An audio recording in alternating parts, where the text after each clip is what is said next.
Tantor Audio, a division of Recorded Books, presents The Daring Knight by Robert McCracken, narrated by Henrietta Mear. Prologue.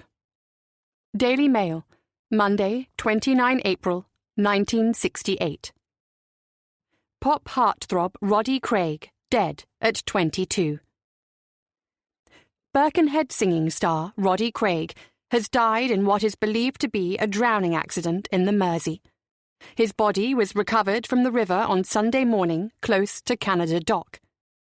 The city is reeling from the shock of the passing of its newest musical star and lead singer of the Moondreams. The band's manager, Tony Walker, said that everyone in the band was devastated by the news. They were due to begin a UK tour to promote their debut album, The Food of Love, released last month. The death of the lead singer, one half of songwriting partnership with guitarist Paul Gibson, has now thrown the tour in doubt. Indeed, speculation is rife that Craig's death could mean the end for the Moondreams. None of the band members were available for comment. The family of Roddy Craig are deeply upset by the loss of a cherished son and brother. A spokesman for the family said that no words can express the shock and distress they are suffering at the news of Roddy's death. He was described as a fun-loving young man with the whole world at his feet. An announcement regarding funeral arrangements will be made later in the week. Chapter 1. 2019. Liverpool was under high alert. Police cordons had been set up in 3 areas within the city centre. Traffic was in chaos. Workers had been ordered to go home and stay indoors. Pubs and restaurants were closing. A football match, scheduled for the early evening at Goodison Park, had been postponed. Public transport was still operating, but services were likely to be suspended before nightfall. John Lennon Airport had already closed, and the evening sailing of the ferry to Belfast had been cancelled. The reason behind these emergency measures had yet to be established. The authorities were aware that 2 people had died, but the exact cause was unknown. Rumours abounded. Novichok, Salisbury, nerve gas, terrorists, hostages, Russian agents, explosives, radiation, Islamists were the words circulating, as some people chose to stay and watch proceedings rather than follow police instructions and make for home. D.I. Tara Grogan felt useless. She was uncomfortable too. The stab vest she wore was tight over her tailored jacket. She felt constrained, and she was freezing. A biting October wind funneled through the city streets and whipped across the open spaces. She'd been standing now for nearly 2 hours on the corner where Tarleton Street joins Williamson Square. The entire area had been sealed off. From where she stood, she could see the body lying in the open air, undisturbed, unattended. A team of forensic specialists, immersed in full-body protective suits and breathing apparatus, worked steadily around the male figure on the ground. The man was dead, at least that much had been established. But no one was taking any chances, not in this day and age. She wasn't entirely at ease standing this close. But where did you draw the line? 1 street away, 2 streets away? The only way to be 100% certain was to evacuate the entire city, and that was just not practical. It may not be what everyone feared, a terrorist attack with a chemical weapon, but 2 people were dead so far and another seriously ill from incidents in 3 separate areas of the city. Tara and D.S. Alan Murray remained on standby. If some kind of dangerous contaminant had been released, then they were powerless to assist. Police detective work would come later.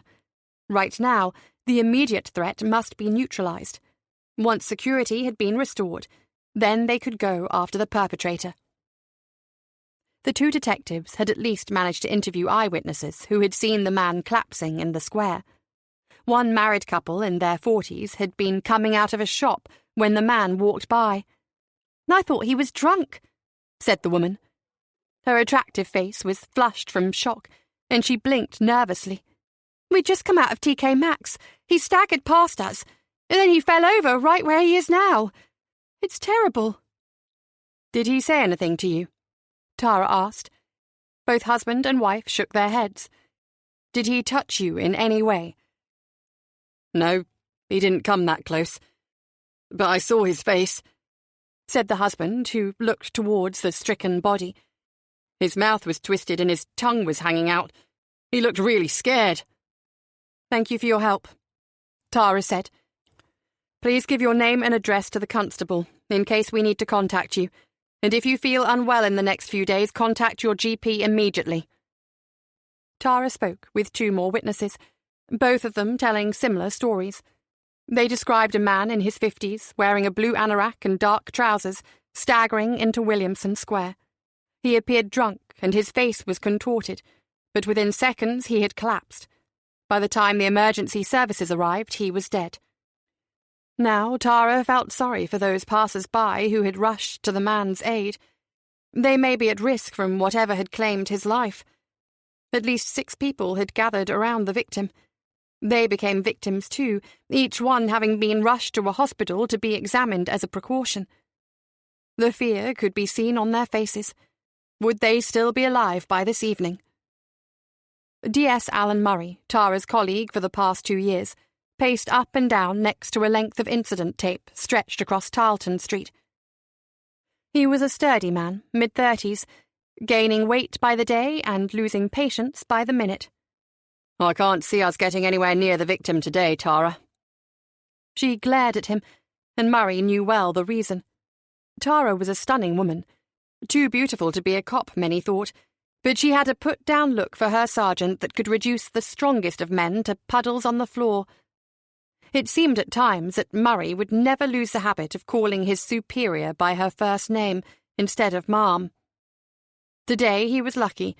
As Tara was about to reprimand him, she heard the sound of a disturbance from behind them. There was a melee of hurried footsteps and shouted warnings. Armed police! Stay where you are! Armed police! Don't move! Keep your hands out! Tara and Murray were bystanders.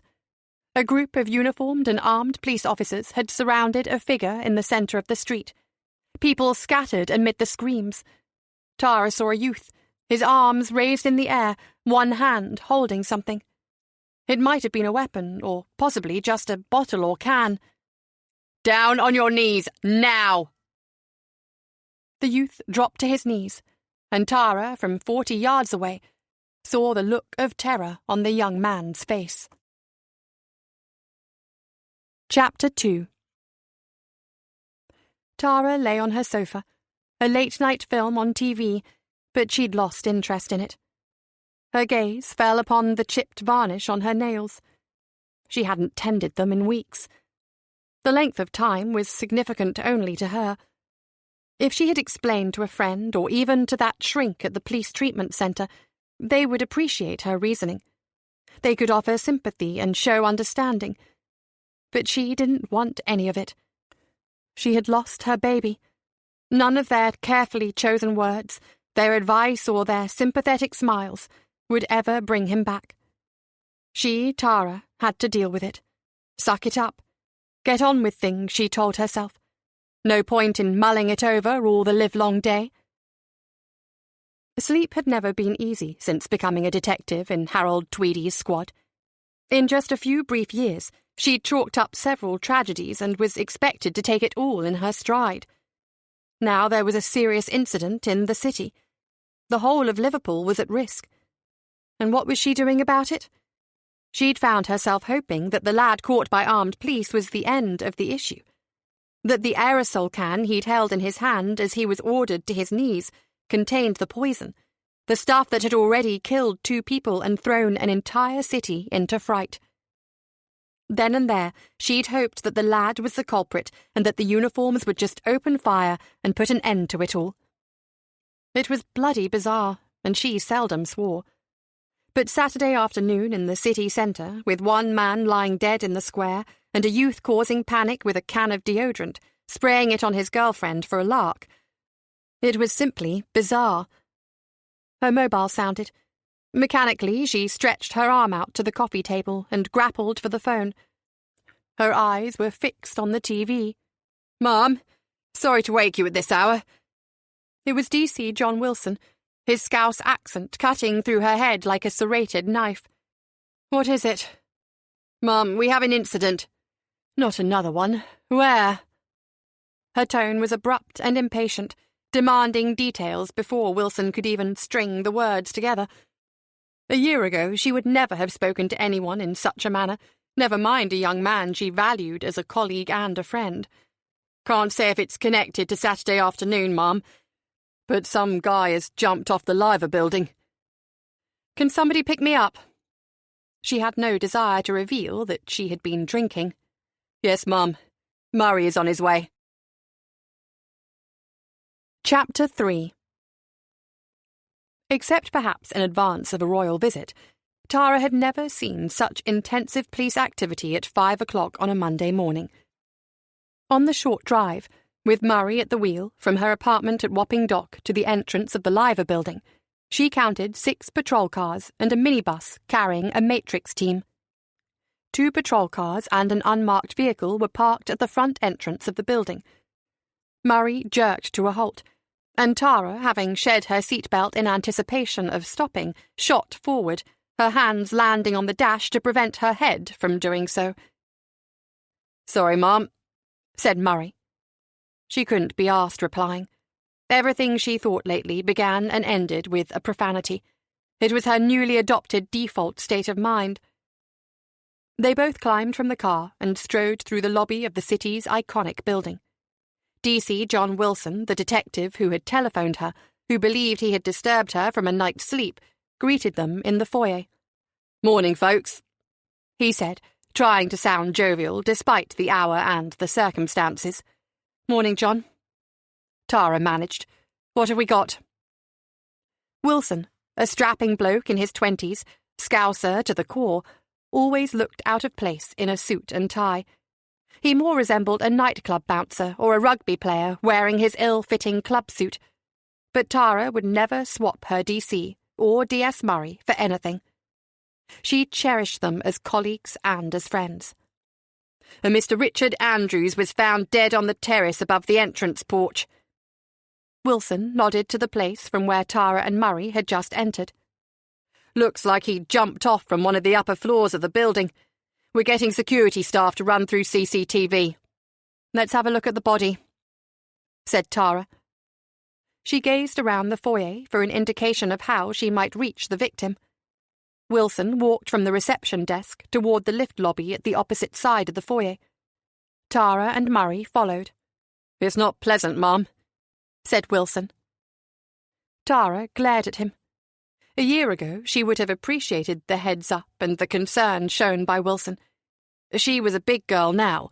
She'd learned the hard way. She didn't need to be cosseted any more. Tara and Murray stepped onto the roof terrace on the first floor of the building, above the semicircular entrance porch.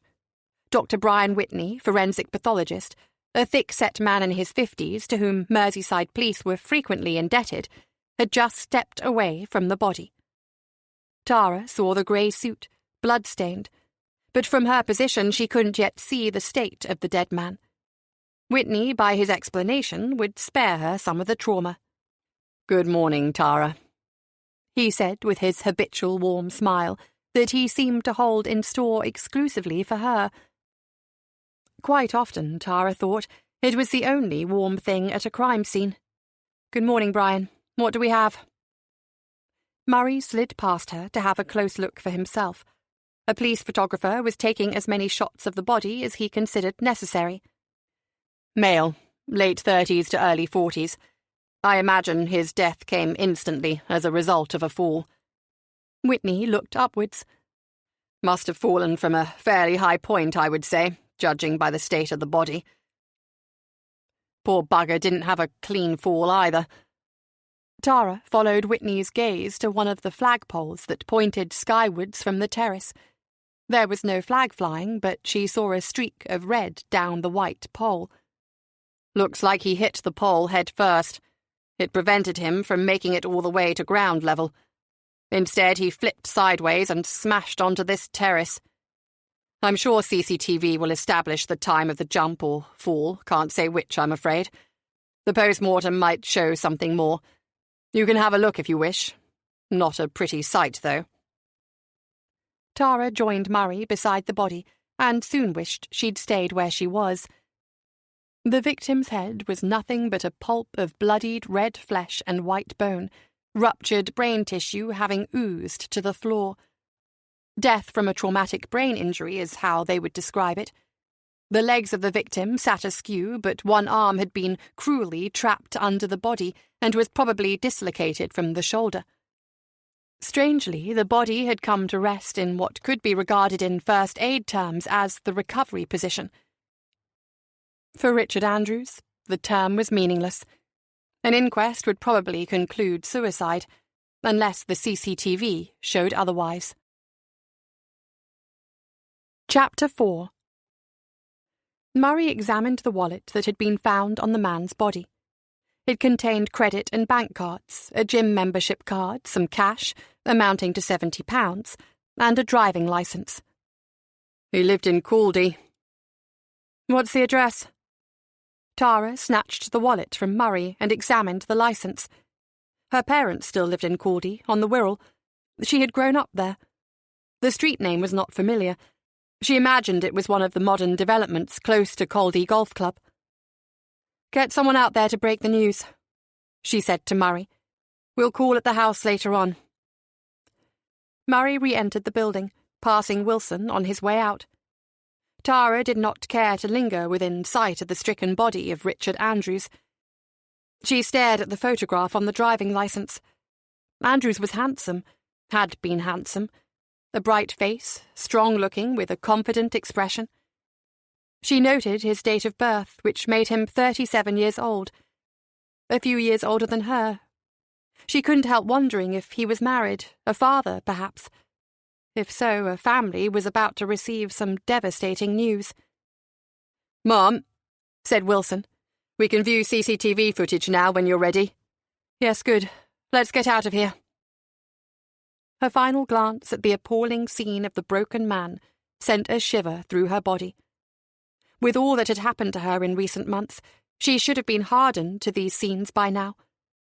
Instead, this most recent vision blurred and merged with horrific images of crime scenes past.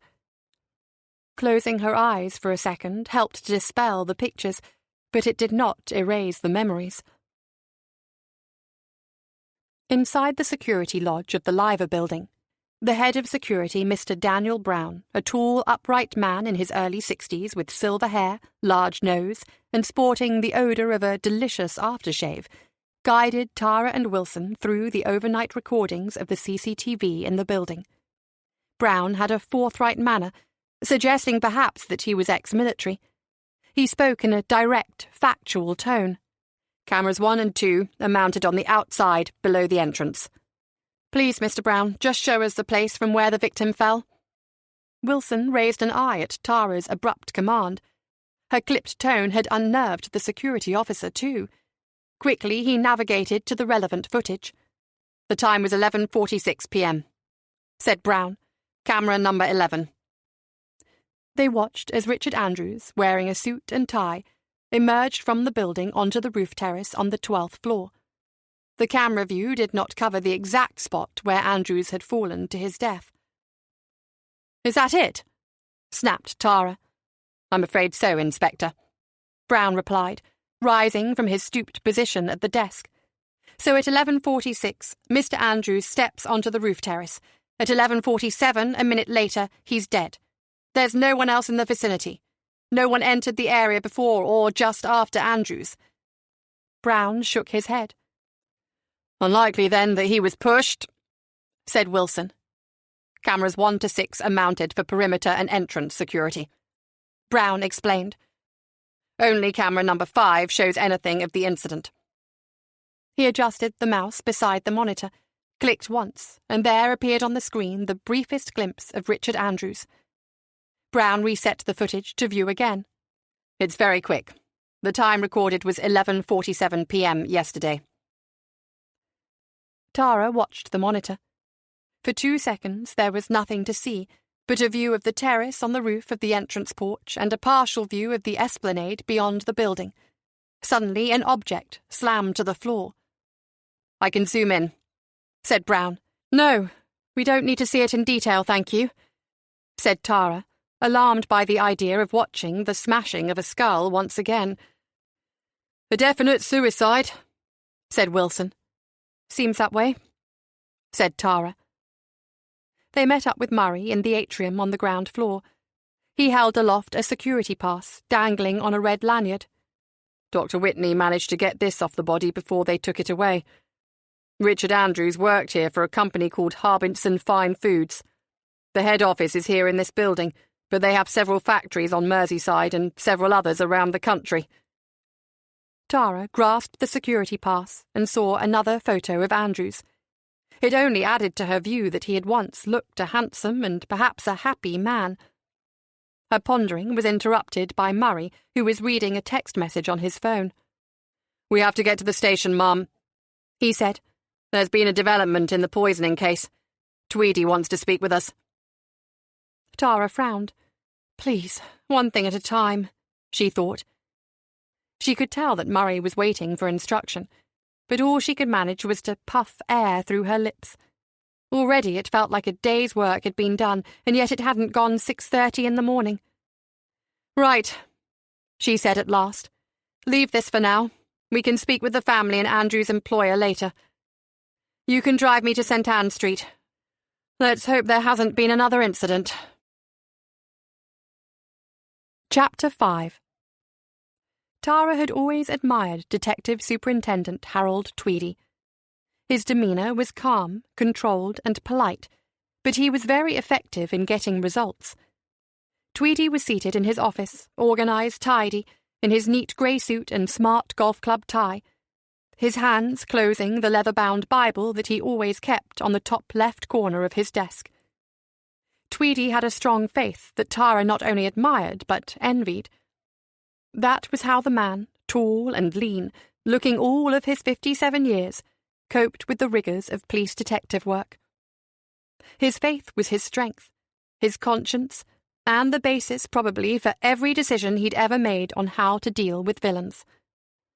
But how could his faith explain the past few days? That's what she would like to know.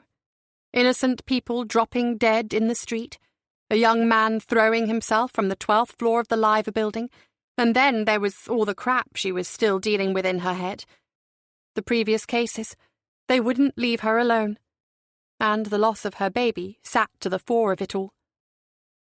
When Tara, Murray and Wilson entered the office, Tara noted the expression on Tweedy's face. It was one of obvious concern for the well-being of his prized officer, D.I. Tara Grogan. Embarrassed, she failed to hold eye contact with her boss as he began their meeting. "Good morning, folks," Tweedy began in his grandfatherly tone. "As you are all aware, shocking events have occurred over the weekend. A further fatality has just been reported in the Speke area. No details yet, but it is thought to be connected with the other deaths." Tara shifted uncomfortably in her chair.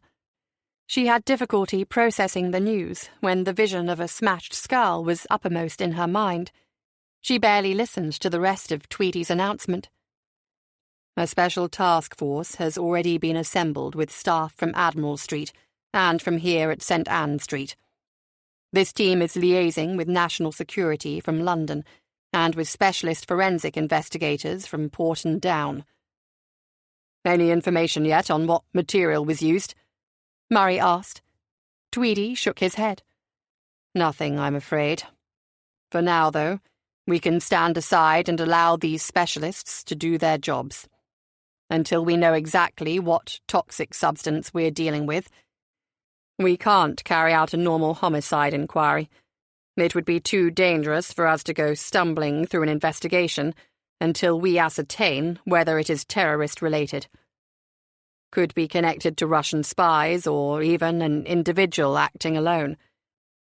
Lessons have been learned from the events in Salisbury." The incidents in Salisbury in 2018, where 2 Russian nationals had been poisoned with the nerve agent Novichok, was still fresh in the memory of UK security and police authorities.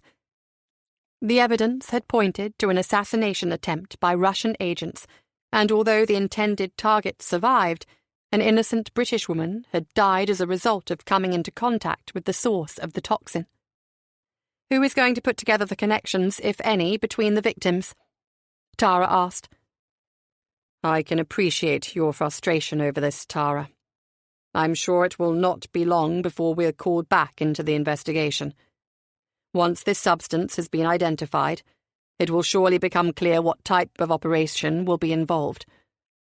We might be dealing with a terrorist organization, an individual, or, strange as it may seem this morning, these deaths might be accidental. Do you mean like an outbreak of E. coli? Wilson asked. Food poisoning? Tara was alarmed. She was struck by the image of the young lad nearly shot dead because he was fooling around with his girlfriend in the street. Before the meeting descended into loose chit-chat, Tweedy called a halt. Right, folks, for the time being, please, turn your attention to the other cases you have been working on. Tara, I understand you're dealing with a fatality at the Liver building. Yes, sir. An employee of one of the tenant companies in the building. Suicide? It seems that way. Carry on then, folks. I'll keep you informed of any news regarding the emergency. Tara, Murray and Wilson filed from Tweedy's office and resumed conversations in the operations room. Murray and Wilson were soon embroiled in football banter. Murray was the red of Liverpool and Wilson, most devotedly, Everton blue. Calling off the game on Saturday did your lot a favour, Murray jibed. Saved another defeat. An away draw to Newcastle is hardly worth getting excited about, Wilson replied. Usually, Tara could blank out the banter while she scrolled through emails and the Merseyside police bulletins, but not this morning. Give it a rest, you two, she barked. There's more to life than bloody football. Wilson went back to his desk in silence, but Murray was brave enough to approach his DI. Is everything all right, Mum? No worse than usual, why? Tara replied without looking up. Murray sat at the edge of her desk while she feigned her continued reading of the BBC News. If you're going through a hard time, you can talk to me. I know things have been difficult since... And? You think I should press on, put it all behind me, leave it at home? No. I think you should remember, Mum, that there are plenty of people around here who care for you. But if you can't talk to us, maybe you should speak to a professional. So you think I'm losing it? Her voice was raised, and Murray could only stare back at the young woman he was so used to seeing cheerful and upbeat despite the woes of their job. Her large blue eyes seemed full of venom, ready for a fight. A sudden chasm of silence had been opened between them. Finally, Tara broke the stares and the silence. She jumped from her chair and grabbed her handbag. Right, enough said. Let's get out to Caldy. She marched off, and Murray, with a pained shrug, had little option but to follow her. Chapter 6. She had been right about the address. Murray stopped the car on the road opposite a set of electric metal gates through which Tara could see an impressive modern house built of red brick and a lot of glass. The windows of the entrance hall stretched from the ground to the roof above the first floor. It resembled a modern church building. At the rear, beyond the house, Tara could see one of the fairways of Caldy Golf Course. She pictured the view from a room at the rear of the house. Her parents' bungalow, though extensive, did not come close to the opulence before her. Murray whistled. How the other half lives and all that, he said. Tara inwardly agreed, and yet they were about to meet with someone going through a most unenviable experience. What did the future hold for the lady of the house, the widow Andrews? I want you to wait here, said Tara. There's no need for the poor woman to be inundated with police officers. Fair enough. I won't be long. While I'm gone, why don't you set up an appointment with the company Andrews worked for? She stepped from the car and straightened her clothes and hair. She was far from presentable, wearing stretched jeans, a long-sleeved T-shirt, black hooded anorak and white trainers, but there had been no time to get home to shower and change. By this stage, Tara was aware that Richard Andrews' wife, Nicole, had been informed of the tragic news. An older brother of the deceased had already gone to the morgue to formally identify the broken body. Nothing peculiar was found on the roof terrace of the Liver building, and everyone interviewed within the building so far had not seen or heard anything suspicious. Andrews' car, a silver BMW 5 Series, had been discovered in a multi-story car park close to the Liver building. All indications were that Andrews had simply taken the lift to the 12th floor and stepped outside to keep his appointment with death. The latest Tara had heard, before leaving St. Anne Street, was that Andrews' wife that morning had opened a letter left for her in her kitchen to find all explained. Very sad. A jumper, more so than any other way, Tara believed. Not only was a jumper ending his life, but it seemed he was reaching out for something, for another world, a place of refuge, perhaps, a place where all his troubles would be over. There was forlorn hope in a jumper. That's how she viewed it. Still, she had work to do. It was up to her to tie it all together. She would speak to the widow and make her report when she was satisfied that Richard Andrews had taken his own life. The double gates were closed, but to her right, Tara found an intercom next to a letterbox mounted on the stone gatepost. She pressed the button, but heard nothing for almost a minute. Then a female voice answered. "Hello?" "Hello, Mrs. Andrews?" "No, I'm her friend from next door. What do you want?" "Mrs. Andrews is resting at the moment." "I'm Detective Inspector Grogan, Merseyside Police. I would like to speak to Mrs. Andrews if possible." There was a pause before the intercom sprang to life again. "Just a minute. I'll open the gates." Tara heard a buzzer sound, and without another word from the woman, the gates began to swing open. On her approach to the house, she couldn't help a glance at the property next door, presumably where this neighbour lived. The architecture was equally impressive. Clearly people around here were not short of £1 or two.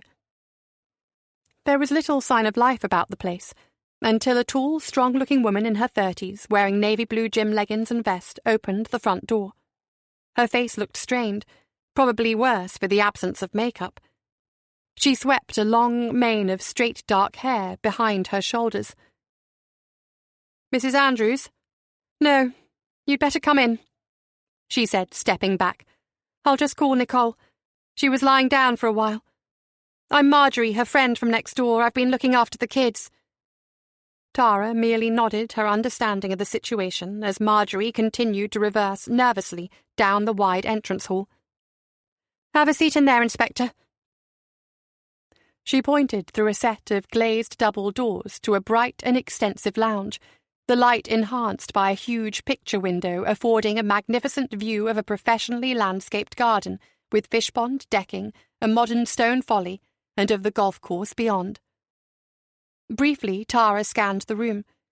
She was looking around for a picture of Richard Andrews, a family portrait perhaps, when a petite woman in blue jeans and ballet pumps appeared at the door.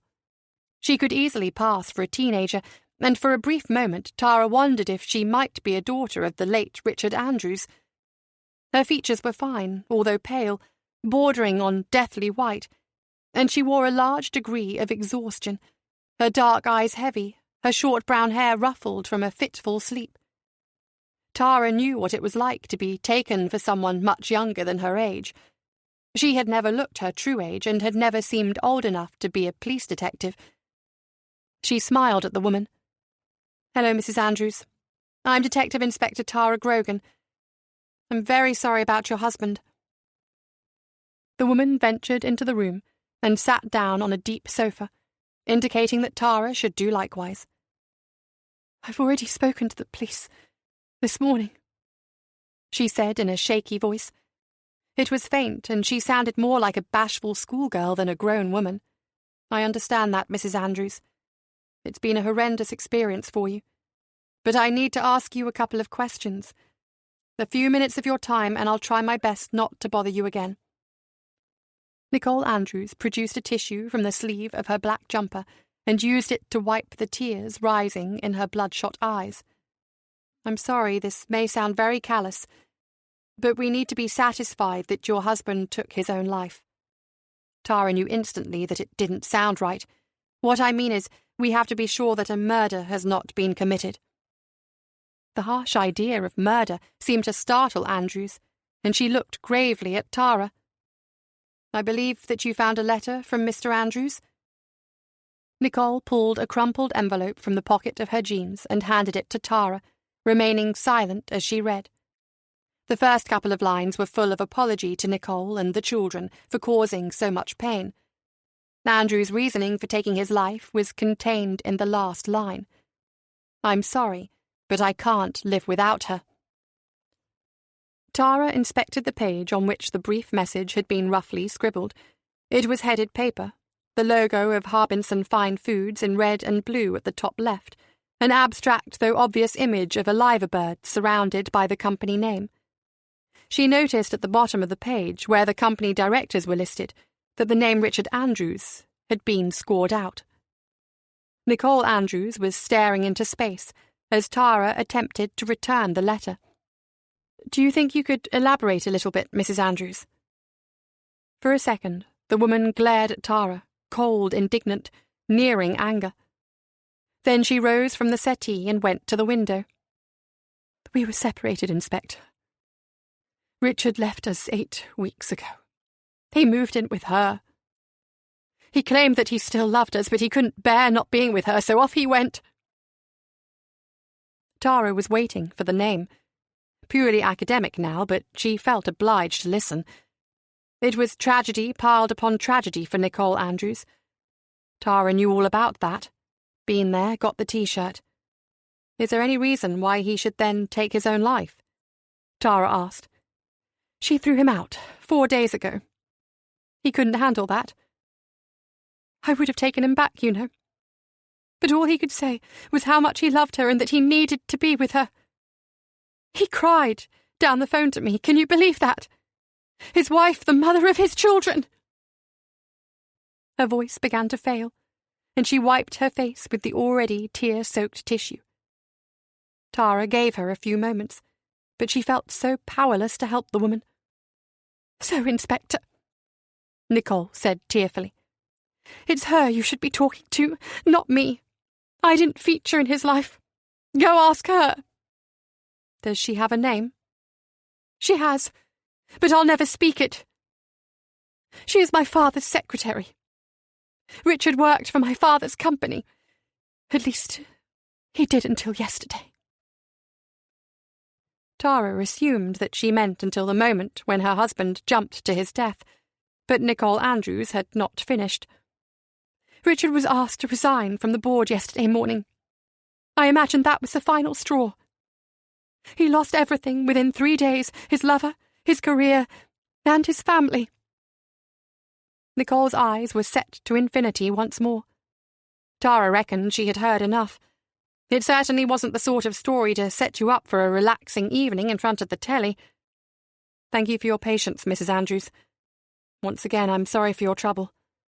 I'll see myself out. The woman was unable to acknowledge Tara's leaving. Outside in the driveway, she sighed with relief, taking a deep breath of chilled morning air. That should be that, she decided. A definite suicide. Tragic for the family concerned, but as far as police business went, there was no further need for the serious crime squad. Why then did she feel the sudden inclination to have a word with this other biddy? Chapter 7. As Murray drove them back to St. Anne Street, Tara stared at the blank screen on her mobile. "You all right, Mom?" said Murray. "You're very quiet." "Fine," she said, trying her best to blink away the tears. They arrived back at the office to hear the news of another death in the city, and linked apparently to the ongoing emergency. "Are we needed down there?" Tara asked. Wilson shook his head. "The special ones have everything under control," he said sarcastically, while reading the latest developments on his screen. "What the hell is going on?" Murray blurted. "That's 4 deaths and we still know fuck all squared." Lime Street Station had been closed, and all trains cancelled. The body of a young woman had yet to be removed from a carriage that had been due to travel to Manchester at 10:30. Tara read the latest bulletin over Wilson's shoulder.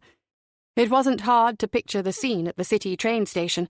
Traffic chaos, police cordons, men in full-body protection suits and breathing apparatus. And what of the other passengers? How many had been in contact with this young woman? How many more would fall ill or die?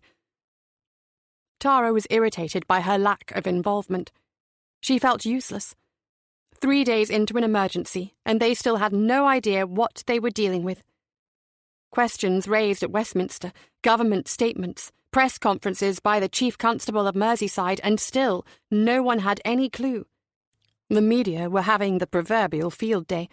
Pages filled with backstory on Salisbury and references to earlier incidents, Alexander Litvinenko, and even as far back as Georgy Markov in 1978. Tara just wanted to speak with the families of the victims.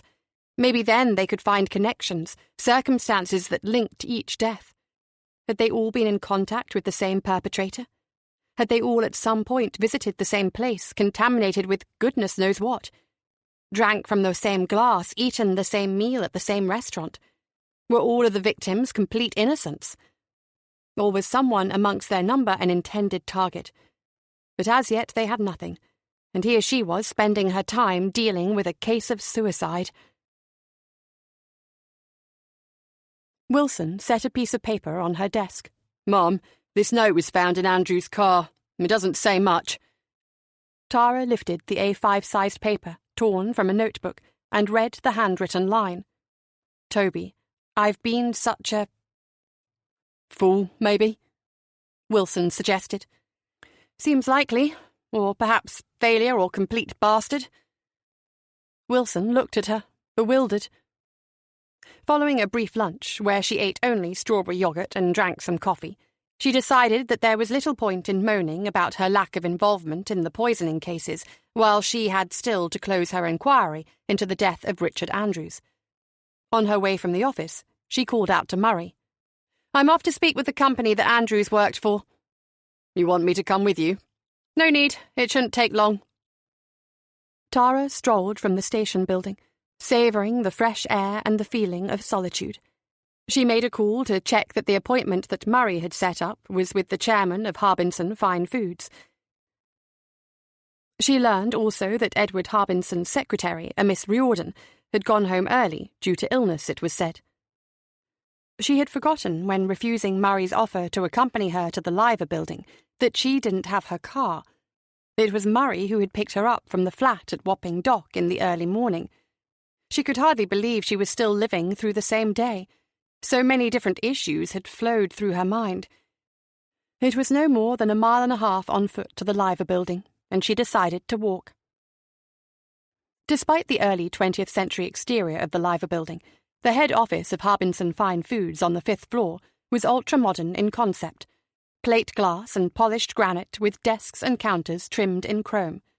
It felt cold and clinical, almost intimidating, and yet Tara was greeted at reception by a polite and attractive girl dressed in a royal blue skirt and cream blouse. The receptionist already had a note of Tara's appointment and led her through a smoked-glass doorway into a short corridor that housed several rooms. The girl opened the second door on the right and showed Tara inside. She was met by an empty desk in an anteroom, but the receptionist told her to go straight through to the chairman's office. Edward Harbinson was putting down his telephone as Tara came in. "Hello, Inspector Grogan," he said, glancing at a notepad where Tara assumed her name was written. "Merseyside police are turning them out young and pretty these days." She didn't care much for his sexist retort, and cared even less to comment upon it. Instead, she got straight to the point. "I am here to ask some questions regarding your son-in-law." "Please, sit down. A terrible business this morning. My daughter Nicole is devastated. You'll appreciate that I don't have much time. I'm on my way to see her. How can I help you?" Harbinson had recently entered his 70s, but he appeared to be a fit man in good shape. If it wasn't for his silver-grey hair combed back on his head, he could pass himself as 10 years younger. He knew also how to dress well in a tailored suit, white shirt and striped tie, and he spoke politely. "Just routine, Mr. Harbinson. Very awkward, I know, but we have to convince ourselves of the cause of death." "Yes, of course, I appreciate that." Tara was intrigued because, since taking her seat opposite him, Harbinson had yet to look her in the eye. His head was down, staring at his open diary as he flicked through the pages. He lifted his head at intervals, but did not engage his visitor. "If you could confirm for me that Mr. Andrews was your son-in-law and that he worked for your company." "That's correct, yes." He shifted in his leather swivel chair. His face reddened slightly. "Your daughter, Nicole?" Harbinson nodded. "She told me that Mr. Andrews was dismissed from the company yesterday." He cleared his throat as his face became more flushed. "That's not strictly true," he replied defensively. "The board felt that his position in our company had become untenable. We suggested that he should resign." Bloody hair-splitter, Tara thought. She waited for the chairman to elaborate, but silence ensued. Eventually, after a deep sigh, Harbinson spoke again. "I know what you're thinking, Inspector. That his departure from the company caused him to do what he did." Tara would leave that for the man to ponder for himself. "I gather from your daughter that Mr. Andrews was no longer living at the family home." Harbinson nodded. "I believe also that he was in a relationship with your secretary, a Miss Riordan?" For the first time, Harbinson stared Tara in the face. His eyes looked weary behind gold-rimmed glasses, but he removed them to glare at her. "And I believe, Inspector, that the relationship had ended," he said curtly and with increased volume. "It's just that I will need to speak to her," said Tara impishly, "for the sake of completeness." She had a poor first impression of this callous man. In truth, there was probably little to be gained in speaking to Andrew's former lover. But something told her that in doing so, she would piss off Edward Harbinson, and that was something she was happy to do. "She's not here." "A home address will do fine. Oh, and one more thing. At what time did you last see your son-in-law?" "The board meeting was at 4. It was an extraordinary meeting, an emergency, if you like. Richard left after a few minutes." Harbinson's voice became choked. Tara was not convinced that it was genuine sadness. "We never spoke again." Harbinson provided the home address of his secretary, and Tara left. Everything appeared quite straightforward. Andrews had left his wife for another woman who happened to be his boss's secretary, except that his boss was also his father-in-law. The love affair breaks down, and his boss gives him the heave-ho. Just as his wife had explained, he lost everything in a few days, it seemed. There wasn't any need for Tara to visit this other woman, except to satisfy a little of her curiosity. Andrews had abandoned a beautiful wife and young family. It would be interesting to see the woman he had left them for. Chapter 8. When she reached her apartment building close to the Albert Dock, rather than calling it a day, she collected her car and drove to the address that Harbinson had given to her. Before arriving at the home of the woman, Tara had realized it was an exclusive address in the city. She parked on a tree-lined road in Woolton, outside a large rambling house secreted behind a stone wall and double wooden gates. The short avenue was enclosed on 3 sides by several schools. The area was well sought after and commanded some of the highest property values in the city. Quiet and attractive, she thought, gazing at the house. She tried to conjure an image of the woman who lived here, a woman who had played a part in the destruction of a marriage and possibly a man's life. An impressive-looking house for someone who worked as a secretary. It was only natural to wonder how this woman might afford such a property. The house exuded character. It gave a feeling of tradition. The style was, Tara supposed, mock Tudor with black and white exterior detail and leaded windows. The blinds were drawn at one of the front windows, and she couldn't tell if there was anyone inside. She pushed the doorbell twice. A few moments later, a light came on. Tara could see the figure of a woman through the small side panes to either side of the solid wooden door. The door opened on a chain, and the woman's face appeared at the crack. Even at this limiting view, Tara could see the face of a stunning woman. "Miss Riordan?" "Yes." "I'm Detective Inspector Grogan, Merseyside Police. I wonder if I may have a quick word."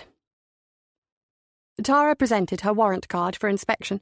She could see the doubt and alarm on the woman's face as she peered at it.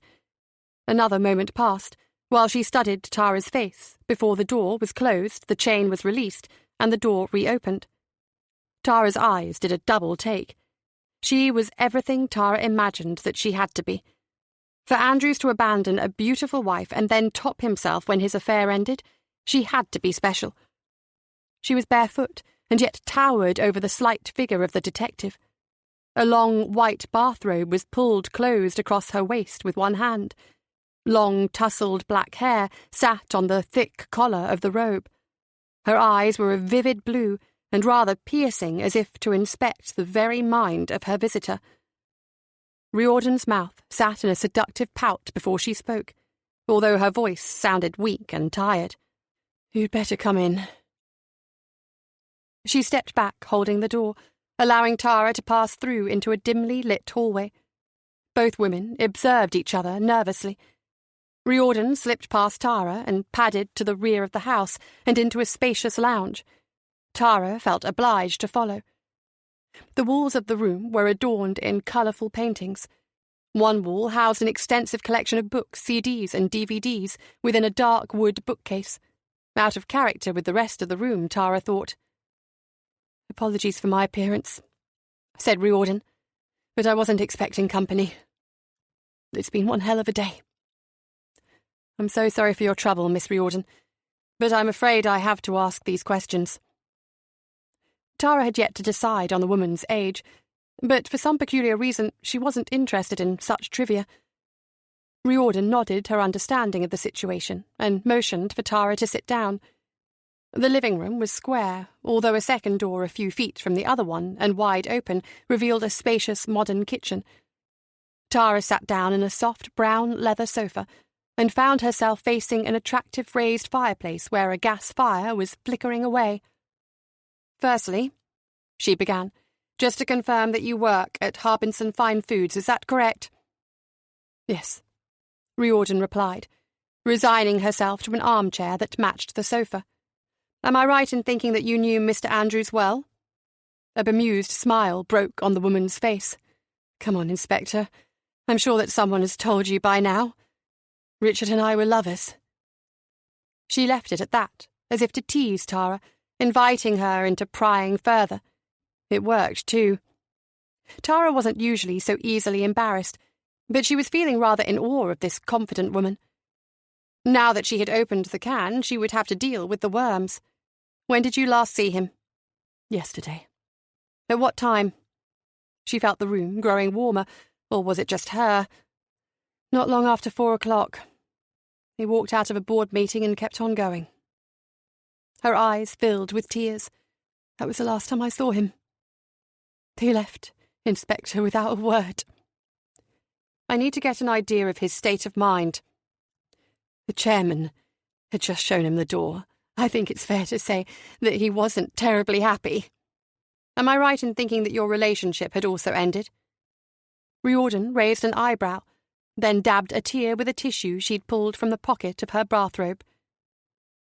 "Do the police usually send a detective inspector to investigate suicide?" "We have to be sure it is suicide. Some are more obvious than others, Miss Riordan. We have to be sure that there was no foul play." "Oh," she said, seemingly regretting having raised the issue. "And your relationship with Mr. Andrews?" If she had been trying to avoid answering the question, it hadn't worked. "Was over." "Right, thank you, Miss Riordan." "I know what you must be thinking, Inspector."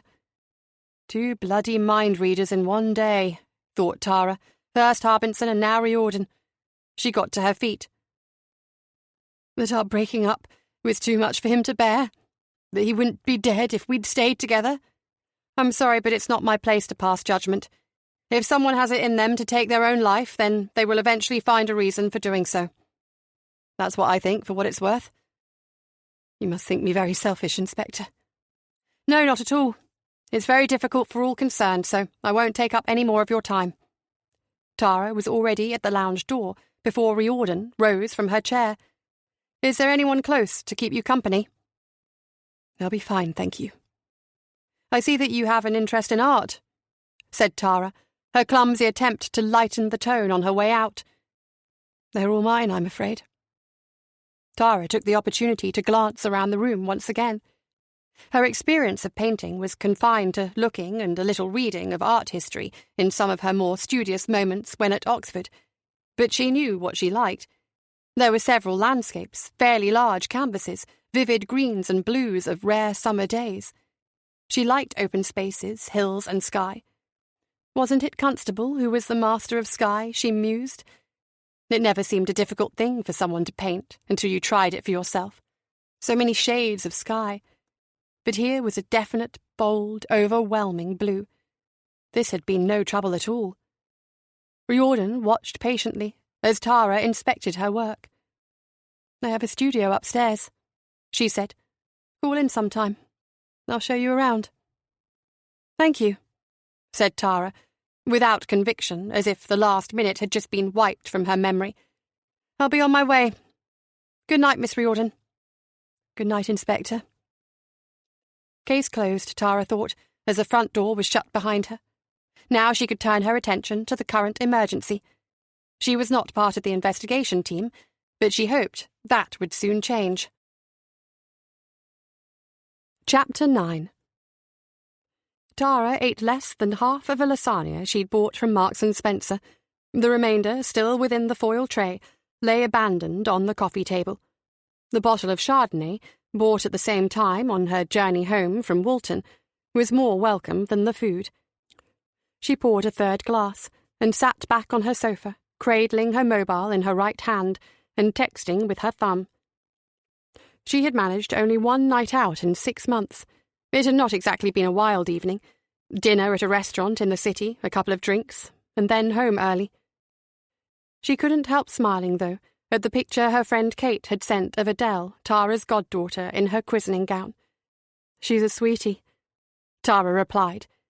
It made her feel cosy inside. It made her feel human. Kate responded with an LOL emoji, and there ended the exchange. She flicked on the television to catch up on the latest news. On the ITN bulletin, there was a recap of events to date on the unexplained deaths of 4 people in Liverpool. Beside her on the sofa, she opened up her laptop. Soon, within a variety of news feeds, she read all manner of commentaries on the Merseyside mystery, as it had been titled by the media. The names of the 4 victims and also the number of those who had taken ill had just been released. One article on Sky News stated that there were no apparent connections between any of the dead. Tara read the names. David Lee, aged 52 years and from Bootle, died in Williamson Square on Saturday afternoon. Emma Whitehouse, 31, married with 2 young children from Speke, died at Broad Green Hospital early on Saturday morning. Norman Forbes, 83, a widower and also from Speke, was found dead in his home by his daughter on Sunday night. Marsha Ross, 22, died on board a Liverpool to Manchester train at Lime Street Station. She was single and came from the Orell Park area. 12-year-old Kaylee Watson from Everton remained seriously ill at Alder Hey Children's Hospital, where she was admitted late on Friday evening suffering severe nausea, headache and difficulty in breathing. 3 other people, 2 men and a woman, were critically ill in the Royal Liverpool Hospital, their cases also being linked to similar incidents. Finding the connections, that's exactly what she and Murray should be doing, instead of her writing up a report of an obvious suicide. She lifted her mobile and composed a text to her DS. He responded immediately and in complete agreement with her stance. Questions were piling up before her, and for now she had no power or authority to do anything about it. What if there were more fatalities? Why Liverpool? If it were a terrorist plot, then it could happen anywhere. If it was a case of accidental food poisoning, then why weren't they going into all the supermarkets and food outlets in the city? Maybe they were. Maybe they already knew the source of the poison. Maybe it was a matter of national security. Maybe. She could scream with frustration. She typed a few words into Google. She had already studied the story several times in recent weeks, never believing that such an attack could happen in her home city. She read, On 4 March 2018, former Russian spy Sergei Skripal, 66, and his 33-year-old daughter, Yulia, were found seriously ill on a bench in the centre of Salisbury.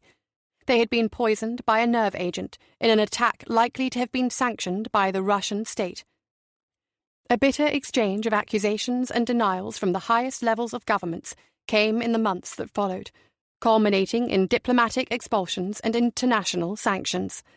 The attack on Sergei Skripal and Yulia left them hospitalized for weeks. In June, Wiltshire police linked the attack to another poisoning, in which Dawn Sturgis and her partner Charlie Rowley were exposed to Novichok in nearby Amesbury after handling a contaminated perfume dispenser. The dispenser was believed to be the container used by the Russian agents in their attempt to kill Skripal. Miss Sturgis died in hospital in July. An hour later, and well into a second bottle of wine, Tara had covered the stories of Alexander Litvinenko and Georgy Markov. On 1 November 2006, Litvinenko suddenly fell ill and was hospitalized in what was established as a case of poisoning by radioactive polonium-210. He died from the poisoning on 23 November. He became the first known victim of lethal polonium-210-induced acute radiation syndrome. The blame for the attack was firmly set at the door of Russia. Litvinenko was a British naturalized Russian defector and former officer of the Russian FSB Secret Service. On 7 September 1978, Georgy Markov walked across Waterloo Bridge in London and waited at a bus stop to take a bus to his job at the BBC. He felt a slight sharp pain, like a bug bite or sting, on the back of his right thigh. He looked behind him and saw a man lifting an umbrella off the ground. The man hurriedly crossed to the other side of the street and got into a taxi, which then drove away. The event was reported as the umbrella murder, with the assassin identified as Francesco Guglino, codenamed Piccadilly. When he arrived at work at the BBC World Service offices, Markov noticed a small red pimple had formed at the site of the sting he had felt earlier, and the pain had not lessened or stopped. He told at least one of his colleagues at the BBC about the incident. That evening he developed a fever and was admitted to St James's Hospital in Balham, where he died 4 days later, on 11 September 1978, at the age of 49. The cause of death was poisoning from a ricin-filled pellet. It felt more like fiction when it happened far away, thought Tara. Once it enters your hometown, however, fear quickly surpasses surprise. What the hell could she do if Russian agents were involved? How many of the victims had been targets? It was no wonder that the mystery had taken on national significance. Reluctantly, and now quite drunk, she abandoned her laptop, left the television blaring with some futile celebrity game show, and traipsed to her bedroom. If she was to take on the world in the morning, she must get some damn sleep. They arrived at St Anne Street at the same time, and, following a brief meeting, they quickly decided they were of the same mind. Tara and Murray would approach Tweedy and request that they were assigned to the Special Investigation Team dealing with the present crisis. Neither officer had envisaged what would happen when they walked into their operations room. DC John Wilson leapt from his chair to greet them. His face was beaming and much too cheerful for the news he was about to impart. "Morning, Mum," he said. "I might have something for you." She turned to Murray. "Go and see if Tweedy is here yet. I'll catch up with you." She slipped an arm through John Wilson's left and walked him towards her desk. "Okay, John," she said playfully. "Tell me your story." "Housebreaking, Mum. The super wants us to look at some recent burglary activity." Tara flopped into her chair and looked at Wilson with the sad eyes of a bored pubescent teenager. "Burglaries? But we're a serious crime unit. What the hell is going on, John? The entire city is under siege and Tweedy assigns us to a case of burglary." Chapter 10. Wilson could do little but shrug his large, rounded shoulders. He was so used to seeing his boss full of vigour, motivated and determined to see things through. He paused, but eventually felt inclined to deliver the details of the case they were to investigate. He felt some relief when Murray joined them, although his expression, matching Tara's, was scorched with frustration. "I reckon Big Beryl's been at it again," said Wilson. "Why, what's up?" Murray asked. 3 houses yesterday, all done the same way. Nothing touched except for mobile phones, plasma screens and jewellery. All 3 houses were entered from the rear, and the doors were smashed in with a sledgehammer. 2 of the properties had alarms fitted. Both were activated, but it didn't seem to bother the perpetrators. "And why Big Beryl?" Tara asked, more from idle curiosity than genuine interest. "Usual routine, which is no routine. Just barge straight in, to hell with anybody who happens to be in the house. Beryl's the main operator in the Kirkdale area." "Is that it?" Tara snapped. "And? What?" "We got a positive ID on the bugger." "You're joking me," said Murray, who at least was showing some interest. Tara, aside from scoffing, was already doing other things. She logged into her computer, checked her mobile phone for messages, and listened to the discussion between Wilson and Murray.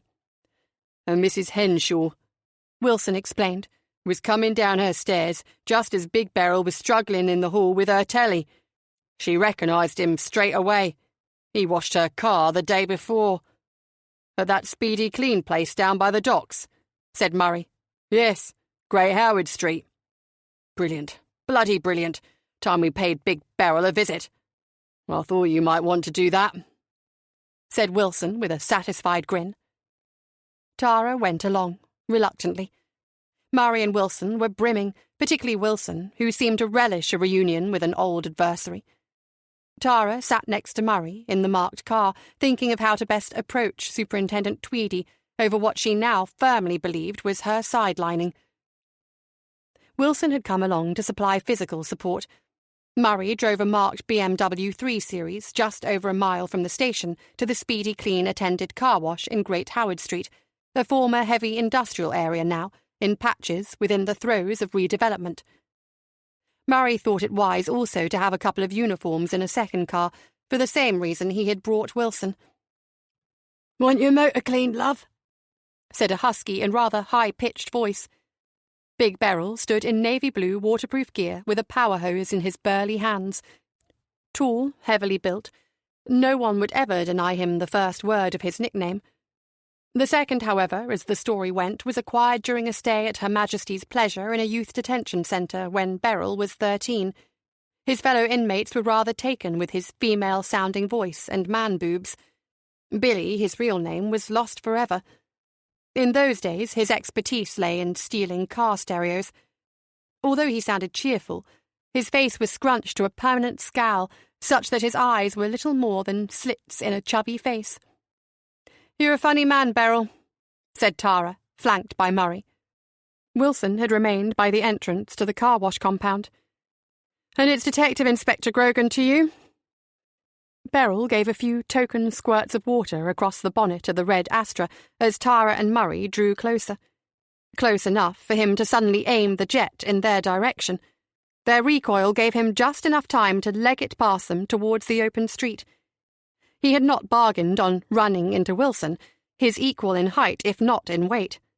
Wilson thrust him sideways into the wire mesh fencing, but Beryl merely bounced off and hurried on his way. The 2 uniformed constables were quickly out of their car and formed another obstruction across the pavement. Beryl barged through with ease, knocking one officer flat on his back. Several passing cars were the first thing to slow him down. He couldn't get across the road. He wasn't a fast runner either. 40 yards along the pavement, Murray and Wilson finally ran him to the side, colliding with a heavy metal railing. Big Beryl wasn't hurt, but even after such a short run was gasping for breath. "Now, that wasn't very nice, Beryl," said an out-of-breath Tara, catching them up. The front of her blouse and trousers was soaked. "I only wanted a word. Now we'll have to do it down at the station." Still panting, Beryl smirked at Tara. "Did you ever think of entering one of those Miss Wet T-shirt competitions, love?" Instantly, Tara drew her arms across her chest. She glanced at her colleagues and caught their smirks. "Get him out of here!" she snapped. Wilson held Big Beryl in an elbow lock, gladly applying pressure each time he tried to move. Once he was handcuffed, the 2 uniforms marched him to their car. 3 people in the car wash, 2 men in a Nissan and a young woman in the Astra, were gazing through the fence, looking stunned and mystified by the activity before them, and no doubt wondering who was now going to wash their cars. "I'm saying nothing! I want my brief, now!" Beryl shouted as he was squeezed into the patrol car. Chapter 11. It was the evening before they had the opportunity to interview Big Beryl. Tara left Wilson to do the honours. "Beryl, have you no sense?" said Wilson. "It's a simple question. What did you do with the gear?" "What gear?" Beryl, resting on his arms, was slumped over the table, his bald pate beading with sweat. "There you go again. I thought you knew how to play this game. You tell us what we want to know, and then I can go home for my tea, simple." But the big man wasn't having any of it. He continually smirked at Wilson, who was at a loss for what to do or say next. His inexperience at working an interview was driving him along dead-end streets. Beryl was a seasoned campaigner of police interviews. Exasperated, Wilson rose from his chair opposite Beryl and made for the door. "You can bloody stew here for all I care. I'm away for my dinner." "Get that cute detective or Murray. I'll talk to him. At least his balls have dropped." It was a swipe at Wilson, who didn't like it. "With a voice like that, Beryl, yours must be in your throat." Tara and Murray were chatting in the operations room, sifting through a pile of papers, neither one looking at all happy. "Would you look at this pigging mess?" said Murray as Wilson approached. "Tweedy wants me to go through all of this before Thursday." "What is it?" Wilson ventured to ask. It was as if Murray had been willing him to do just that so he could rant for another 10 minutes. "Case notes. Dot every I, cross all the bloody T's, he says. We can't afford to slip up on this one, Alan, he says." Wilson listened in silence, feeling it wiser to say nothing. "It's the Hurley case. Booze smuggler extraordinaire," said Tara with a sigh. "It comes up to court next month. You know how Tweedy likes to have everything neat and tidy well before the time."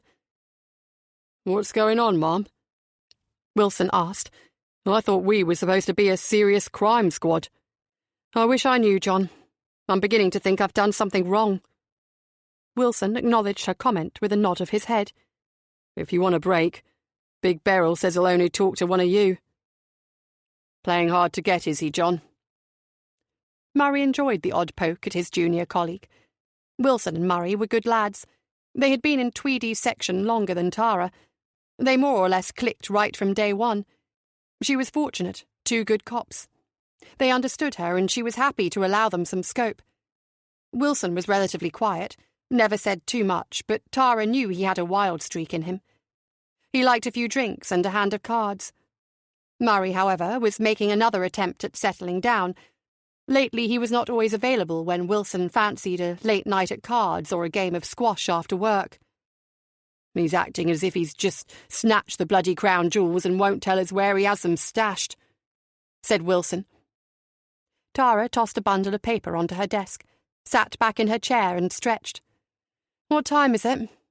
she asked.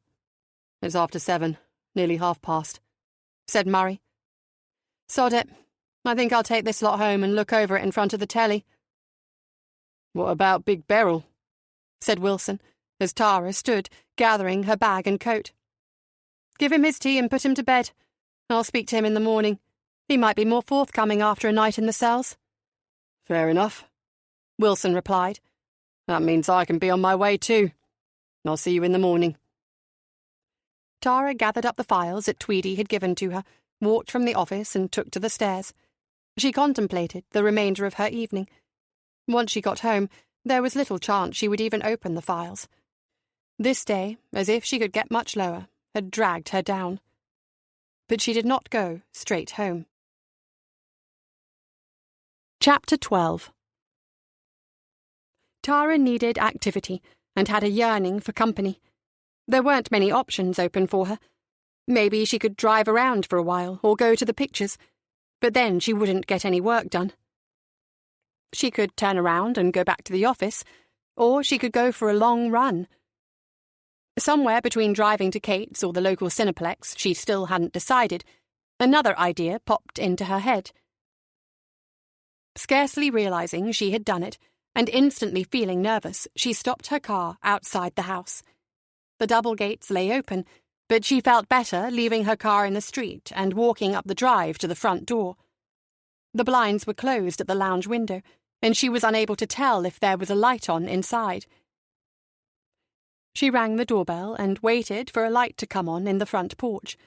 Her tummy gave a little flutter, nerves or hunger, she couldn't decide which. Within a few moments, Jez Riordan appeared by her door. On this occasion, she drew it open wide and recognized Tara instantly. "Hello, Inspector," she said with a smile, her wide-eyed expression suggesting that she was intrigued by Tara's presence. "Miss Riordan." She attempted to sound informal, failed miserably, then lied. "I was just passing. Thought I might take you up on your offer." "Offer? I'm sorry, perhaps I got it wrong." No, she said. "My studio. Of course. Please come in, Inspector." 2.5 feet was about the measure of Tara as she stepped inside. What a stupid idea. What was she doing here? "Would you like a drink?" Jez asked. "I was just about to open a bottle of wine." She walked to her kitchen, while Tara stood in the middle of her lounge, the little girl lost in a quandary over whether to stand or sit. She watched as her host uncorked the bottle.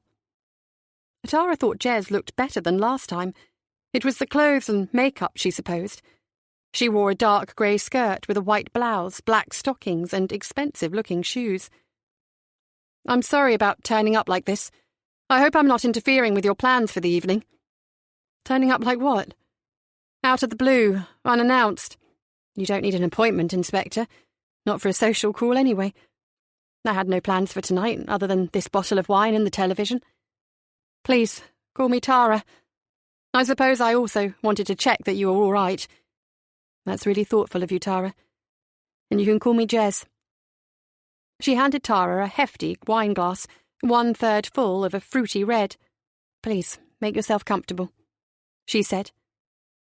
Tara was glad for the drink. It moistened her dry mouth and throat and settled her uncharacteristic nerves.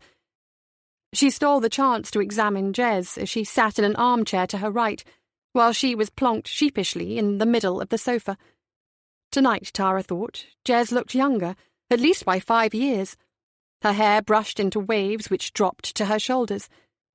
Her eyes seemed bigger and brighter. She appeared less strained and more confident than when they'd first met.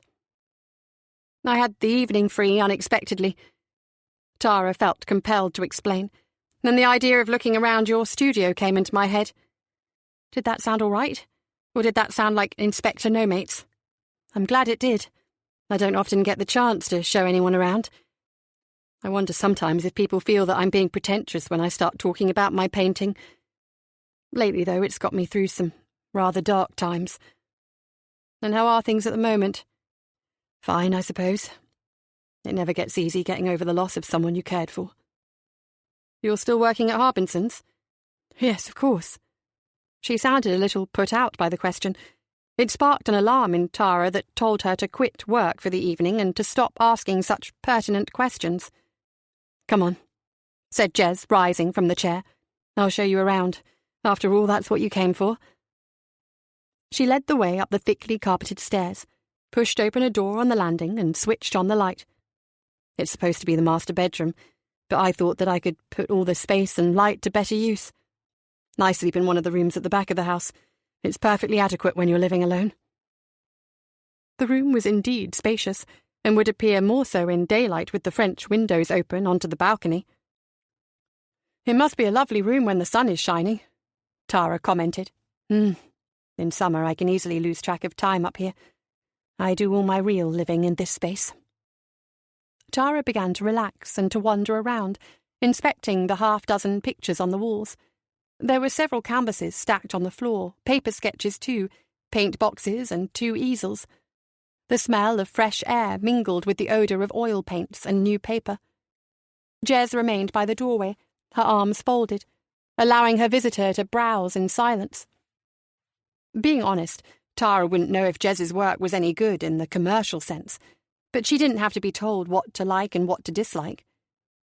She stood for a moment, lingering over a painting that sat on the floor and against the wall, of a place familiar to her. I used to love going there when I was a kid. You've captured it very well. Funny you should say that. I painted it from a photograph when I was living in London. I've never been there. Don't even know where it is. You're joking. You've never been to Llanberis? I'm afraid not. I didn't get the chance when I was a child, and I moved to London when I left school. I did the painting while I was at university. Let me know when you have a day free and I'll take you for a drive. Then you can see how you've done the place justice. Thank you. You're very kind, Tara.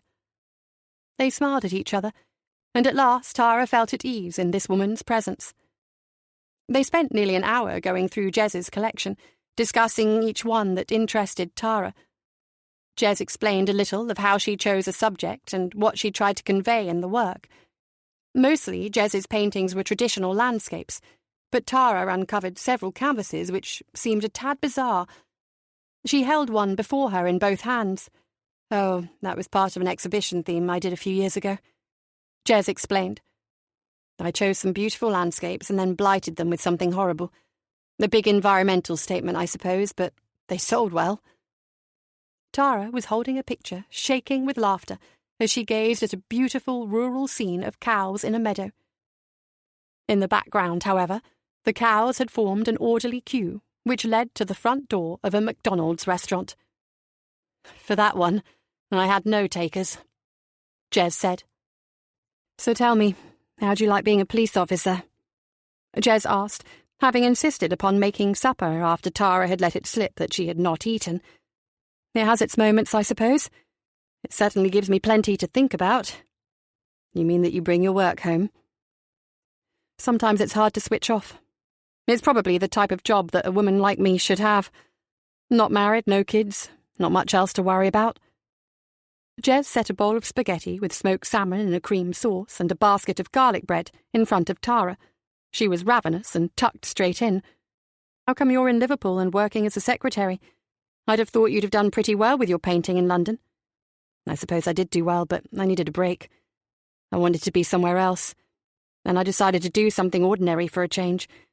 Being a secretary pays the bills. The money I make from painting allows me to enjoy myself from time to time. You don't feel awkward working at Harbinson's after what happened? Jez's expression told her that she was pained by the question. Prying off duty was an antisocial habit she would have to stop. Why should I? Richard and I hadn't done anything wrong except fall in love. I'm sorry, Jez. I shouldn't poke my nose in. I didn't come to interview you. It doesn't matter.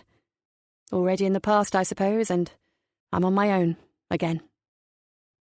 Jez took a drink of her wine as if to wash the thought away. Tara caught the look in her sad blue eyes and offered a sympathetic smile. Jez smiled too.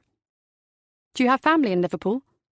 Tara reckoned the question was less intrusive than her previous faux pas, but she was wrong again. No, not really, Jez replied, her eyes watering. My mother died when I was 3 and my father when I was 17. There's no one here, really. No one I'm particularly close to. She seemed to wander off with her thoughts for a while, as Tara continued with her supper. When the meal was finished, an awkward silence ensued, and Tara began to think she had overstayed her welcome. That certainly hit the spot, she said, wiping her mouth. But I think I've taken enough of your time. She glanced at her watch. God, it's after 11. I'm sorry for spoiling your evening, having to entertain the likes of me. I'd better be on my way. Finish your wine first, said Jez, topping up her glass. Tara found this woman hard to refuse. Chapter 13. It was the first board meeting since Richard's death, and Maggie Hull was frightened. She set a tray of glasses and jug of water in the centre of the table and looked around the room. There would be an empty chair this morning, unless Edward had already found someone to replace his son-in-law. She had worked for the company for more than 30 years. Edward had been in charge for longer, but she remembered the day that Toby had joined in the shadow of his father, Jimmy. Then Richard came along, and he and Toby soon became a double act, bosom pals and tricksters of the highest order. Soon, though, Richard had begun a relationship with Nicole, Edward's daughter. She had worked there during the summer months while she was a student, but when she and Richard married and the children came along, she was happy to stay at home. Everything had turned sour when Jez showed up. Maggie could see trouble brewing once Richard and Toby both began paying Jez too much attention. At first it seemed merely a light-hearted competition between the two lads to see who could impress Jez the most. But the harmless flirtations developed into something more serious. She could see that Richard and Toby were fighting each other for the affections of the stunning woman. Jez had been her friend for a time also, but she could never approve of such behaviour. She never thought that Richard would go as far as he had done. To leave his family for Jez was only asking for trouble. He hurt so many people. But Maggie knew the secrets of this place far more than she was supposed to know. She had seen how Jez had eased her way into working for Edward, a job that she, Maggie, had done for years. There was a hostile atmosphere about the office, and now she was afraid. She knew things about Jez, and she knew the secrets of each of the directors. Such knowledge, she feared, might one day get her into terrible trouble. How was it all going to end? "Good morning, Maggie," Skip McIntyre called to announce his presence in the room. He enjoyed making an entrance. She could barely summon a reply. "Morning," she mumbled, but the man's ego didn't stretch to him being concerned by the lack of warmth in her greeting. He was thick-skinned and had never cared a damn for his employees, including Maggie. At times she wondered how a man like McIntyre gained any satisfaction from working at the firm. Then again, she knew how he had come to be here. Toby came in next and sat down at the table where she had already laid out his files for him. He had a report to present to the board this morning, and she knew he was ill-prepared. As always, she did her best to cover for him. He looked his usual nervous self, well-dressed, well-groomed, but there was little of substance between his ears. A few minutes later, his father Jimmy hobbled in on his walking stick, puffing heavily from having struggled from his car to the lift and then to the boardroom. Nowadays, effectively retired, he maintained a presence on the board, more to ensure that he was not getting ripped off by the rest of them than to contribute anything worthwhile to the company. Years ago he had enjoyed groping her each day when she came into his office. Now he was incapable of anything, and she could make him feel inadequate merely by brushing her body against him. Last to arrive was the chairman, Edward Harbinson, son of the company's founder and the man responsible for making Harbinson Fine Foods a profitable company and national success. She thought that he looked drained and was sure it had everything to do with what had happened to his son-in-law. He might also be aware of the trouble that surely was soon coming his way. When Jez strode in elegantly to record the minutes of the meeting, Maggie quickly made her escape. It was her nature, though, to express her distaste at the woman by staring coldly into her eyes as Jez took her seat. Once they had been friends, but now Maggie Hull knew better. This woman had destroyed Richard's marriage, and now he was dead, and yet she still had the nerve to continue working there. Any decent woman would make herself scarce. Maggie missed her regular bus home because, after the board meeting, Toby had a ton of things needing to be done. He had disappeared off to the factory and speak, or so he said, while she was left to sort his problems. On her way out of the office, she shared the lift with Skip McIntyre, who was full of his usual monotonous chat about holidays drawing near and questions on her plans for the weekend. He knew damn well she had few plans. She lived alone, never married, no family in Liverpool, no real interests outside of work, while he could boast of a rich social life, his country cottage in the lakes and his bloody villa in Marbella. Maybe it was time for her to think of a new job, or perhaps retirement. But where could she go, or what else could she do? Harbinson's was all she had never known. This company was her life. On the walk from the bus stop, rain coming down heavily with the sudden drop in temperature, she deliberated over what to have for her dinner. She could fetch some fish and chips on the way home, or else pop a steak pie in the oven and settle down for the night with EastEnders and Coronation Street. Having opted for the steak pie, she slid her key into her lock and pushed open her front door. She shook the water from her raincoat as she pulled it off, hung it on the post of the banister, and went down the hall to the kitchen to switch on the oven. Her doorbell sounded. She froze. She didn't even dare to look behind her. So often these days she had a reluctance to open her front door. The last time they had called, at least she had the money to pay them, but not tonight. She'd promised herself that she would not rack up any more debts. She had decided it was so unnecessary. Most of the things she bought were useless to her anyway. Pretty to admire, but that was all. And before she knew it, her spending was out of control again. She'd maxed out her credit cards weeks ago. She was behind on payments. As she'd done several times before, she turned to the local guys who were quick to lend her cash, but at a huge rate of interest. Now she had no money to pay them back, and no friend this time to step in to help her. She tried to make out the figure beyond the frosted glass. It might be someone else, about something entirely innocent. Mormons, Jehovah's Witnesses, charity collectors, or even a neighbour. Maybe it was Toby or someone from the office, calling to drop off files for her to work on before the morning. But the outline of the figure in the dying light didn't look as though it could be Toby. The caller was persistent, ringing the bell and hammering with a fist on the glass of the door. She heard the muffled voice calling to her. She switched the oven off again and eased slowly down the hall. Her hands trembled as finally she opened the door. Immediately she drew back, sighing with relief as her visitor, dripping wet, stepped into the hall. Maggie turned and walked towards her living room as her caller closed the front door. But it was a disastrous mistake to assume she was safe. The first blow to the back of her head knocked her cold, and she fell across the doorway into the lounge. The frenzy that followed quickly sucked the life from her. Chapter 14. Despite feeling less motivated even than the day before, Tara dealt swiftly with Big Beryl. "I suggest that you tell D.C. Wilson of your involvement in these burglaries," she said. Beryl scoffed, as if her words meant nothing. "We have a witness, Beryl. Someone who can identify you as the man who was making out of her front door with her television." Beryl rubbed his chubby hand across a day's growth of beard. Suddenly he didn't look so confident. "I'll leave you with D.C. Wilson, and you can make your statement." She sighed as she walked from the interview room back to her desk. Only 20 to 11, and she was praying for the day to be over. She glanced across the room at Murray, who was engrossed in paperwork. The remainder of her day promised the same, and yet her mind was busy with the information she had digested on the poisoning emergency. She had composed a mental list of the people she would like to interview. Whoever was running the investigation may have already done so, but why had no progress been reported?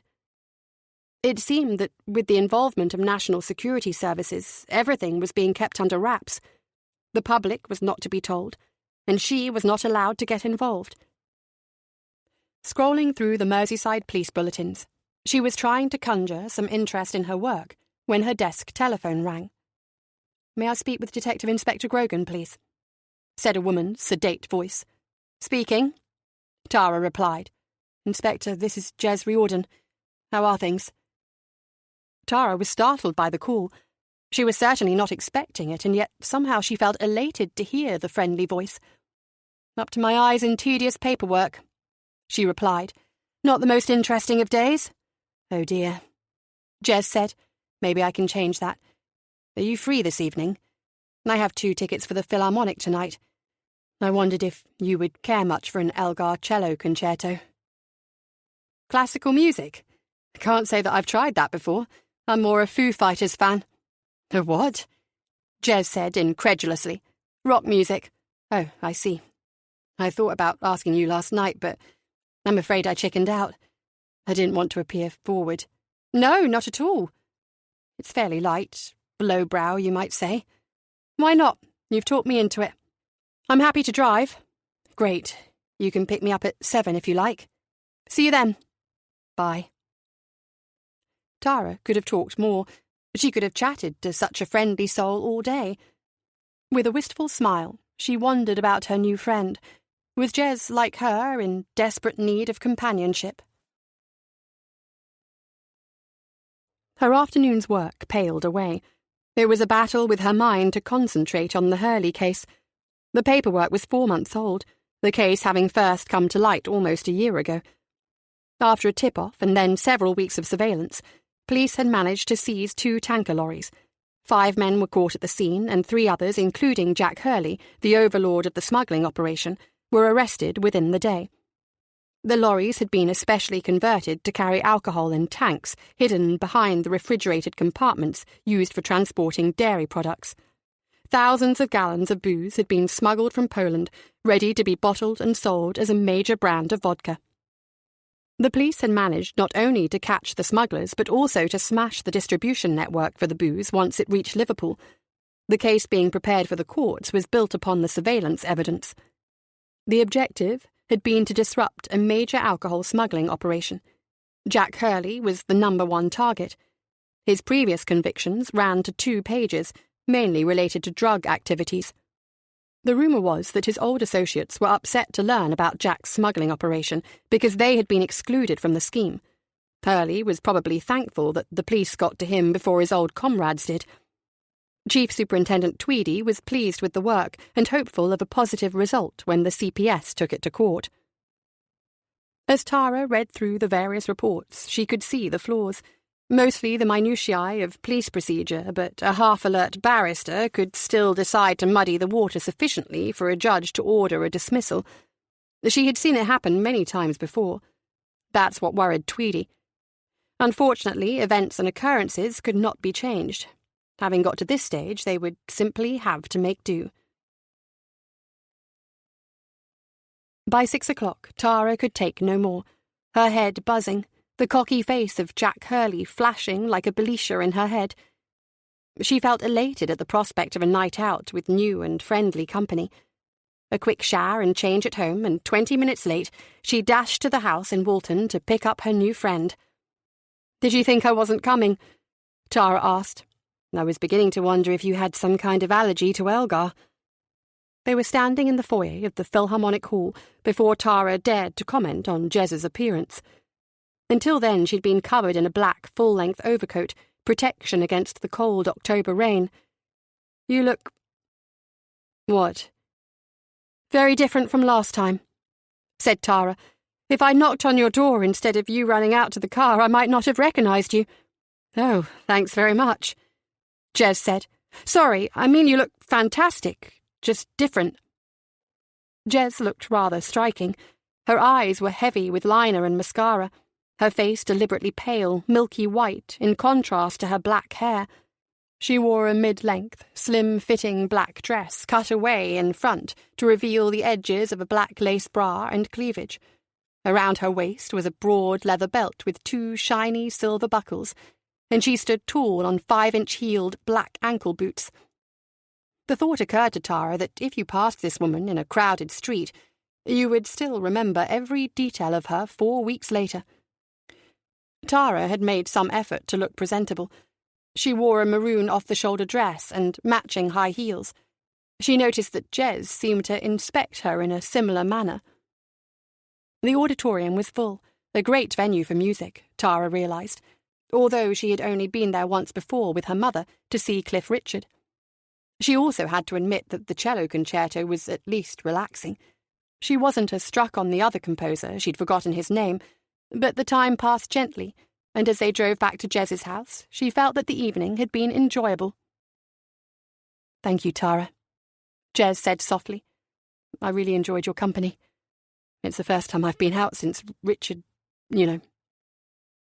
A trace of a tear sparkled in her eyes, and Jez again looked vulnerable in the same manner Tara had noticed when they'd first met. "I've had the tickets for ages. It would have been a pity to waste them." "Thank you for thinking of me. A night out was just what I needed," Tara said with a smile. Suddenly, Jez leaned across and kissed her on the lips. She lingered for a second, enough time to flash her blue eyes at Tara. Then she opened the car door before Tara could react. It was bold and mischievous, but Tara had no clue whether she should read anything more into the kiss. "Next time we can do the Foo Fighters," said Jez. "Definitely. Good night, Tara. Sleep well." Jez closed the car door and strode confidently toward her house. Tara was suddenly trembling.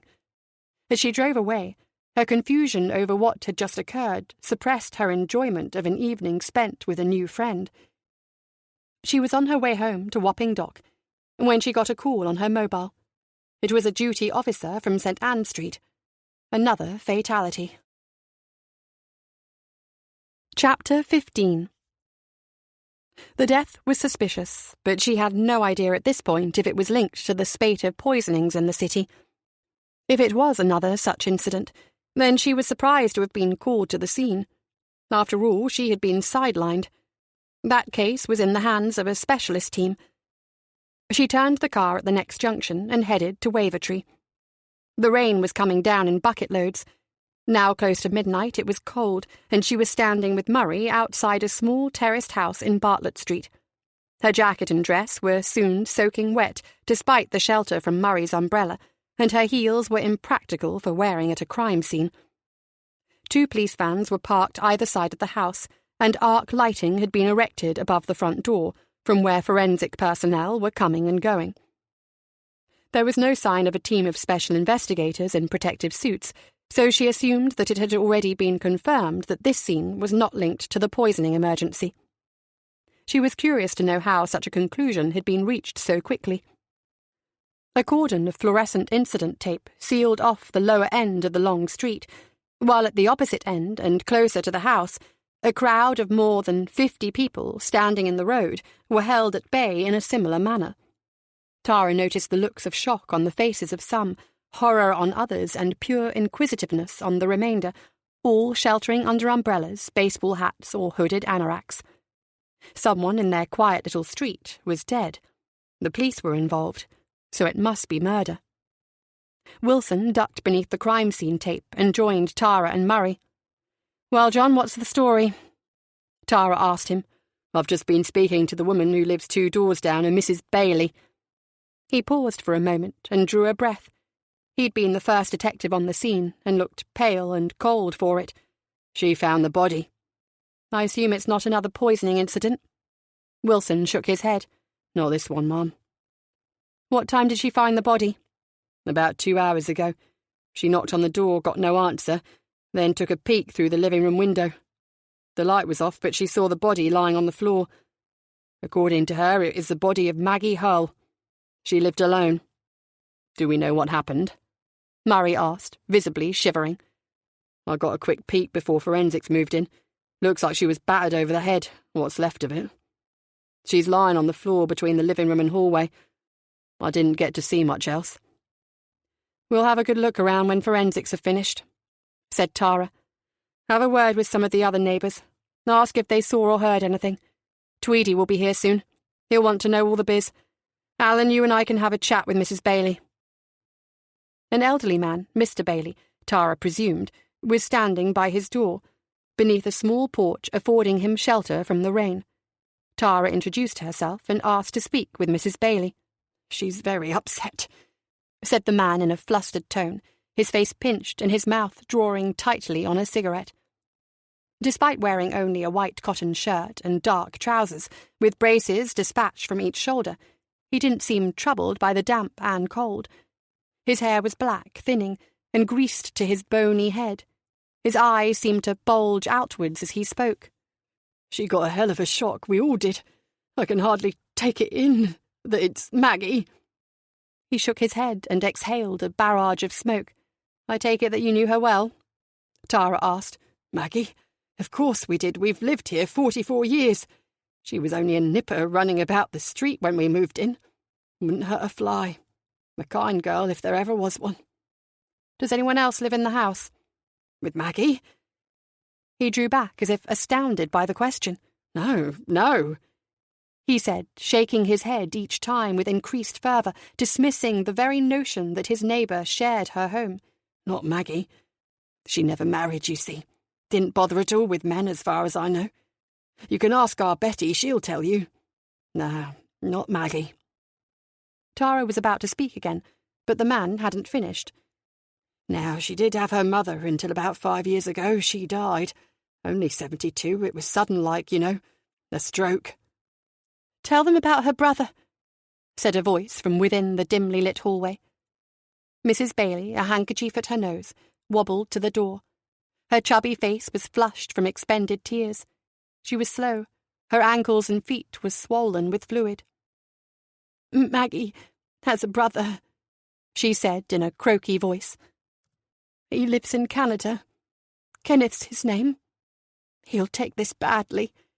He was home last year on holiday, and he told me himself that he wanted Maggie to come and live with him in Toronto.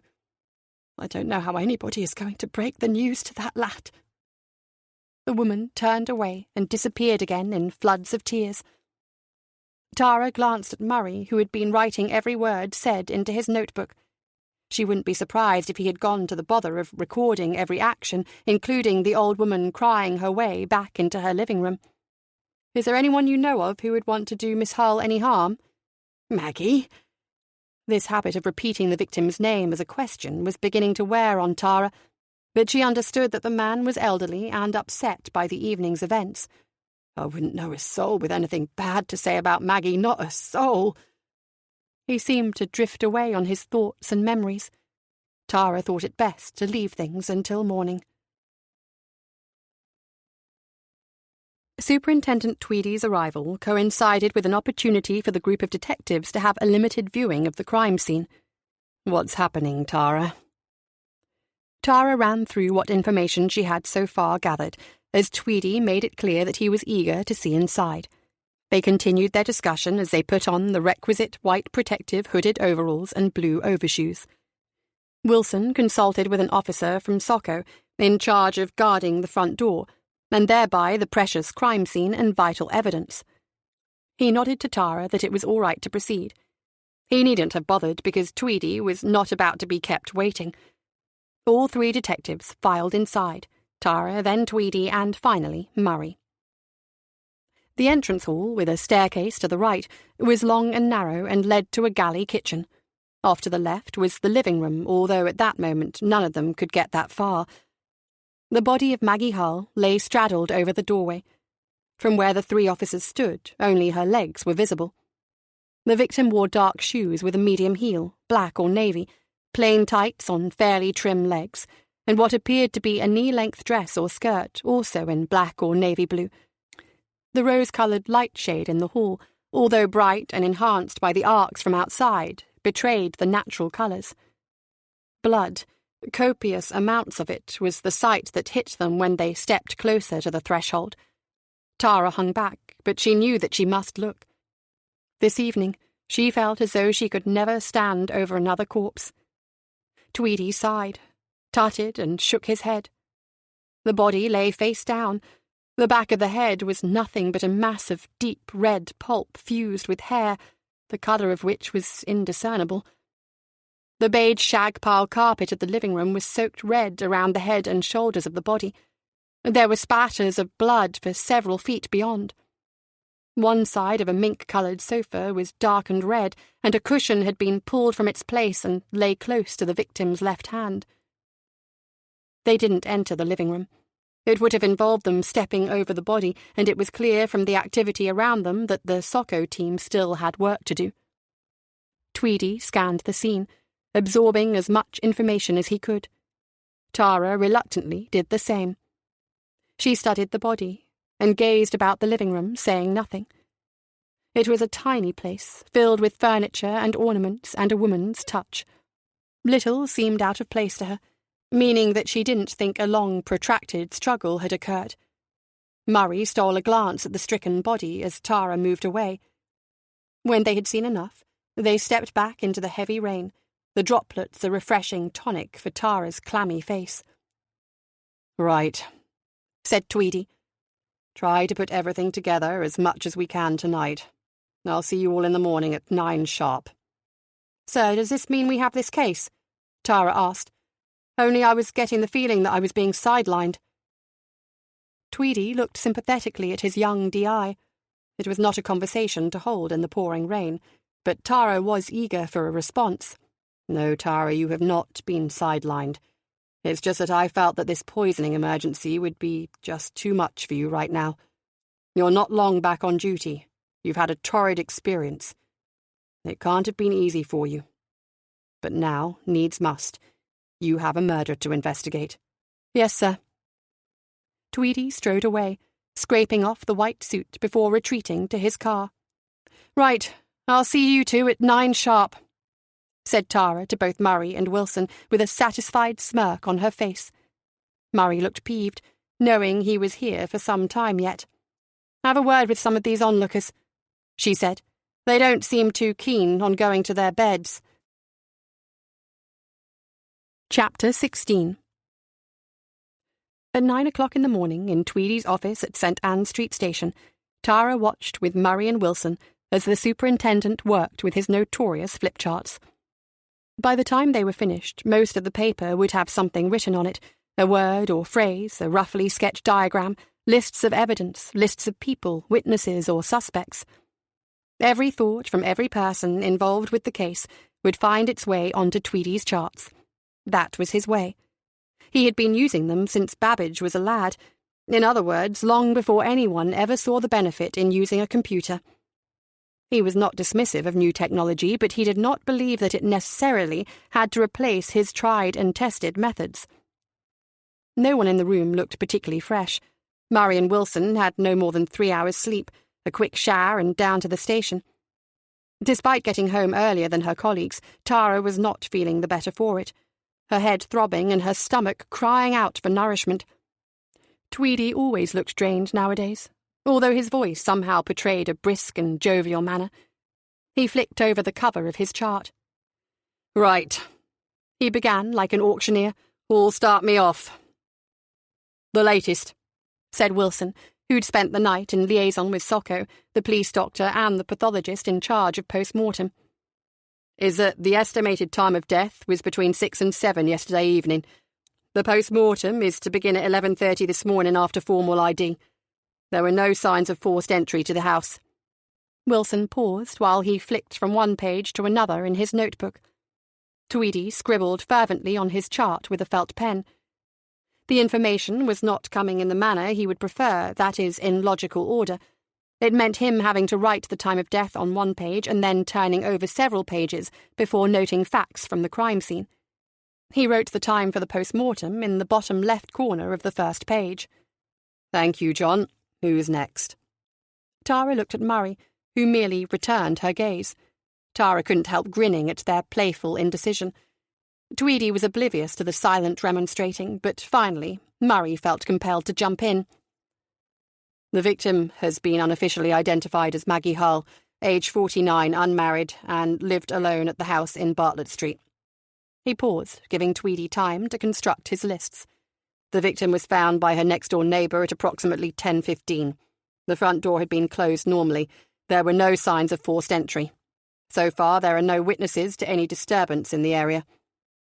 "Thank you, Alan," said Tweedy, always keen on using first names at the office.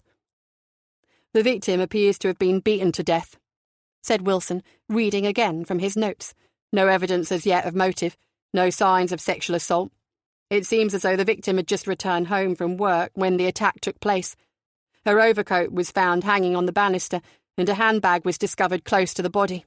Some cash was found inside the bag, bank and credit cards also, so it doesn't appear that robbery was a motive." Tara was busy making her notes, jotting down reminders to herself to check certain details. At times she was not fully aware of what was being said. "No weapon found as yet," Wilson continued. Tweedy quickly devised another table relating to weapons. "The victim was found lying face down between her living room and hall. Little sign of a struggle except for a displaced cushion from the sofa. From what neighbours say, Miss Hull had no known enemies, no boyfriends and no family, except for a brother in Canada. The victim worked as a secretary in the city centre at the head office of Harbinson Fine Foods in the Liver Building. She seemed to live a solitary existence." The mention of Harbinson Fine Foods suddenly pinched at Tara's sides, disturbing her thought patterns. the company where Richard Andrews had been a director, the office also where Jez Riordan still worked. Tara's mind raced. "Tara," said Tweedy. "Sorry?" "Anything to add?" Tweedy remained at the ready with his marker. "Just to remind you, sir," said Tara, her attention to proceedings now restored, "it seems that Maggie Hull worked for Harbinson Fine Foods. That's the same company as that jumper at the Liver Building, Richard Andrews. A possible connection?" "Or tragic coincidence," replied Tweedy. "Have a look anyway. It's a start." Tweedy stepped back and examined his handiwork. "Right," he said, a little perplexed. "What we need this morning is a plan of attack and a list of priorities." Within a few minutes, a sizable list of tasks had been committed to paper.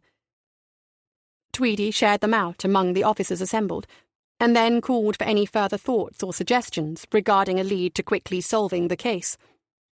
Tara wanted a second, more detailed inspection of the murder scene before she set about doing anything else. A squad of uniformed officers had begun a series of house-to-house inquiries in Bartlett Street, and several roads on either side. The home of Maggie Hull remained cordoned off, while forensic examination continued. Another team of uniforms were busy searching the back alleys and gardens of nearby houses for a murder weapon, or indeed anything that might shed some light on this dismal case. Murray accompanied Tara into the house, as he had done in the early hours of the morning. On this occasion, with the body removed from the crime scene, they were able to stand inside the living room. "There doesn't seem to be a thing out of place," Murray commented. Tara agreed. "And yet there's hardly room to move," she said. "Look at all this stuff." The pair of them examined the contents of the compact yet overfilled room. A plump three-seater sofa sat against a wall directly opposite a grey stone fireplace. An armchair matching the sofa sat in the bay of the window, and another one by the door. A heavy dark-wood cabinet with glass doors and shelves was squeezed between the wall and chimney breast, and housed an extensive collection of glass crystal, Waterford, Edinburgh, and Swarovski. Between the fireplace and the window sat the latest in home entertainment: 3D smart TV, skybox, DVD, and an iPod docking station. Behind the TV, a bookcase housed a multitude of CDs and DVDs. "Will you look at the size of that TV?" said Murray. "Maybe this is where Big Beryl keeps his loot." "Miss Hull certainly had the best of gear," Tara agreed. "I'm sure that carpet and suite cost a bit, never mind all that crystal. It's a hell of a CD and DVD collection, too. She must have spent a fortune." The room, despite being filled to the brim with all sorts of personal luxuries, was also quite tastefully decorated. The walls were painted an inconspicuous mild cream, allowing several expensive-looking paintings to catch the eye. One in particular had Murray looking baffled. "Take a look at this," he said, his head cocked to the side. Above the sofa, a picture 3 feet by 2.5, showing a waterfall, had posed him with a problem. "Do you see what I see?" he said, bewildered. Tara studied the scene. At first glance, it appeared simply as an oil painting of a vibrant waterfall in a leafy glen. It was brightly coloured, fast-flowing water over dark grey rocks amid emerald ferns and silver birch. On closer inspection, and indeed once noticed, it was difficult to believe that it could have been missed in the first place, stood 2 young boys above the falls and among the mosses and ferns, their hands by their crotches. Suddenly it became apparent that their behaviour, both of them having a P, was entirely responsible for the torrents of water cascading over the rocks. "Who the hell would paint a picture like that?" Murray asked. It immediately occurred to Tara who might have devised such a scene. They continued their inspection of the ground floor of the house. In the kitchen, they were once again amazed to find such an expensive range of utilities. Murray whistled. "Wow, these kitchen units must be top of the range, never mind that oven and hob." He opened one of the cupboard doors to find a well-stocked refrigerator. "Geez, look at the stuff in here!" Champagne, smoked salmon, and several expensive pre-cooked meals from luxury ranges of Waitrose and Marks & Spencer were stacked on the shelves. "She certainly didn't make do with beans on toast," She knew how to treat herself. The joys of living alone, Alan, said Tara, closing another cupboard door upon expensive-looking crockery. Let's take a look upstairs. It was the same story. Compact rooms made to look even smaller by extensive bedroom furniture, fitted slide robes and a king-size bed in the master bedroom. Did she own part of that company she worked for? Said Murray. Makes you wonder where she got all her money from. She lived well for a secretary. Tara slid open one of the wardrobe doors. By this stage she was no longer surprised to find a vast array of expensive clothing hanging inside. Behind the next door, and woman-typical, she thought, was the accompanying collection of shoes and boots. Murray handed her a photograph in a heavy brass frame. This our Maggie, then. In the colour picture was a woman of about 35, sitting on a bench beside an older woman who looked around 60. The scene behind them was of a riverboat, the type you would see cruising on the Rhine. Maggie and her mum? Said Tara. She looked closely at the photo. The first she had seen of the victim, if indeed it was Maggie Hull. She seemed a happy sort, but then she appeared to have been on holiday and well relaxed. Tara couldn't tell much else. She was not that pretty, a step above plain, maybe. Her hair was long and curly, her smile a little fixed. Again, Tara concluded it was a holiday snap, nothing more. Well, Maggie, love, she said to the photo, for whatever reason, some bastard took a strong disliking to you. She handed the frame back to Murray, who replaced it on the bedside table. Right, Alan, let's go see the people she worked with. Chapter 17. On this occasion, Tara didn't bother to make an appointment. She was certainly intending to speak with the company chairman once again, but she wished also to speak with the ordinary staff, the people who had worked day in, day out with Maggie Hull, those who knew her best, and those who may even have been her friends. It might well be that she worked at one of the company's factories, of which there were two on Merseyside, one in Speke, another in Birkenhead. From the moment she and Murray walked through the door of the head office in the Liver building, however, it was obvious that the news of Maggie Hull's murder had reached them. Officially, her name had not yet been released to the media, because a formal identification had not yet taken place. Her address, however, and the scene outside her home had already featured on the breakfast time news and social media. "Good morning, can I help you?" asked a girl on the desk. She wore slim black trousers and high heels, but Tara couldn't recall if it was the same girl she'd met on her previous visit. She shrugged off the notion as unimportant. "I'm Detective Inspector Tara Grogan, Merseyside Police, and this is my colleague, Detective Sergeant Murray."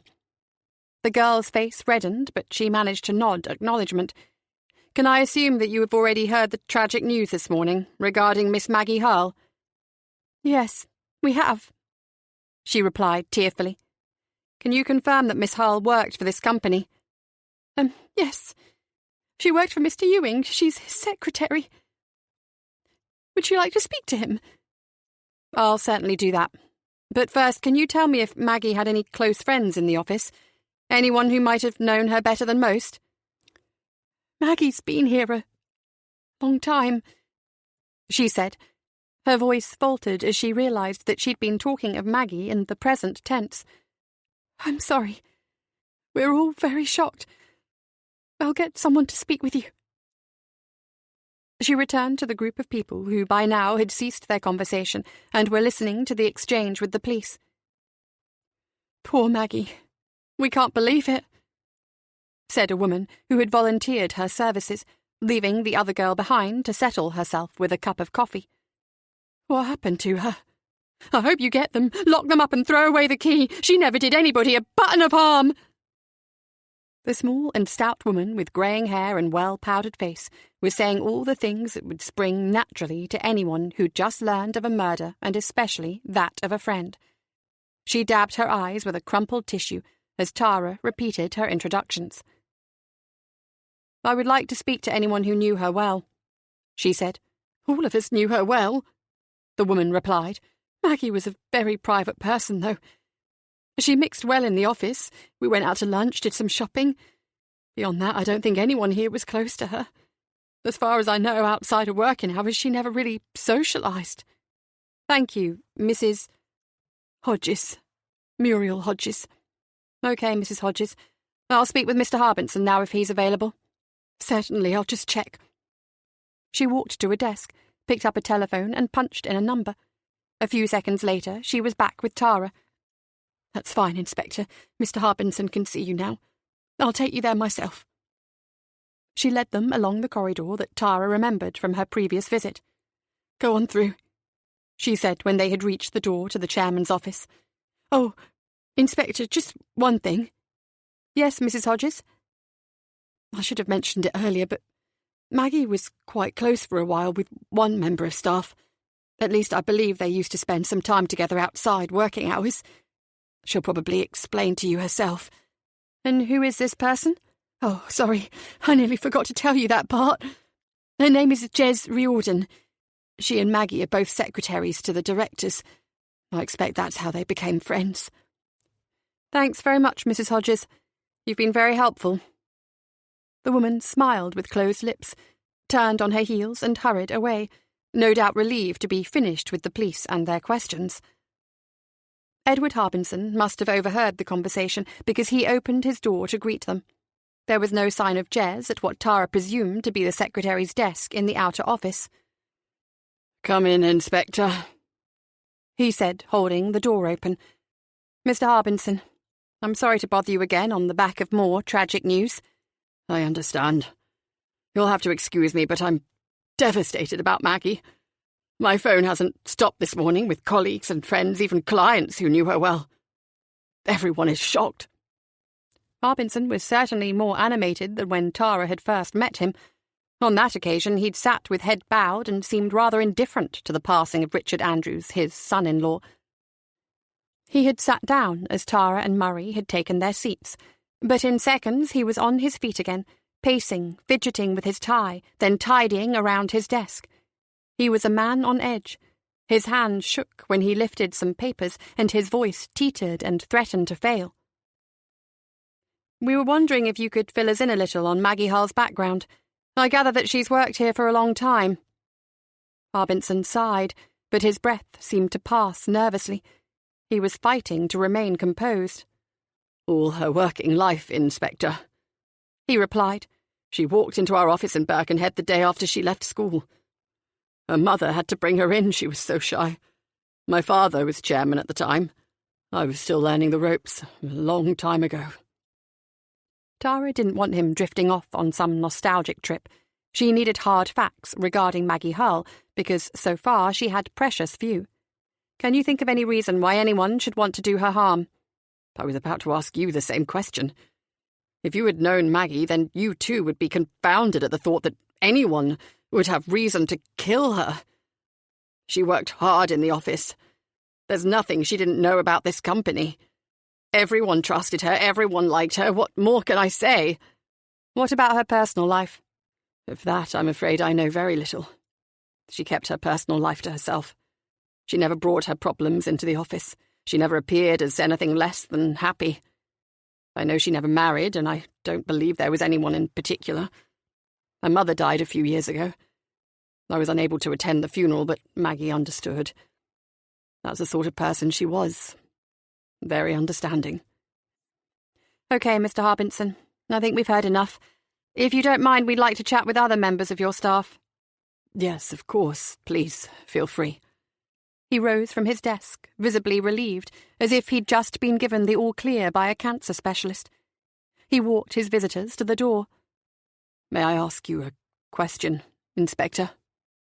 He said shakily. Go ahead. How did she die? Someone battered her to death, Mr. Harbinson. Tara studied the man's reactions, and could have elaborated, but the vision she'd planted was more than sufficient. Harbinson's face drained of colour. One last thing, Mr. Harbinson. Can you think of any connection between Maggie Hull and Mr. Andrews?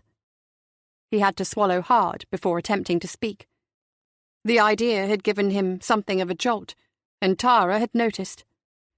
Not beyond the office, no, he answered, as if he were running the idea through his mind for the first time. Chapter 18. They were shown into the office of Toby Ewing by a young lad who didn't look old enough to be a school kid on work experience, let alone a full-time employee. Thin, scrawny, with spots, his white shirt and bright red tie did little to enhance his maturity. The office was at the far end of a bare corridor in a functional red brick building within the Harbinson Fine Foods factory at Speke. Toby Ewing had his back to them as they entered, and he was speaking on the telephone. When eventually he turned around and noticed that he had company, he nervously called an abrupt halt to his conversation. "I'll have to go," he said, sounding flustered. "I have people waiting to see me. I'll see you tonight." He put down the receiver. "Sorry about that," he said, although he didn't yet know who he was addressing. "Mr. Ewing?" Tara asked, then continued with her introductions and explanations as to why she was there. Ewing stood and listened, but couldn't hide his being distracted. He was pale, fine-featured, and wore designer spectacles, oblong lenses in dark blue frames. His suit, also well in vogue, complemented a neat white shirt and a sensible tie. His body was thin, almost wimpish. It occurred to Tara that he seemed quite young to be a director in such a large company, but then again Richard Andrews also was only 37 when he died. "I'm sorry, Inspector," said Ewing. "As you can imagine, things are a bit hectic here today. The phone hasn't stopped, and Maggie isn't here to field my calls." His mention of her name suddenly halted him in his tracks. It allowed Tara to begin her inquiries. "Miss Hull was your secretary, I believe?" "That's correct." He'd at last dropped into his leather chair and sat with his arms resting on the desk. "Maggie was a lot more than a secretary, though."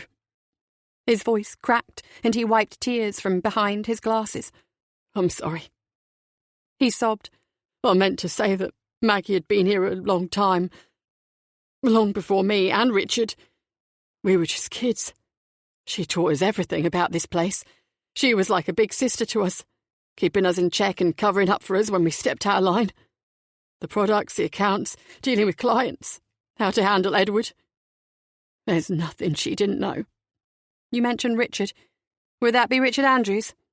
"Yes. Poor Richard. I can't believe all this is happening. First Richard and now Maggie." Tweedy had referred to it as a tragic coincidence, but Tara wasn't entirely sure that she believed in such things. In her experience of crime investigation, a coincidence was merely something that lacked a credible factual explanation. It did not necessarily mean that two happenings could not be linked. The telephone rang. "Hello, Toby Ewing speaking." He paused to listen. "I'm sorry, John, I'll have to get back to you on that one. I don't have the file to hand. Tomorrow morning. Bye, John." He replaced the receiver. "Sorry for the interruption, Inspector." "No problem," Tara replied. "Can you tell me, Mr. Ewing, when you last saw Miss Hull?" "Yesterday. She was at work as usual. At head office, I mean. She didn't spend much time down here. I'm the director in charge of primary production here at our Speke factory. My time is divided between here and head office in the Liver building." "Primary production?" Murray asked. "Yes, we process our meat products here. Mainly poultry and some pork and lamb, then pass them on to Birkenhead where they prepare our fine, ready meals. We also supply fresh chicken directly to retail outlets." "And at what time did she leave work?" Tara asked.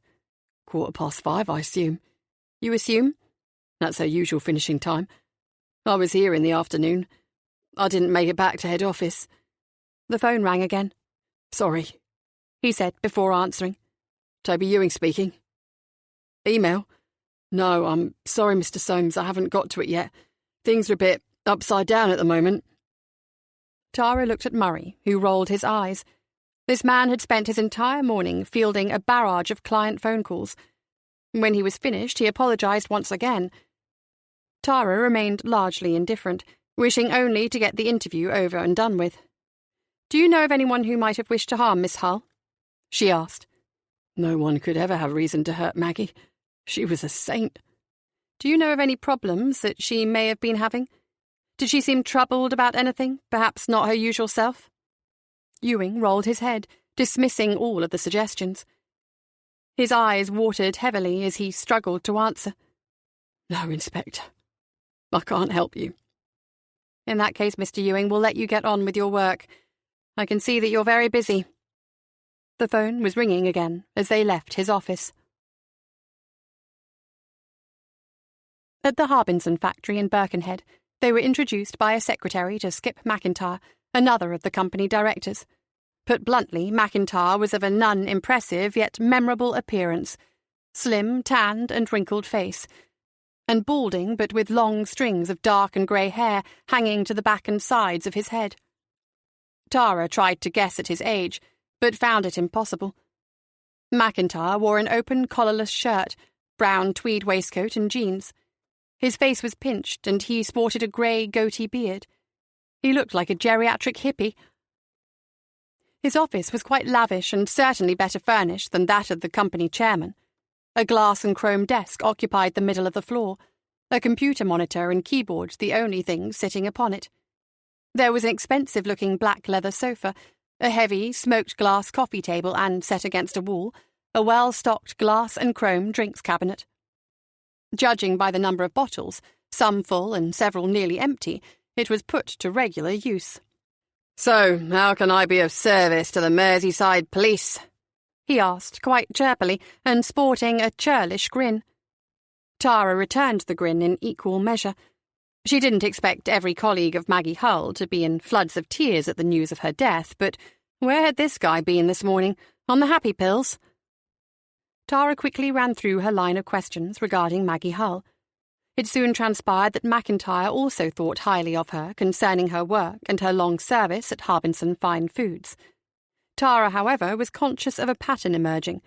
Everyone they had interviewed so far was in wholehearted agreement that Maggie Hull had been a cherished employee, one which any company would be privileged to have on their payroll. Strangely, though, not one of them seemed to know or even care very much about her personal life, her life beyond the office door. She had worked at the company for a very long time, but it seemed that she was part of the furniture to leave behind at the end of the working day. She left about 10 to 6, said McIntyre in reply to Tara's question. I shared the lift with her. That was a bit late for her, said Murray. Mr. Ewing reckoned that she usually finished shortly after 5. Yes, he would, said McIntyre, frowning. Since Maggie became his secretary about a year ago, she never left the office before 5:30. Most days it was closer to 6. Toby wouldn't notice that sort of thing. He's a bit of an idiot. That's why she became his secretary in the first place. Edward believes that Toby needs to be taken by the hand. And what do you think? Inquired Tara. Me? As I said, Inspector, he's a complete disaster. If it were up to me, he wouldn't be here. But Daddy keeps an eye out for him. Toby and Richard were supposed to be the future of this company. The rest of us are a bit long in the tooth. Now that Richard is gone, I can't see Toby taking control by himself. Daddy? Yes, Jimmy Ewing is a retired partner of the firm, or a sleeping partner, you might say. Young Toby is the apple of his eye. Tara quickly realised that she wasn't going to get much more information on Maggie Hull from this particular company director. The man seemed to have a rather hefty chip on his shoulder regarding his business partners. Perhaps within such an attitude there lurked a motive for murder. But why kill Maggie Hull, a much-loved servant of the company? They left McIntyre to get on with his work, although of all the executives they had met this morning, he appeared the least busy. They're a strange bunch, said Murray on the drive back to St. Anne Street. What do you mean? To be directors in a big company. They don't strike you as high-powered businessmen. Harbinson seems businesslike. But the other two. Ewing is only there because of Daddy, and McIntyre looks as though he'd rather be at Glastonbury. Chapter 19. Tara could not recall ever feeling such relief to have made it to the weekend. Having made it, she wondered why she had been looking forward to it in the first place. She had no plans. Continuing to regard herself as having been sidelined at work concerning the ongoing poisoning scandal, she did not expect to have anything to do with policing until Monday. At the counter in the kitchen area of her flat, she sat over a chicken korma ready meal and wondered if it had originated from Harbinson Fine Foods. Most of the company's product was not sold under the Harbinson name, but rather appeared as home brands by all the major food supermarkets in the country. As she ate and tried to get into a paperback novel about lost love in the 18th century that she thought she should be reading, she pondered her options for the weekend. A visit to her parents was long overdue, but she decided that if it was going to happen, she would leave it until Sunday afternoon. It was more likely that on Saturday her mother would be lunching with friends and her father playing golf. Sunday was the best time to find them both at home, and also she could invite herself for lunch. Only a few months ago, she would have been under pressure to free up her time to be out on a Friday and Saturday night. It had been even longer since she'd been on a date with a man, and she could scarcely remember the last time she had sex. The prospect for this Friday evening was to sit in front of the telly and wonder about the terrifying events taking place in the city. The belief now was that the incidents of poisoning were not as they had been in Salisbury. The victims seemed random and no specific target had been identified. The use of chemical nerve agents like Novichok had been ruled out, although the toxin responsible for the deaths had still not been identified. None of these developments could rule out the actions of terrorists or of an individual acting alone. No motive had been established for the deaths of 4 innocent and unconnected members of the public. Her appetite remained poor, and she gave up on the korma with rice and scraped what was left on her plate into the bin. Automatically, it seemed, she reached into the fridge and removed a bottle of white wine, twisting off the cap and filling a stemmed glass. She retired to her sofa and scrolled through her mobile. There were no texts, there were no WhatsApp messages from Kate in reply to her cinema suggestion, and there were no missed calls. At the end of the news on TV, the weather forecast for the weekend sounded promising: late autumn sunshine and no rain. A rare opportunity to be out and about. A sudden notion came into her head, and she went immediately to fetch her notebook from her handbag. On a fresh page, she had jotted down a telephone number. When she had made the call, she sat back in the sofa and contentedly sipped her wine and selected a movie from Netflix. Her weekend was looking up. "Right, you can open your eyes now," said Tara. "Oh, my word, it's beautiful," said Jez. "But I certainly didn't do it justice. Look at the colour of the trees. It's autumn. You painted a scene in early summer." Tara had parked her car by the side of the road and led her companion along a narrow path before climbing onto a rocky outcrop that stood above Clyn Padan. Jez struggled with the climb, unprepared for walking on rough ground wearing heeled boots. Tara had less trouble in flat shoes, and her excitement to be at this place where her father had often brought her as a child quickened her step. Soon, though, they stood on the rock known as Craig Yrundep, or the Union Rock, and gazed over the lake towards Clonberis. It was the vista that Tara had seen among Jez's paintings. "I thought you might like to see the place," said Tara. "Wonderful. Thank you." The pair sat down on the rock with their legs outstretched. The air was cool, but there was little wind, and the clouds were absent, leaving a milky blue sky. For a time they sat in silence, admiring the view. Tara, when she had left home that morning, had no motive in her mind other than to bring Jez to this spot. Now, however, she couldn't help her thoughts drifting towards the investigation of Maggie Hull's murder. She realised she still had to quiz Jez over what she knew about her late colleague. Worse still, she was well aware that if Jez was considered a person of interest in the murder case, then she was breaking every rule in the book by socialising with the woman. If Tweedy were to find out, he would bounce her out of his squad in a flash. But Tara's mindset lately was to care little for protocol, and even less for her well-being. "I take it you've heard the news about Maggie Hull?" Jez flashed a look of irritation. She was not expecting to be questioned at this time. She continued to gaze into the distance. Tara had the chance to study her face more closely. She saw that Jez's eyes were puffy, as if she'd been crying, but she'd made some effort to perk herself up again, perhaps in anticipation of their outing. "Maggie and I were very close. Very close indeed. She took me under her wing when I started working at Harbinson's.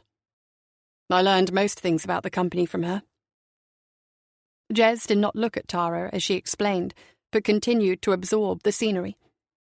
We got on well together. We became great friends. She was Edward's secretary when I arrived, but after a few months with her excellent teaching, I took over and she moved along the corridor to look after Toby. Was she happy with that arrangement? Tara asked. I think so. We didn't discuss it in those terms, but Maggie, as I'm sure you've already heard, was not one for complaining. She just put her head down and got on with the job. Did you see each other outside of working hours? Oh, yes, we spent a lot of time together. I had just moved back to Liverpool and I'd lost contact with all my old chums. Maggie and I became soulmates, I suppose. Can you think of any reason for her being murdered? For a moment the question went unanswered. The frankness of it seemed to induce some tears. Jez wiped her eyes and then blew her nose. I'm sorry, she cried. It's just so terrible. I can't believe that anyone would want to hurt Maggie. Do you know anything about her personal affairs? Tara asked. No, not really. The only problem she ever seemed to have was money. She was always in debt. She didn't seem to care how much something cost. If she wanted it, she bought it. Tara's mind glanced over the scene in Maggie Hull's home, the expensive furniture, the huge collection of CDs, crystal glassware, and the vast wardrobe of clothing. When I first met her, Jez continued, she was spending a lot more than she was earning. She showed me some of the things she was buying, not just clothes and jewellery, but silly things too, like joining wine clubs and ordering special edition porcelain. Things that she didn't need. I tried telling her to be more careful, but she told me that it made her happy. What good is money if you don't spend it, she used to say.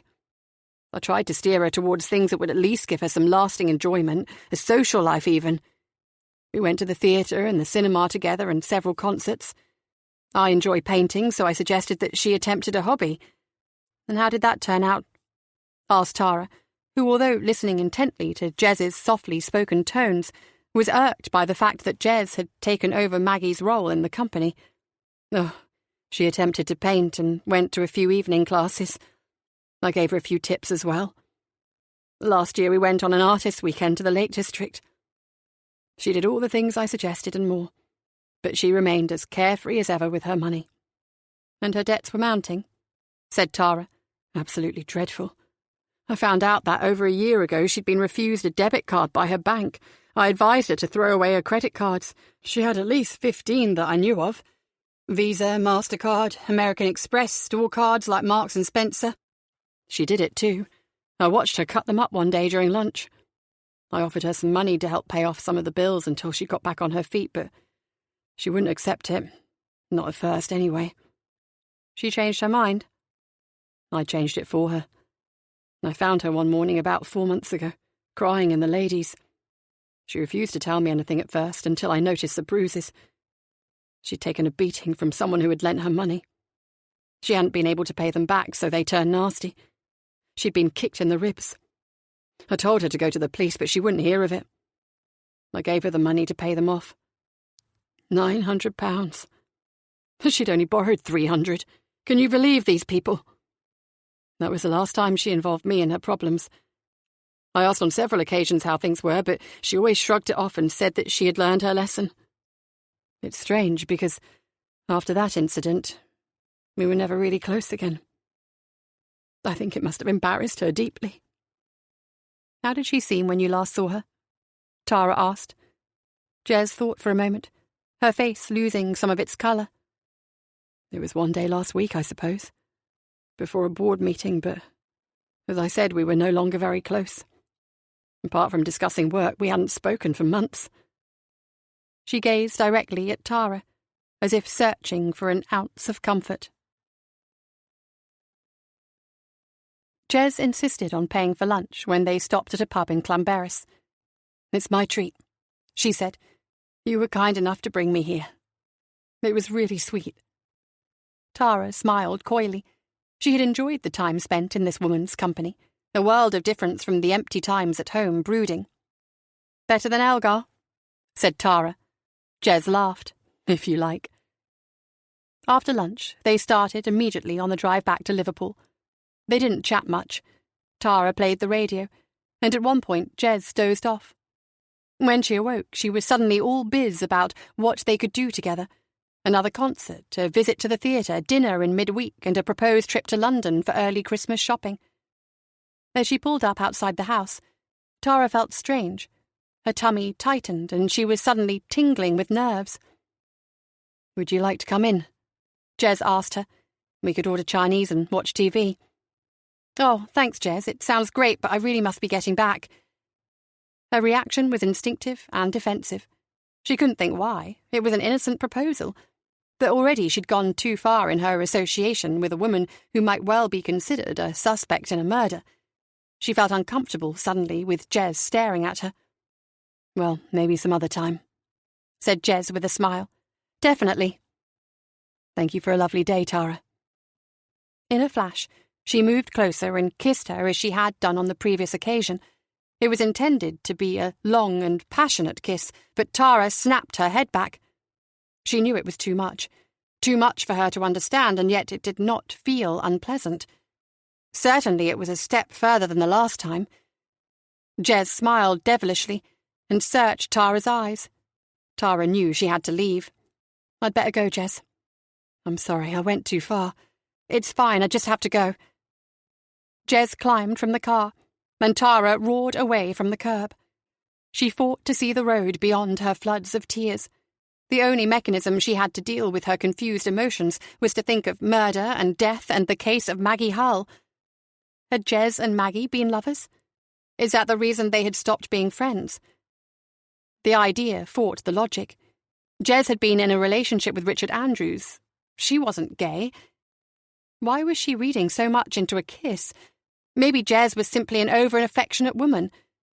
But there was mischief in the look she had after the kiss. Tara had no idea what to think. At least Jez had provided a possible lead in the case. Chapter 20. Murray was sitting alone at a table in the canteen as Tara entered. He was feasting on a full English accompanied by a mug of strong and sweet tea. Tara didn't know how he managed it. She had left her flat with nothing more than a cereal bar in her hand, and by the time she'd reached the station, 2/3 of it remained. After ordering a filter coffee, she joined him at the table. "I don't know where you put it." "Hollow legs." "So, how was your weekend?" she asked him. "Great," he managed between mouthfuls of sausage and fried bread. "How about you?" "Fine, I suppose." She couldn't erase the image of Jez kissing her, and worse still, could not work out exactly how she felt about it. "I went out for a drive on Saturday with that secretary from Harbinson Fine Foods." Murray looked puzzled. Tara suddenly remembered that Murray was not with her that first time she had met Jez. He hadn't a clue what she was talking about. "Jez Riordan. She had an affair with Richard Andrews, the suicide?" "Okay. We have a few things in common, and she is a friendly type. You do realise since she works for Harbinson's that she could be considered a suspect for killing Maggie Hull," said Murray. "I know." "Tweedy would go nuts if he found out, Tara." "He's not going to find out, is he, Alan?" Tara gazed sternly at her colleague. On this occasion, she excused him calling her Tara. Murray looked exasperated. "I hope you know what you're doing, that's all." "Yes, I can manage perfectly well, thank you. Besides, she gave me a possible lead concerning Maggie Hull. It seems that the woman was prone to running up large debts. How much do you know about loan sharks in Liverpool?" "Not much, but I know of someone who does. Joe Melling." "Is he a loan shark?" "A loan shark? Definitely. Heavy-handed with bad debtors? Might be. A murderer? Not likely." When they entered the operations room, Murray went directly to a filing cabinet. Unsuccessful in locating the file he wanted, he sat down at his computer and ran a search through the police database until he came across several cases relating to recent incidents of theft in the Bootle, Walton, and Aintree districts. Somewhere within the files was an address for Joe Melling. He was the go-to for information on petty criminal activity in those areas of the city. To look at the house from the outside, anyone would find it difficult to believe that a man capable of lending money, hefty sums at that, could wish to live there. It was a 3-story mid-terrace house, but well overdue its demolition order in a street not far from Anfield Stadium. Several of the houses in the same row were already bricked up, a sign that the rest would not be too far behind. The curtains on the upstairs windows were open. Hopefully the people inside were up and about. It was only 8:15 in the morning. Children hurried past Murray's car on their way to school. A miserable, bloody day to be going to school, Tara thought. The clear skies of the weekend had succumbed to a thick, billowing grey mass, unleashing its store of rain that pelted against the windscreen. Scurrying to the solid brown door with its peeling paint, she gave the knocker 4 definite clouts, stood back and waited. Murray, from his time spent in CID, knew Joe Melling by reputation only. Included on Joe's record were 3 convictions for theft, the reason being that when he struggled to collect debts from clients, he tended to collect in kind by carrying away the family television, the mother's wedding and engagement rings, the baby's pram, and, on one occasion it was rumoured, the family Labrador. Joe Melling was the local moneylender, and, assisted by a couple of young louts, the district bailiff rolled into one. "Good morning, Mr. Melling, how are you?" said Tara. A rotund, squat man of 65, wearing a dark grey suit, in places shiny with age, peered out from a dim hall at his early morning caller. The ruddy face was not the friendliest, more a face of suspicion and concern. "What can I do for you, love?" he asked, the words fired at considerable Scouser speed. Tara introduced herself and Murray, stating their business, and was rewarded by a modicum of recognition and an invitation to step inside. The house was awash with the smell of food frying as they followed the man through a gloomy hall to a room at the back. Melling intimated for them to sit at a table, laid out for a cooked breakfast for 2, salt, pepper, HP sauce, Yorkshire relish, a carton of milk and a bag of sugar. Through a crack in the doorway to the kitchen, Tara spied a plump woman in a heavy maroon dressing gown busily tending to her frying pan on the cooker. "I've more or less retired, you know," Melling said. Tara recognised the defensive tone of his statement. "I don't lend much these days." He continued, "To tell you the truth, Inspector, I don't have it." He laughed at his quip. "Come on, Joe, a man like you," said Murray. "I hear you're rolling in it. Where'd you get your hearing aids, son? I don't even give the wife housekeeping these days." "The old shares portfolio giving you gyp, then?" "Now you're getting the idea." "Fair enough, Joe," said Tara, bringing a halt to the banter. "What I'm looking for is a list of names." "Names?" Melling's watery eyes widened at the suggestion. "What sort of names? You're not after my books, are you?" "Sharks. I need to know who else is operating at the moment, especially around Wavertree." Melling sat back to consider the question, his rickety chair creaking under the strain. "Somebody overstepping the mark?" he asked. He gazed from Tara to Murray, as if he was unsure who was the most senior of the 2 detectives. It didn't enlighten him when Murray answered. "Could be, Joe. But for the moment we just need to know what sort of people are conducting business and are likely to turn nasty with customers who can't make their repayments." It was obvious to Tara that naming names to the police went against Melling's life philosophy. Either that or he feared the consequences if the wrong people got to hear about it. "I'm not sure if I'm the man to ask, Inspector. Know what I mean?" "Ah, come on, Joe. Where's the harm?" said Murray, his impatience kicking in. "Strictly between us. We may not even be talking to these guys. We just need to run a few checks, that's all." Melling's wife emerged from the kitchen with 2 plates of fried food, bacon, eggs, sausages, mushrooms, beans, and fried bread, very healthy. For the benefit of her visitors, she also carried a scowl, not at all amused at her breakfast being disrupted by her husband's business. After setting the plates on the table, she traipsed back to the kitchen, only to return moments later with a stainless steel teapot. They were not offered tea, not that Tara cared, although she reckoned that Murray could still manage some despite his earlier feast. "Ray Dempsey," said Melling, breaking free of his deliberations. "Still operates around Wavertree." "Anybody else?" "You might do better asking around a few of the clubs, if you know what I mean." "Snooker clubs?" "Snooker clubs, supporters clubs, working men's clubs, take your pick. Tommy Gracie is another one, but he's a bad lot. You'd have to stand your granny as collateral before he'd give you a penny. Any idea where I might find him? Tara asked. Melling looked incredulous. Sorry, Inspector. I'm not that daft. Now, if there's nothing else, me and the wife would like to eat our breakfast in peace. From the car, Tara called Wilson at the station and asked him to check out the names that Melling had given to her. What she feared most was that Maggie Hull had borrowed heavily from a highly organised gang. It would be hell getting any information out of an organised crime group. When she arrived at St. Anne Street, she found a copy of the post-mortem report for Maggie Hull lying on her desk. She fetched a coffee from the machine and sat down to peruse. There were no surprises, nothing much to supplement what she'd already heard from Tweedy. Drugs and alcohol were not a factor in the death, and no sexual assault had occurred. Judging by her inspection of Maggie's house, there had been no robbery either. A motiveless killing. If so, they would have to consider the possibility of a psycho on the loose.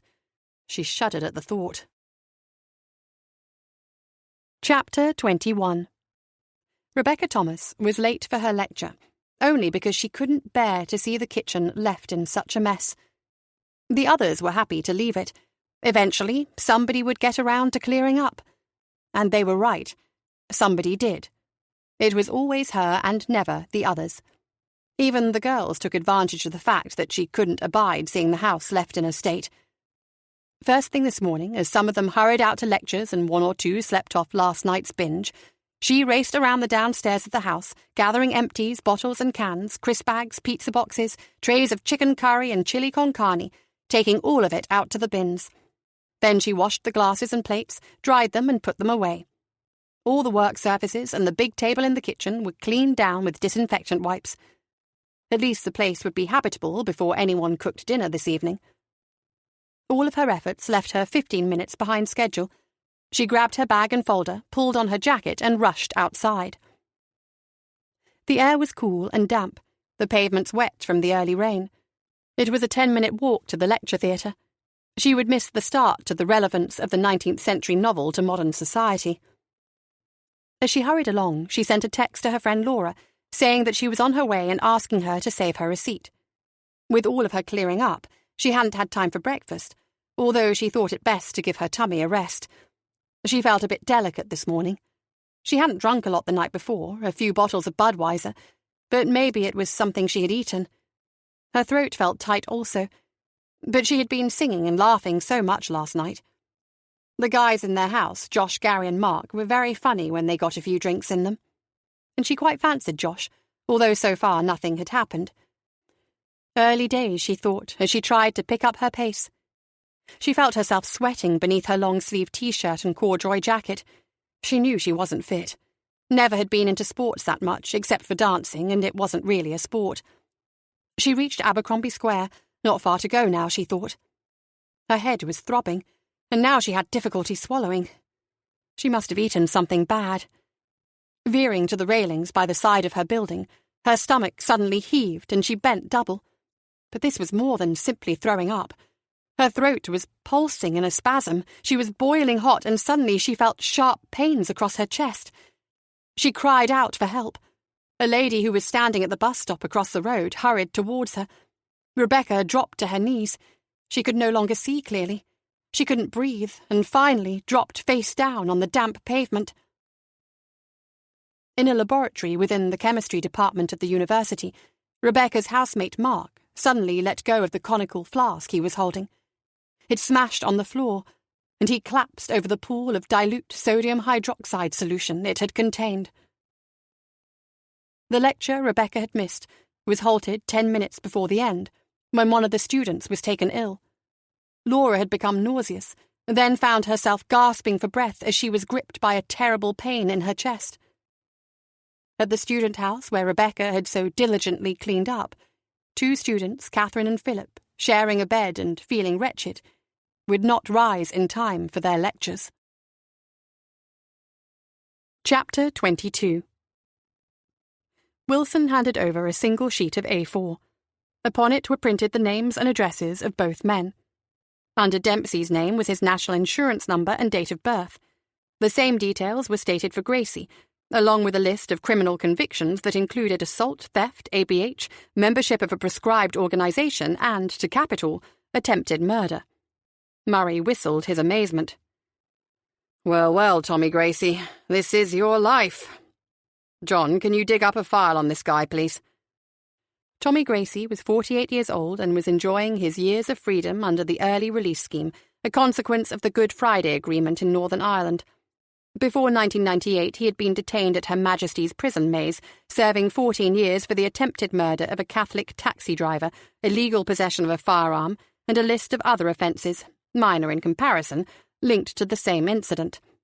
In short, he was the archetypal loyalist paramilitary who'd been fortunate enough to have served only 3 years of his sentence before the political situation swayed in his favour.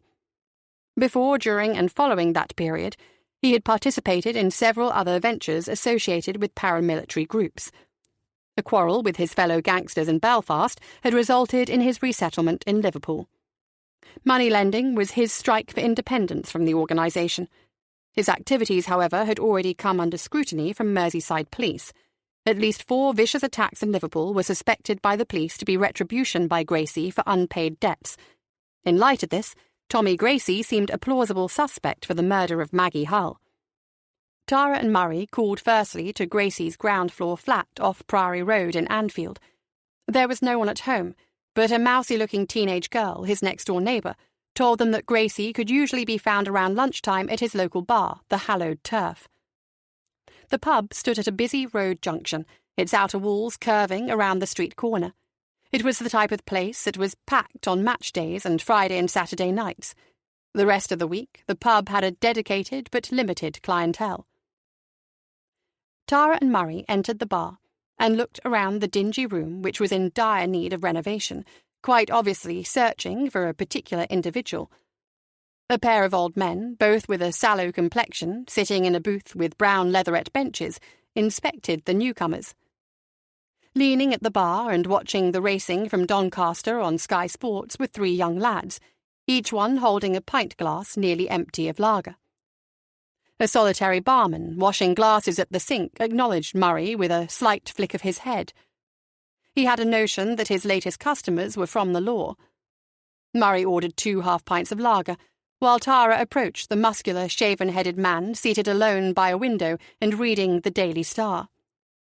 Wearing a purple Liverpool away shirt, he had tattoos on both forearms and one on the left side of his neck, all symbols of his allegiances to Ulster loyalism. A gold ring through his left eyebrow set off his aura perfectly. He did not look the type of guy to be trifled with. "Good afternoon, Mr. Gracie," said Tara in a friendly manner. The man lifted his head and squinted at his visitor through deep-set eyes. Without a word of acknowledgement, he lifted his pint glass of lager and drained the last few mouthfuls. He turned the page of his newspaper and continued with his reading. Tara, in no way intimidated, sat down on a low stool opposite. "The name is Gracie, Tommy Gracie?" she asked. "You looking for something, love? Only I don't need to pay for a good time around here." Tara examined the smirk on his face. He was a man full of bravado and dull wit. She was well used to being overlooked as a police detective. Not that Gracie would know. "I'm not that kind of girl, but I am looking for something." "And what would that be?" "The answers to some questions." At last he raised his eyes from his paper, but he did not look happy. Tara continued to study his face. His skin was smooth and tight with several scars. One in particular ran below his right eye. Ginger eyebrows and green eyes seemed to shout the words, "Definitely not friendly." "I'm Detective Inspector Grogan, Merseyside Police, and this," she indicated Murray, who was coming towards them carrying the half-pints of beer, "is my colleague, Detective Sergeant Murray." The man shrugged as so what. "Perhaps for a start you could confirm that you are Tommy Gracie?" "Aye. So what?" "Were you doing anything last Monday night?" "Ask your ma." Tara smiled broadly. Here was a man intent on undermining the serious nature of her business with him. "Nice one, Tommy, but I don't have time for your jokes. Just tell me what you were doing, please." "In here, all night. You can ask him." He nodded toward the barman. OK, let's say you were in here. How much money do you lend at any one time? Gracie winced. For a moment he seemed to consider the question, but did not reply. Tara persevered. I need to know about the kind of people you lend money to. Are they always able to pay it back? What if they can't? What the hell is this? Who says I lend money, and why should I talk to you about it? Tara took a sip of her drink, then scowled at Murray. She hated flat beer, it always tasted sour. She glanced at the barman. More than likely he'd just served Murray with 2 glasses of dregs. Gracie had returned to browsing his newspaper. Listen, Tommy, Murray whispered. Early release licenses can always be revoked, you know. Someone in contravention of the terms of their release might find themselves on a picnic to that prison in Belfast. McGabbery, isn't that what it's called? The big man laughed with a deep growl and shook his head. Fuck do you know about anything in Belfast? Just saying the way I see it, that's all.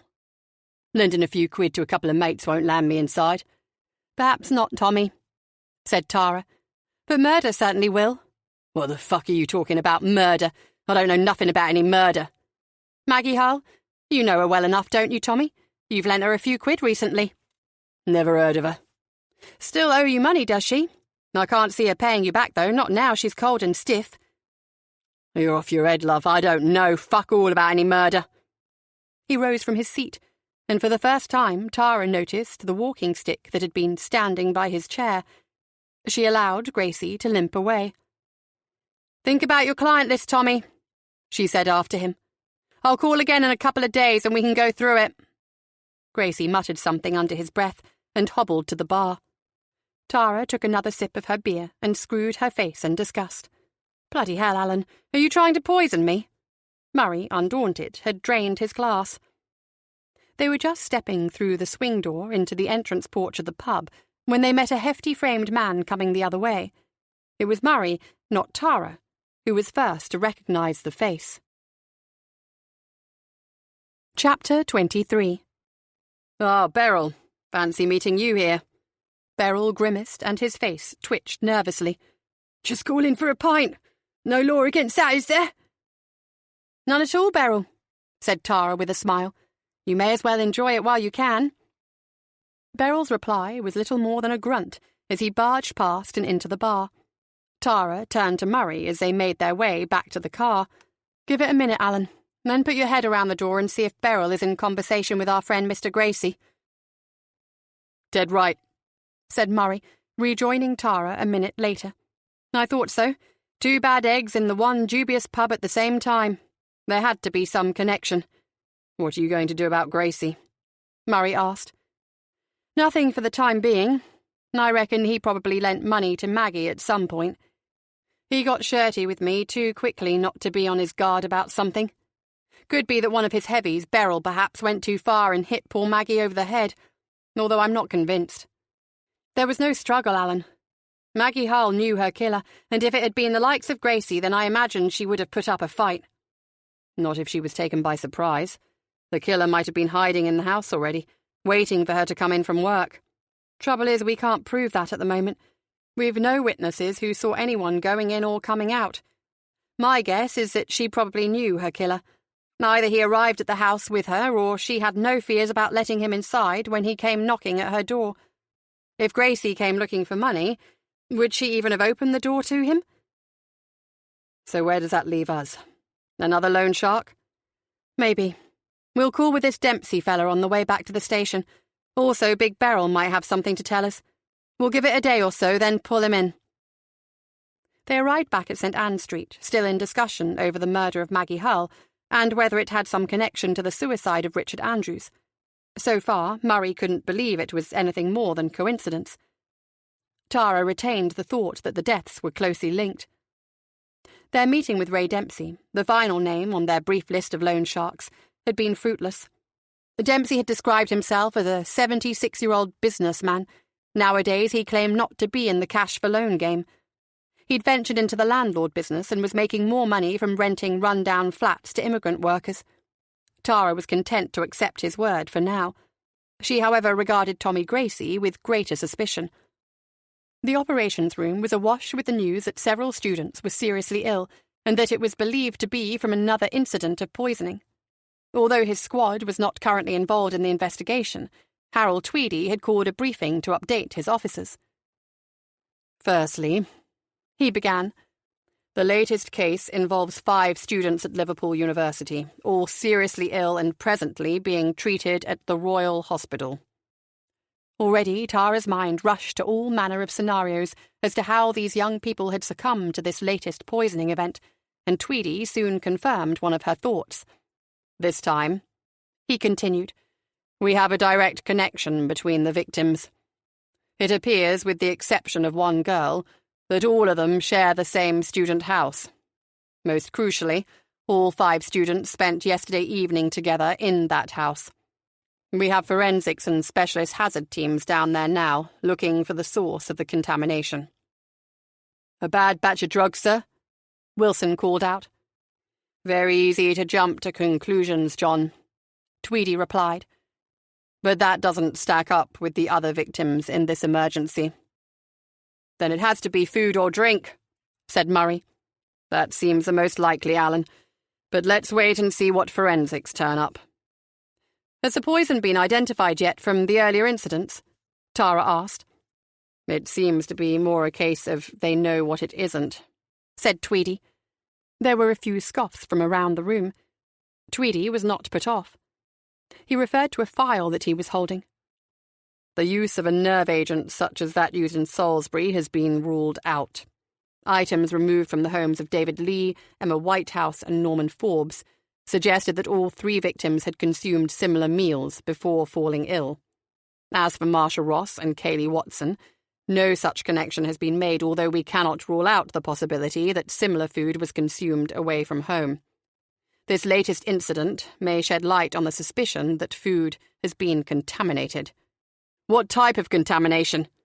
Murray called out, sounding frustrated. "Is it like E. coli or horse meat, or is some crazy head going around deliberately adding poison to food? We still cannot say, Alan. So far the lab has not been able to identify any substance." "Surely," said Tara, "that must rule out something like E. coli. The lab would have picked it up already. It has to be something peculiar that isn't easy to detect." "Let's wait and see, folks," said Tweedy. The meeting broke up, leaving Tara wondering when she was going to have an opportunity to work on this case. The investigation was already floundering, while more victims were appearing. Until the lab could identify the substance or source of the poisoning, the investigation was going nowhere. Chapter 24. On her way home, Tara decided that a visit to her friend Kate was long overdue. Tara parked her car close to the house on Canning Street, where Kate occupied a ground-floor flat. She was looking forward also to seeing her goddaughter. It had been nearly 2 months since they had been together. So much can change for a baby in that time.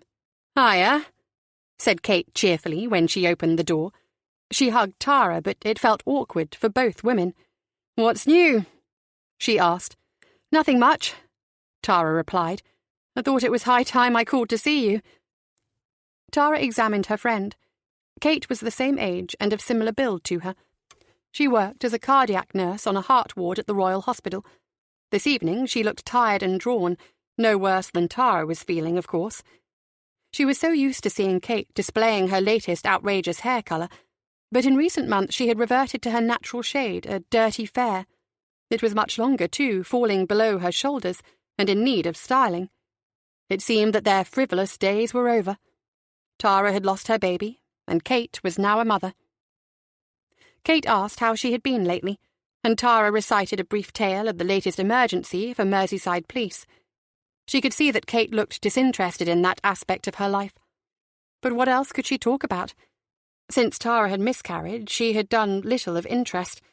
She told her about meeting Jez, and even ventured to ask her thoughts on Jez having kissed her. "You're not gay, Tara. You know you're not. Why would you even consider having a relationship with this woman? It's ridiculous." "I suppose you're right. It's just that after she kissed me I felt so confused about everything, and I'm feeling so alone these days." "Well, that is not going to solve your problem. It will only cause you more trouble, and heaven knows you've had enough of that in your life. You do still have me, you know." "Do I?" Of course, why'd you even ask? I know you must find it difficult. Awkward, because you have Adele and I... Kate hugged her again. You and me, next weekend, said Kate. Let's go out and have a blast. We're not getting any younger. Now go into the bathroom, clean yourself up, and I'll put the kettle on. She left Kate an hour later, but did not drive home. She couldn't wrestle thoughts of Jez from her mind. Kate was right. She wasn't gay, and she was not going to have a romantic relationship with this woman. But she felt that she needed to see her. She felt something stir inside when she was with Jez.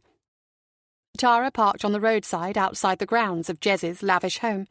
There was another car on the drive next to Jez's Peugeot SUV. It was dark in colour, green perhaps, a Jaguar. And as she wondered who the visitor might be, the front door of the house opened and a man stepped out. She recognised him immediately. It had only been a few days since they had first met. It was the geriatric hippie. Hello, Inspector Grogan, isn't it? Just dropping off a few files to Jez. Good evening, Mr. McIntyre, Tara replied. She noted that McIntyre was quick to explain his presence at Jez's home. Jez then appeared at the doorway. Hi, Tara, she said cheerfully. Go on in. Skip was just leaving. Tara's mind raced to all manner of scenarios regarding the company director. Why was he here at this time of night? Was there something between Jez and him? Enjoy your evening, said McIntyre with a cynical smile as he beeped his car open. So what's Mr. McIntyre like to work with? Tara asked Jez, once she had seen her visitor off. The two women sat on well-worn armchairs in a smaller lounge that Jez used while watching TV. It was warm and cosy, well lived in, with papers, books and magazines scattered on the sofa and an oak coffee table. 2 empty coffee cups sat among the papers. Skip? He's all right. Mind you, he loves himself. Has he been with the company for long? Yes, I think so. He and Jimmy Ewing joined when Edward Harbinson took over from his father a long time ago. Were Maggie and Richard close friends? This time there was a prolonged pause before the reply. Maggie was close to everyone. She treated Richard and Toby like a pair of kid brothers. Tara was suddenly conscious of sounding like a police officer again, and that was not the reason for her visit. She had decided to set matters straight with this woman. She was not looking for a relationship, but she wanted to remain friends. Sorry, she said. I haven't come to interview you. I didn't mean to sound like a police detective. Jez's eyes widened and she smiled. So, why have you come? She asked. To apologise for hurrying off the other night. It's just that... I know. I'm sorry for pushing you into something that you don't want to do. I would like us to be friends. I enjoy your company, Jez. Jez smiled warmly, like she understood exactly what Tara was saying. Then that is exactly what we will be, Tara. Good friends. Tara felt elated on the drive home. She and Kate had cleared the air, and Jez now understood that she was not in search for a romantic relationship with her. The woman, though, remained a puzzle to her. What had her affair with Richard Andrews been about if she could so easily revert to seeking love from a woman? The sight of Skip McIntyre leaving Jez's house as she arrived also left her with a feeling of unease. Chapter 25. The station was bustling with news and developments on the poisoning incidents in the city. Whilst no obvious connections had been identified between the first victims, the poisoning of the students had given the investigators an obvious link in the case. Of the 7 students who had been in the house on the evening before the outbreak of illness, 5 of them were taken ill, while 2 had not shown any symptoms. Tara and Murray listened as Tweedy gave an update on the situation. Both officers had maintained a keen interest in the case, but remained frustrated by their lack of involvement in the investigation. Interviews have been conducted with the 2 males who were unaffected, said Tweedy. Neither student noticed anything untoward on that evening. All those present had been drinking either bottled beer and gin or vodka mixed with a variety of soft drinks. The 7 students had eaten crisps and other snacks. However, the 5 who subsequently became ill had also, prior to the arrival of the other 2 males, consumed hot foods, namely chicken curry, chili con carne, and garlic bread. Some of these foods have been retrieved from waste bins and sent for analysis." Tara relaxed slightly as her mind adjusted to the facts. It seemed now that the entire outbreak of illness and deaths was down to severe food poisoning and nothing more sinister, such as a terrorist attack. Still, she would have preferred to be at the centre of the investigation. "Any results from the lab?" Murray asked. "Preliminary tests indicate a very potent toxin was present in the chicken curry. The exact nature of the toxin has yet to be elucidated," said Tweedy. "I assume, sir," said Tara, "that the contaminated food product is being removed from shops and all items already in circulation are being recalled." "That's correct, Tara." But it was the murder of Maggie Hull that required the attention of Tara and Murray. The case of poisoning, whether deliberate or accidental, was not for them to dwell upon. DC John Wilson had one development to report in the Hull case when Tara returned to her desk. "Ma'am, we have a possible murder weapon. Uniform found an adjustable spanner inside a plastic bag. It was picked up on some waste ground 1/4 mile from Bartlett Street." "Can I see it?" "It went directly for analysis. Seems there was some blood on it. Also, it was not an ordinary spanner." "How so?" "Part of a set, a toolkit, an expensive kit like those that used to come with an expensive car." "Good. Maybe we'll get some prints as well." Contrary to Tara's thinking, most of the evidence suggested that Maggie Hull had died at the hands of rogue moneylenders. The story from Jez seemed to back up such a theory, and Tara knew that she had not yet finished with Tommy Gracie or with Big Beryl. It continued to niggle with Tara that the relationship between Jez and Harbinson Fine Foods was a little bizarre. She and Andrews had an affair which resulted in the collapse of his marriage to the daughter of the company chairman.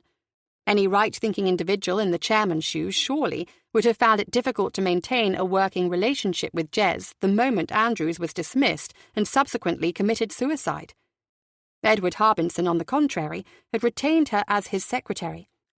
It seemed as though the man had cornered the biblical market on forgiveness. Tara realised that so far Jez was her solitary link to the brutal slaying of Maggie Hull.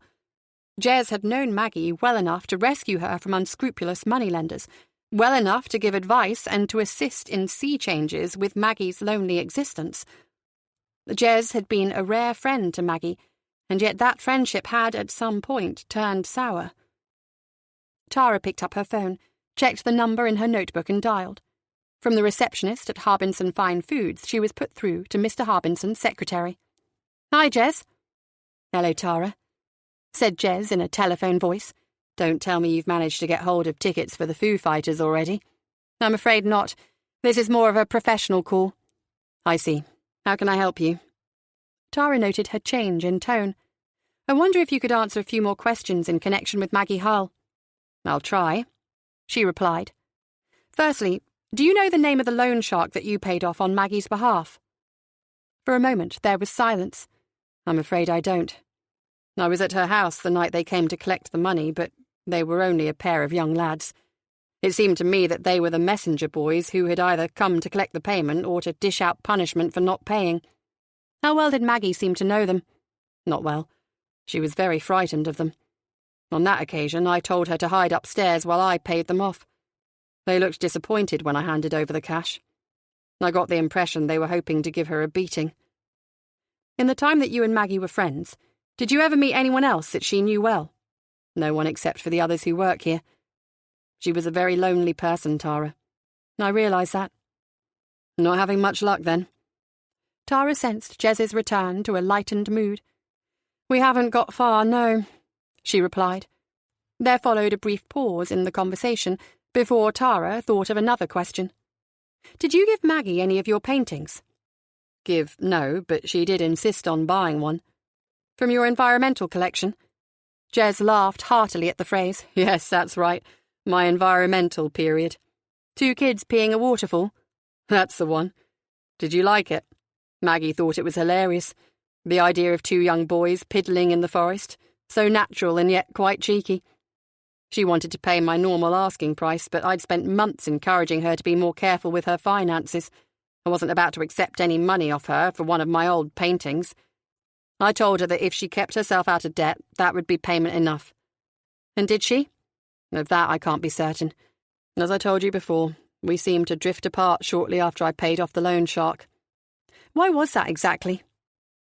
We never discussed it, but I suppose it had something to do with my affair with Richard. She was very fond of him and his wife too. She was also very old-fashioned. In her view, men and women, married for life, and straying from that path was a mortal sin. Was she religious? Not particularly, no. She never mentioned going to church. I think she simply had a strict upbringing and retained an old-fashioned outlook. As she set down her phone, Tara noticed the clock on her wall showing 5 to 5. She'd had enough, and breathed a deep sigh, relieved also that her call to Jez had been successful. In the furthest recesses of her mind, however, was an embryonic notion that if Richard Andrews was still alive, then so too would Maggie Hull. Chapter 26. Incessant rain and a bracing wind were the perfect foil for a cemetery set in the southeast of the city. Nature's cold storage. Tara didn't believe there could be a more weather-beaten place to be laid to rest. She was too late in leaving the office to make it to the funeral service in what had been Maggie Hull's local parish church at Wavertree. Instead, she arrived at Allerton Cemetery just as the hearse drove through the gates, continued out to the right and halted at a quiet corner bordered by low hedges.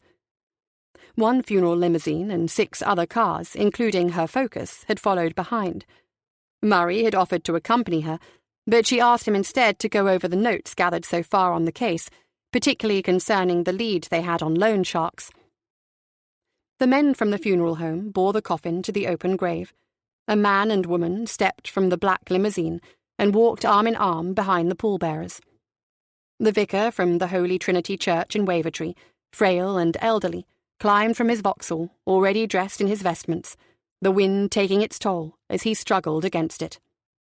Tara, reluctantly, stepped into the elements, but remained a little way off, out of earshot of the proceedings, but close enough to get a look at some of the mourners. Most of them were familiar faces, recently encountered in connection with Harbinson Fine Foods.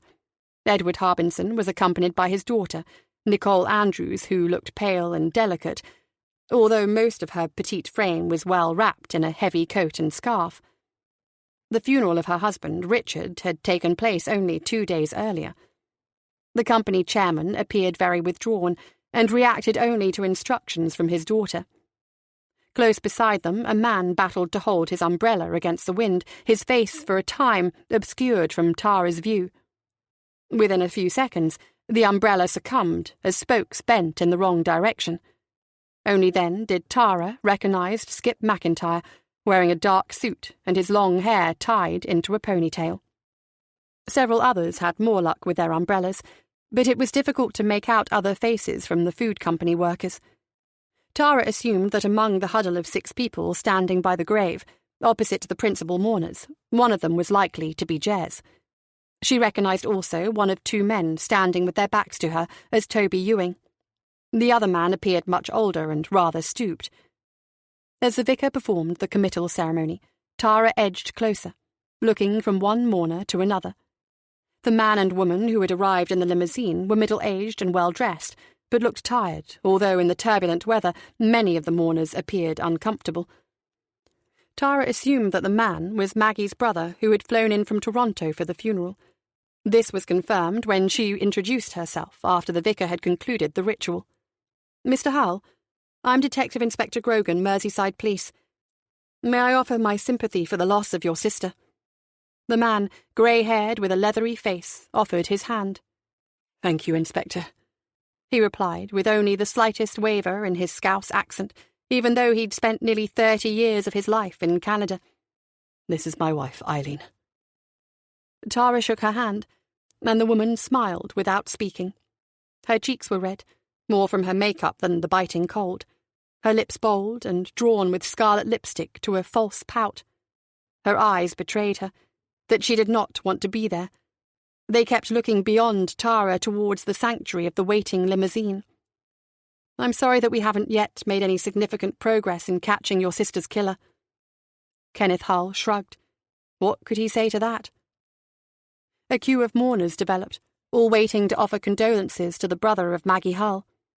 Tara moved away to a discreet distance to observe. Only then did she realise that Jez was not among those people shaking hands with Kenneth and Eileen Hull. The closest link to Maggie for a brief period, it seemed, her only true friend, and yet she hadn't attended her funeral. Maybe these sombre occasions were not for her. There couldn't be too many souls who enjoyed them, but usually those closest to the deceased were the people who made the greatest effort to be present. The friendship between Maggie and Jez had perhaps cooled a few degrees more than Jez had so far admitted. None of the mourners prolonged their conversation with Kenneth Hull. The people from Harbinson Fine Foods shook hands politely and moved quickly to the sanctuary of their vehicles. Tara watched all of them depart, and was surprised to notice just how slow Edward Harbinson was on foot, relying upon his daughter to guide him over the soggy lawn and back to his car.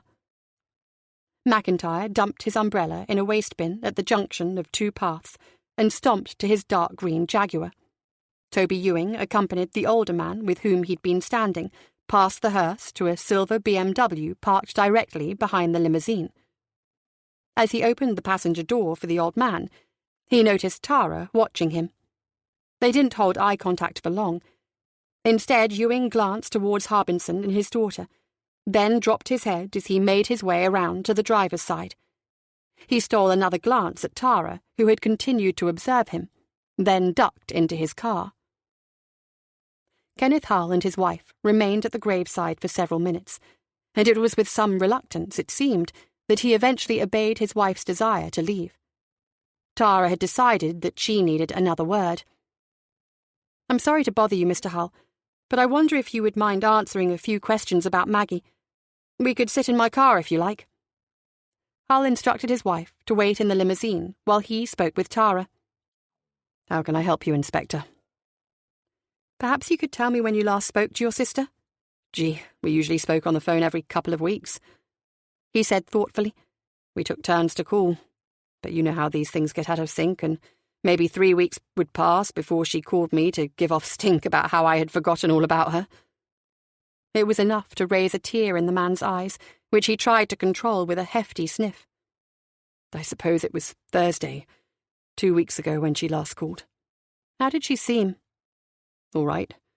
The usual Maggie, bright and cheerful after she'd given me an earful for not calling her on Mum's birthday." "Did she sound worried about anything? Or did she mention anyone who was causing her trouble?" "Trouble? No, nothing like that, Inspector. I know she was lonely after Mum died. I asked her how work was going, but she didn't sound too enamoured with that. She told me about some guy from her office who'd killed himself. She was very upset about that. She said she needed a break. I've been going on at her for years to come and live in Canada, but she wouldn't do it. She came over a few times for a holiday and loved it. But she told me that Liverpool was her home, and home is where she belonged. Could be stubborn at times, our Maggie. If she had her mind set on something, there was nothing anyone could do to change it. We used to have some rare fights when we were kids." He shook his head jovially at the thought. "Truth be told, Maggie always wanted things. If I got a new football for my birthday, she wanted a new doll. When I got a new bike, she cried until Mum bought her a new pram. Dad gave us 50p on a Friday night for pocket money. By Tuesday, I would still have 20p while she'd spent all of her money in the sweet shop within the hour and was asking to borrow more from me." "Do you know of any reason why someone would want to kill her?" Kenneth Hull shook his head, this time in despair, raising his hands to his eyes. He drew a deep breath, and his body quivered nervously as he exhaled. "Did she ever mention anyone who had threatened or assaulted her?" He looked horrified at the idea. "Why do you think she was murdered, Inspector?" "At the moment we have no steadfast reason, but I believe that Maggie knew her killer well, or was at least acquainted with him." "She never mentioned anyone to me. The only people she ever talked or wrote about were those she worked with and the Baileys, who lived next door since we were kids." "Well, Mr. Hull, thank you for your time, and once again I'm very sorry for your loss." "Thank you, Inspector," he replied, shaking Tara's hand with a firm grip. "I hope to hell you catch the filth that murdered my sister." "If you give me a contact address in Canada, I'll try my best to keep you informed of any developments." The day had taught Tara little except that Allerton Cemetery was best avoided, even in death. When her unsettled mind returned to matters of police business, Tara began once again to wonder why Jez had not attended the funeral. As soon as she was back in the office, had some tea and dried off, Tara called Jez's work number. "I'm sorry, Miss Riordan is not in the office today," said a young man, sounding nervous. She put down the phone. That explained it. Jez had been out all day on business, or perhaps was at home, sick and maybe tucked up in bed. She called at the house in Woolton on her way home. The Peugeot SUV was not in the drive. There were no signs of life about the place, no lights on, and the curtains were open. Tara pushed a hastily scribbled note through the letterbox, just to let Jez know that she'd called. As she drove home to Wapping Dock, she continued to think it strange that Jez had not attended Maggie Hull's funeral. Chapter 27. "Miss Riordan is not in today," said the same young voice as the day before. "When are you expecting her?" "I'm not sure." "Well, is there anyone else who knows when she is due?" I don't know," the boy stuttered. "Would you mind asking someone?" There was silence as the kid went in search of the answer. Tara wondered how on earth this lad managed to get through the day. "No one is sure when Miss Riordan is likely to be here. Do you have a number where I might contact her?" "Hold on." Tara could scarcely contain her frustration. Firstly, at having to spell everything out for this dodo, and secondly, being unable to speak with Jez. "You can call her at home," said the listless voice. "Right, thanks. You've been a big help." She slammed the phone down. She needed coffee, strong and hot to match her temper. The morning was even worse than she'd envisaged. A dull headache, feeling cold and overcome with drowsiness. She hadn't managed to get any sleep and had left home without showering or picking up a change of clothes. Her first call was in search of Jez Riordan. Right now, she wasn't sure if that was for professional or personal reasons. Murray approached her desk. "Morning, Ma'am," he said cheerfully, but with some tact. "How are you?" "Bloody awful." "That good," he said, smiling conspiratorially. "Big Beryl is here." "And what does he want?" "It's his time for checking in, his bail conditions. But I thought you might like a word." Murray had remembered their intention to ask Big Beryl about his association with Tommy Gracie. At that particular moment, Tara was miles away from the idea. "Yes, okay," she sighed. "Bring him into an interview room. I'll be right down." A few moments later, Big Beryl sauntered in bumptiously. Tara and Murray were already seated in the room. "Morning, Inspector," he said. "Before you start, I haven't done nothing." He squeezed himself carefully into a plastic chair, his large behind only just slipping between the armrests. Tara had not yet lifted her delicate head from the papers in front of her. She thought she'd stay there for a while, just to hear how much Big Beryl had to say before he was asked a question. "I'm too busy working now, you know. You wouldn't be interested in ordinary work, would you? What I mean is that I'm straight now, Inspector, honest to God. I promised the wife no more dodgy jobs, honest. You're not fair on her, know what I mean?" Murray could hardly contain himself, while Tara couldn't bear to see and hear such a giant of a man squirming in his juices. "My heart's pumping custard for you, Beryl," said Murray. "I'll be handing around the Kleenex in a minute." "Just letting you know, Inspector, that's all." "It's all right, Beryl," said Tara, looking up at last from her notes. "I only want to ask you a simple question." The cockiness returned instantly, if only to conceal his fear. "My brief says I don't have to tell you nothing." He folded his arms defiantly, but his chest was so broad they barely met in the middle. "What kind of work have you been doing for Tommy Gracie?" "I'm saying fuck all." Tara rose from her chair and paced around the room, halting by the window. She stood behind the big man and smirked at Murray. "You know, Beryl, if you could help us out with Tommy Gracie, we might be able to make those burglary charges go away." Tara had been thinking about this for a couple of days now, ever since Big Beryl had managed to win bail. She could see problems ahead if they took this case the whole way. They had not yet recovered any of the stolen property. A conviction rested solely upon Mrs. Henshaw having identified Big Beryl as the man who was making off with her TV. Tara knew well that a good defence barrister would dispute this on the basis that Mrs. Henshaw had recognised Big Beryl from working at the Speedy Clean car wash, thereby casting doubt on the validity of the formal identification process. The defence would simply claim that Mrs. Henshaw had successfully identified a man who worked at a local car wash and was confusing that image with a man who had broken into her home. If they weren't going to pursue the case, Tara could at least use it as a stick to beat a few answers out of Big Beryl. Then again, she continued, if you can't help us, I might have to pass on some information that would be detrimental to your continuing bail. Like what? Like the fact that you were associating with convicted criminals who are themselves only free under licence. So, tell me about you and Tommy. Sweat broke across Big Beryl's forehead, and he looked at Murray in hope of a friendlier face. Come on, Inspector. You'll get me a bullet in the knee if I tell you anything about Tommy. Tara grinned to herself, before turning to face the big man. When her eyes met Beryl's, they were deadly serious. Your choice, Beryl, she said coldly. After a light lunch of tea and buttered toast, she felt herself slowly returning to normal. She was in more of a mood to try Jez at home once again. However, there was still no answer from her telephone. She was beginning to think it very strange. Jez had told no one of her whereabouts or when she was likely to return home. If Tara cared to admit it, she was worried about her new friend.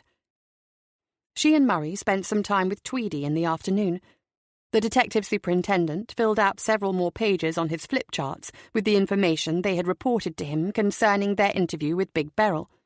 By the time they'd finished, they were ready to bring in Tommy Gracie for questioning regarding the murder of Maggie Hull. Tara again called at the house in Walton on her way home. There was nothing different from the night before. Jez was not at home, and it seemed had not been there since Tara's last visit. There were not too many places Tara could imagine Jez having gone to. A holiday? Perhaps, but why didn't they know about it at her office? Maybe she'd gone to London. Something to do with her painting, to visit an exhibition. Again, was there a need for her to keep it a secret? That was about it, unless some harm had come to her. Tara didn't dare contemplate it. When she arrived home, she tried Jez's number again, but without success. A few minutes later, her telephone rang. She rushed from the kitchen and made it before the third ring. Chapter 28. There was no measurable success in the questioning of Tommy Gracie. Information extracted from Big Beryl had given them grounds to believe that Maggie Hull had been a client of Gracie's at some time in the recent past. Big Beryl had remembered collecting payments from her 2 years previously. What Tara needed most was proof that Gracie had done business with Maggie Hull close to the time when she was murdered. A search of his home provided evidence that he was a loan shark, but his books were either written using the Enigma code or else the guy conducted his business by the seat of his pants. They were unable to decipher much of his accounts. Jez had described the debt collectors who'd she'd paid on Maggie's behalf as mere youths. Neither Big Beryl nor Gracie was forthcoming with names of any youngsters who did their dirty work. Tara was losing interest with this line of the investigation. It had been their only possible lead, but she'd been sceptical from the outset. Her suspicions lay somewhere closer to Harbinson Fine Foods. With days going by and no sign of Jez Riordan, she began to imagine scenarios of how the two incidents could be related. It was uppermost in her thinking now, and she'd decided to run the matter past Tweedy. A week had elapsed since Tara had last spoken with Jez. She had thought it had been Jez a few nights ago when she raced to answer the telephone, but it was Kate calling to ask her to babysit for Adele. This evening, as her goddaughter slept beside her on the sofa, Tara thought it strange that there was no news forthcoming from Jez's office on her whereabouts. She failed to understand their lack of concern, and she had now reached the point where she would be the one to report her officially as a missing person. That, of course, would have consequences for her. Tweedy was bound to ask why she had such a close association with a woman who might well be a suspect in a murder case. A miserable Wednesday morning was spent in the office pondering all of the possible connections between Jez's disappearance, Maggie Hull's murder, and Richard Andrews' suicide. Her theorizing did not encompass what she was soon to learn when Tweedy entered the room and called for everyone's attention. "Right, folks, I have some news concerning the spate of poisonings." Everyone in the office stopped what they were doing to listen to their superintendent. "Laboratory results have confirmed that in the case of the student victims, the source of the poison was confined to a chicken curry ready meal. The nature of this poison remains unconfirmed. As you know, all similar products have been removed from sale in shops and a general product recall is in force. Similar items retrieved from the homes of the other victims are still being tested. The manufacturers of the food product are now helping with inquiries. A team of environmental health officers are already on site at the factory and carrying out an investigation." Tara suddenly felt she already knew the answer to the question she was about to ask. "Sir, what is the name of the supplier?" "Harbinson Fine Foods." In a fleeting second, her investigation into the murder of Maggie Hull, the suicide of Richard Andrews, and the apparent disappearance of Jez Riordan had taken on a whole new meaning. Tara now found herself in the middle of the biggest police emergency on Merseyside that she had ever faced. Chapter 29. None of the senior executives from Harbinson Fine Foods were available at the company's head office in the Liver building. Edward Harbinson, CEO, and Toby Ewing, director in charge of primary production, were both at the factory in Speke, assisting investigators in trying to locate the source of the poisonous contamination. At the firm's other Merseyside factory in Birkenhead, Skip McIntyre was doing the same. Tara and Murray, upon instruction from Tweedy, had hurried down to the factory in Speke. She was eager to speak with the company chairman, and she and Murray had to battle their way through a posse of media vying for the latest on this crisis. When they reached the reception desk, they flashed their warrant cards and marched directly towards the factory floor. Immediately, there were shouts from a man standing above them on a mezzanine. "Oi, you can't come in here dressed like that!" Tara looked up at the man who was clad in white overalls and a hat. "Merseyside Police," she replied. "I don't care if you're the bloody CIA. You can't come in here without the proper protective clothing. We're in the middle of a major safety incident here." Tara looked at Murray, who merely shrugged. A set of double plastic flap doors to their right was suddenly thrust open, and a woman dressed in white overalls and Wellingtons entered. "Put these on before our Nigel has a heart attack," she said. She was a red-faced woman in her 50s with bright eyes and a bemused grin. Murray and Tara each took a pair of disposable coveralls, removed the polythene wrapping and began to put them on. The clothing was similar to the forensic suits they used when attending a crime scene. Next, the woman handed them a disposable elasticated cap and a pair of disposable overshoes. "Now you can go wandering wherever you like," said the woman. "Thanks," said Tara.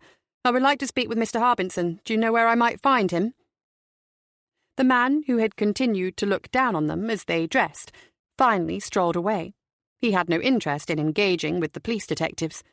"Follow me," said the woman. She walked briskly through the largely empty hall, through another set of flap doors and into an area filled with machinery, overhead conveyors and stainless steel benches. Approximately 30 workers were dotted around, some clustered in groups of 4 or 5. The machinery was silent. There was no work going on. Food production at a standstill. Tara felt the coolness of the air, and there was a pervading smell of disinfectant. They were led through the rows of benches, and at the end of one conveyor platform a group of people were deep in conversation, whilst one woman leaned across a bench and wiped a swab over its surface. When they drew closer, Tara saw that Edward Harbinson and Toby Ewing were listening to another man who was pointing at various places within the factory floor. "Sorry to interrupt," said Tara. "Mr. Harbinson, may I have a word?" Harbinson turned to face Murray and her. He did not look happy. His face was strained, his complexion was deathly white. "Inspector Grogan," he said with a forced smile, "would you mind waiting a few minutes? In the meantime, Jean can show you around." The woman who had guided them thus far smiled warmly. "I'm Jean. Follow me." Without another word, she led them from the building, across an open yard and into another shed which was dimly lit but open on one side. 2 articulated wagons were parked in loading bays. Tara heard noises from within the trailers, the clucking and muttering of birds. She saw that both vehicles were full of plastic crates, packed with live chickens. Jean suddenly launched into a spiel of information. "This is our loading bay where the birds come in. Each bird is removed from the crate and hung on a hook." She indicated a line of steel hooks above them. In less than a second it meets the rotating blade where the head is removed. We keep this area dark so as not to stress the birds as they are unloaded. "I think you'd be fairly stressed anyway if you were about to have your head chopped off," said Murray. Jean smiled thinly at the comment. "Stress in the birds affects the quality of the meat. Follow me," she said. She continued to speak as she walked them into another area of the building. Once the birds have been placed on the overhead line, no human hand touches them again until the product is ready to be shipped. "Where do you think the contamination might have occurred?" Tara asked. "We don't know yet if any contamination happened at this factory," she said frankly. Tara glanced at Murray, who seemed amused by Jean's rather defensive attitude. "This is where the feathers are removed," Jean continued. They stood before a long line of stainless steel troughs, where the overhead conveyor with its headless chickens on hooks descended for each bird to be immersed in hot water. The baths are maintained at 60 degrees and the water is agitated by rollers. By the time the birds emerge at the far end, the feathers have been removed. Jean walked a few yards beyond the troughs and stood by another machine, the mechanism of which was suspended from above. She held up a metal spike that resembled a large drill bit. "This is automatically inserted into the carcass and is used to remove the insides of each bird. The innards are dropped into a tray beneath the carcass. Every carcass remains directly above its innards for the remainder of processing." "I'm sure the birds are pleased about that," said Murray. Tara nudged him in the ribs, while Jean again could only offer a dry smile of tolerance. They were taken inside a control room on the mezzanine above the factory floor. There was a large square window that seemed to look into a dark, blank space. "When the line is running," said Jean, pointing into the darkness, "behind this window each bird passes in front of a camera which is linked to the computer. The carcass is graded depending on its shape and size. Class A birds go for sale as a whole chicken or breast fillets, drummers, etc. Class B meat goes to Birkenhead and is used in our cooked ready meal products." "How many chickens are processed each day?" Tara asked. 2,000 an hour, and with 24 hours running, considering shift changes and downtime, we process around 42,000 every day. "Do we really eat that much chicken?" Murray asked. "And then some," Jean replied. "That's just the local produce. We also import already processed product from the Far East and Brazil for our factory in Birkenhead." A few minutes later, they were back in the hall where they had first encountered Edward Harbinson. "This is where the meat is packaged, ready for shipping.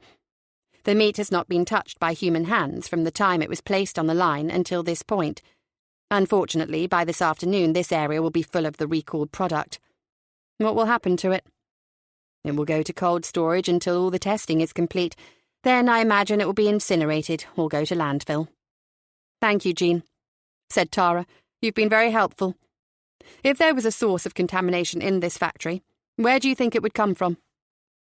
Jean shook her head. It was clear that she had already been briefed not to comment on such questions. "I'm sorry, I can't say. But between you and me, Inspector, I don't think you'll find anything like that poison in here, or in any of our factories." "How can you be so sure?" "All the poisonings we've seen on the news have happened in Liverpool. There haven't been any cases in other parts of the country. But Harbinson products are distributed nationally. Our products are in all the main supermarkets. If the contamination originated here in Speke or at Birkenhead, then surely people in other parts of the country would have taken ill by now." Chapter 30. When the tour of the factory was over, Jean took them to an office in the main building of the complex. They found Edward Harbinson, now in his business suit, standing by a window that overlooked the main road. He seemed to be staring vacantly into the distance, yet he was aware of his visitors. "How can I help you, Inspector?" He remained with his back to them. "There isn't much more I can tell you about Maggie. As you saw earlier, we're up to our eyes with this health and safety inspection." "Mr. Harbinson, don't you think it's time we discussed your staff turnover figures?" It wasn't difficult to notice his fuming temper. She and Murray both sat down in matching wooden armchairs, while Harbinson remained by the window. "Inspector, I trust you have a good reason for asking that question. I don't think you appreciate what is happening here today. We have already lost 2 clients, and I have a meeting with our biggest customer this afternoon, during which I will have to explain how this damn crisis is not of our making. My company is at risk of going under, and hundreds of people will lose their jobs. Meanwhile, Merseyside police have failed to find the cause of this poisoning outbreak." "Fuck your clients, Mr. Harbinson. I want you to tell me why your staff numbers are declining with such tragic regularity." It was stronger language than she needed, but her frustrations had found a sudden release. She was convinced there was something sinister going on within this company. Having at last turned to face them, the chairman's face had developed a rosy hue, affronted by the strong language blowing his way. "I assume you're referring to Maggie. Has there been a development?" "There's been a development, all right. Let me ask you something, Mr. Harbinson. Why have you not reported Miss Riordan as missing? I've been trying to reach her at your head office for the past few days, but no one can tell me where she's gone or when she is likely to return." There was an acid change in the man's complexion. His face was now grey-white and decidedly agitated. He seemed to be considering his answer carefully, choosing the right words before responding. "I wasn't aware that she was missing, Inspector. She said nothing of where she was going or what she was doing, but I had no reason to think it particularly strange. She goes to London quite often, business, I believe, related to her painting. Between such occasions, I am not Jez's keeper." "But you are her employer. Didn't she request a period of leave?" Murray had a blank look on his face. Tara had not shared her concern over Jez Riordan with him. "Believe it or not, Inspector, we are quite flexible with our employees, particularly those who work at head office. I trust Miss Riordan to organise cover when she is on leave." "And when did you last speak to her?" Tara asked, teeth gritted. She didn't much care for this man's attitude. "I'm not sure precisely. Early last week, I think." "Was that before or after Maggie Hull's funeral?" "Before. Look, Inspector, are you going to tell me what's wrong? Is Jez all right?" "Too late with that question, my friend. Do you know of any reason why she did not attend Maggie's funeral?" "I can't think of one." "And you have no idea where she spent the past week?" "None at all." "What is going on, Inspector? If something has happened to Jez, I insist that you tell me." "Forgive me for being so blunt, Mr. Harbinson, but at the moment we are dealing with the deaths of 2 of your employees, the apparent disappearance of another, and your company is now at the centre of a major food scare that so far has caused the deaths of 4 people. Coincidence? Maybe, but I think Ladbrokes would make it odds-on that there is a connection between them. So far that connection points to this company. Now's your chance to tell me something I don't already know." "I'm afraid that I can't help you, Inspector." He looked Tara straight in the eyes. She didn't balk. "Do you know if there is anyone else around here who can?" "It's been a very trying time for all of us at this company ever since Richard's passing. I don't know of anyone here who can help you, Inspector. Now, if you have no further worthwhile questions, I suggest you continue with your inquiries elsewhere and leave me to get on with saving my company from closure." Tara rose from the chair, but before leaving, placed both hands on Harbinson's desk and leaned forward. "I'll tell you this, Mr. Harbinson. There is a stinking smell around here, and it isn't the chicken. Someone knows what is going on, and I will keep coming back until I find out. Do you know what strikes me most about this company? The management doesn't seem to give a damn about the deaths of 2 employees and the disappearance of another. A bit too cold for my liking. I'll be seeing you, Mr. Harbinson." Chapter 31. "That was a bit strong," said Murray on their way back to the car. "Believe me, Alan, I could have said a lot more. I'm done with pussyfooting around people, particularly those who are suspects in a murder. How the hell does that man not see a link between the deaths of his employees and this poisoning case? What is he hiding? How can he not know whether his secretary is on leave or whether she's just taken off somewhere? We need to find out what's going on before we have any more victims." They were on the road back to the city when Murray next ventured to speak. "So, how are things, Mom?"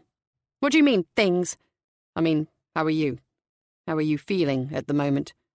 "Am I holding it together? Is that what you want to know?" "In a way, yes. You haven't been the bright and buzzing woman I'm used to working with." Tara didn't reply.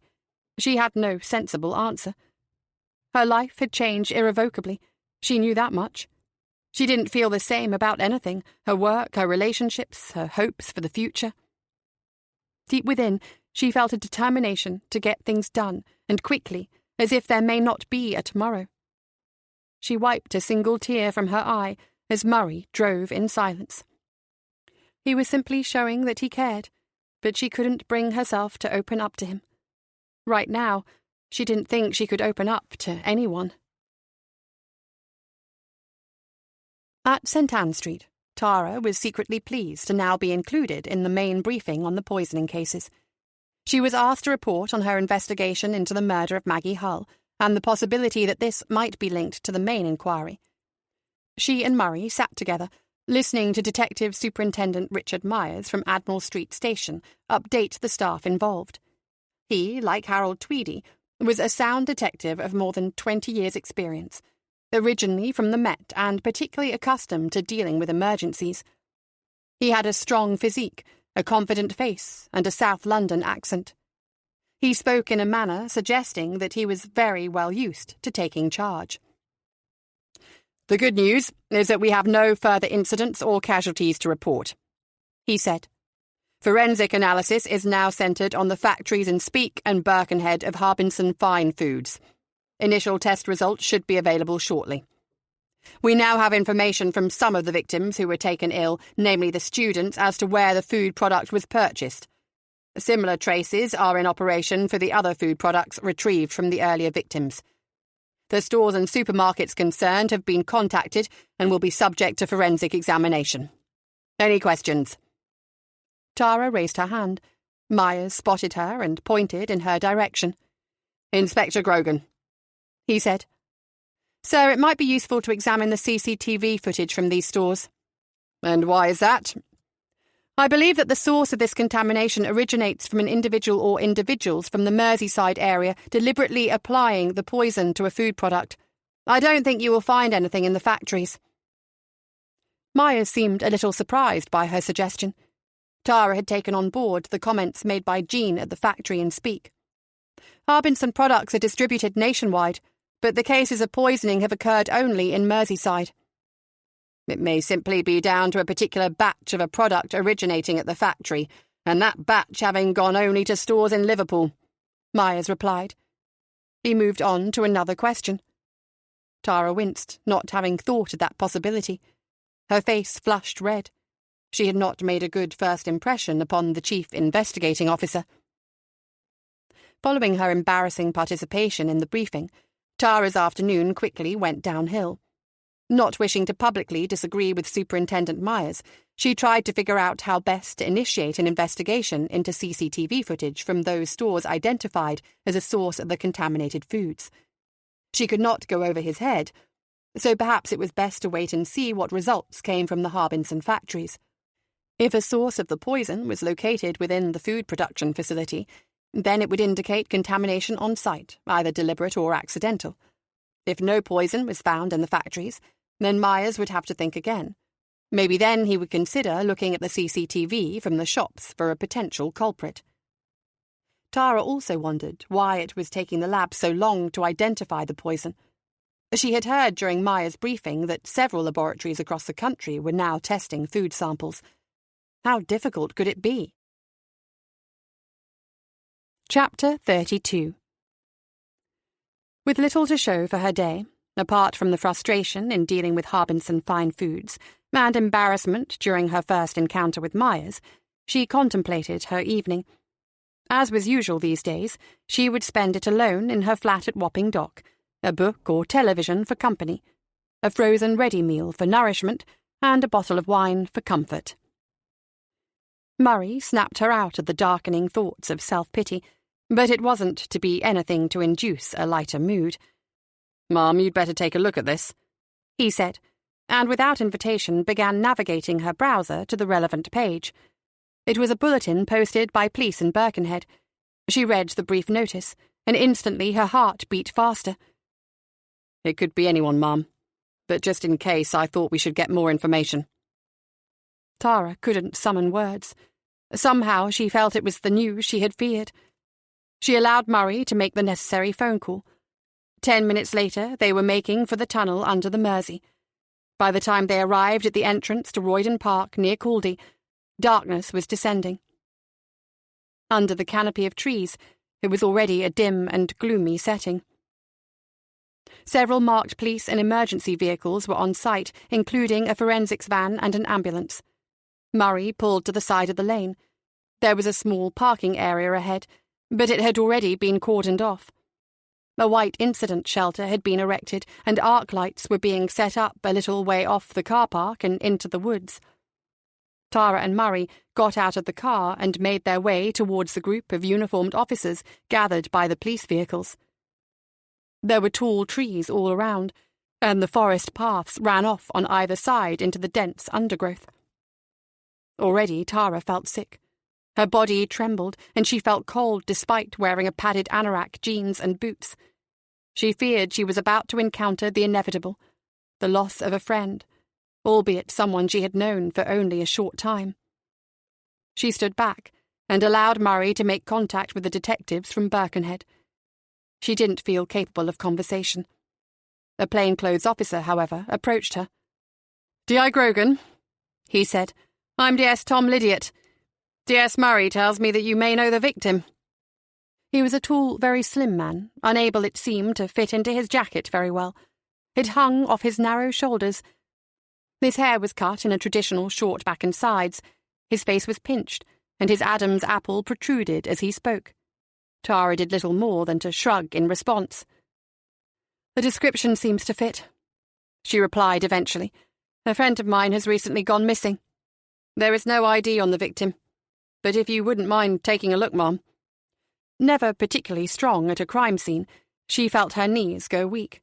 The thought of stepping inside that tent forced her to momentarily shut her eyes. "You okay, Mom?" Murray asked. She nodded. "Stay with me, please, Alan."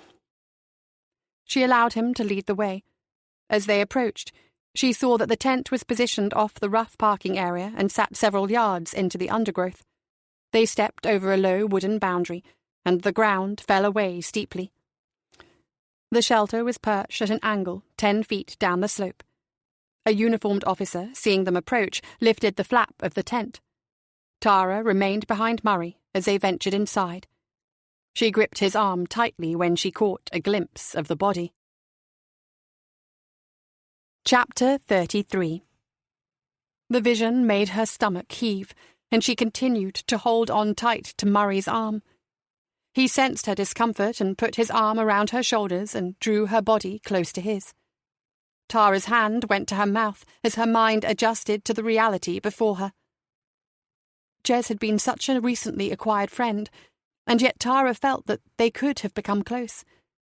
In a short space of time, merely within a few occasions, they had come to know each other quite well. But now there was such mystery. Why was Jez dead? Murray attempted to guide her out of the tent and away from the scene, but Tara forced herself to look, to take in as much detail as her mind would allow. Jez lay on her back, and a dried trickle of blood ran from the side of her mouth into the earth. Mud and a few dead leaves were stuck to her beautiful face. There were no obvious signs of what had transpired here. There were no bruises or cuts on the face, and as far as she could see, there were no signs of strangulation. The flesh was darkened and already in decay. Tara noticed also that her friend was dressed similarly to the night they had gone to the Philharmonic. She wore a long black tailored coat, which lay open, revealing a black silk blouse and black slim-fitting trousers. On her feet were a pair of black ankle boots with gold studs around the heels. Her face still showed traces of substantial makeup with dark eyeshadow and a dark-coloured lipstick.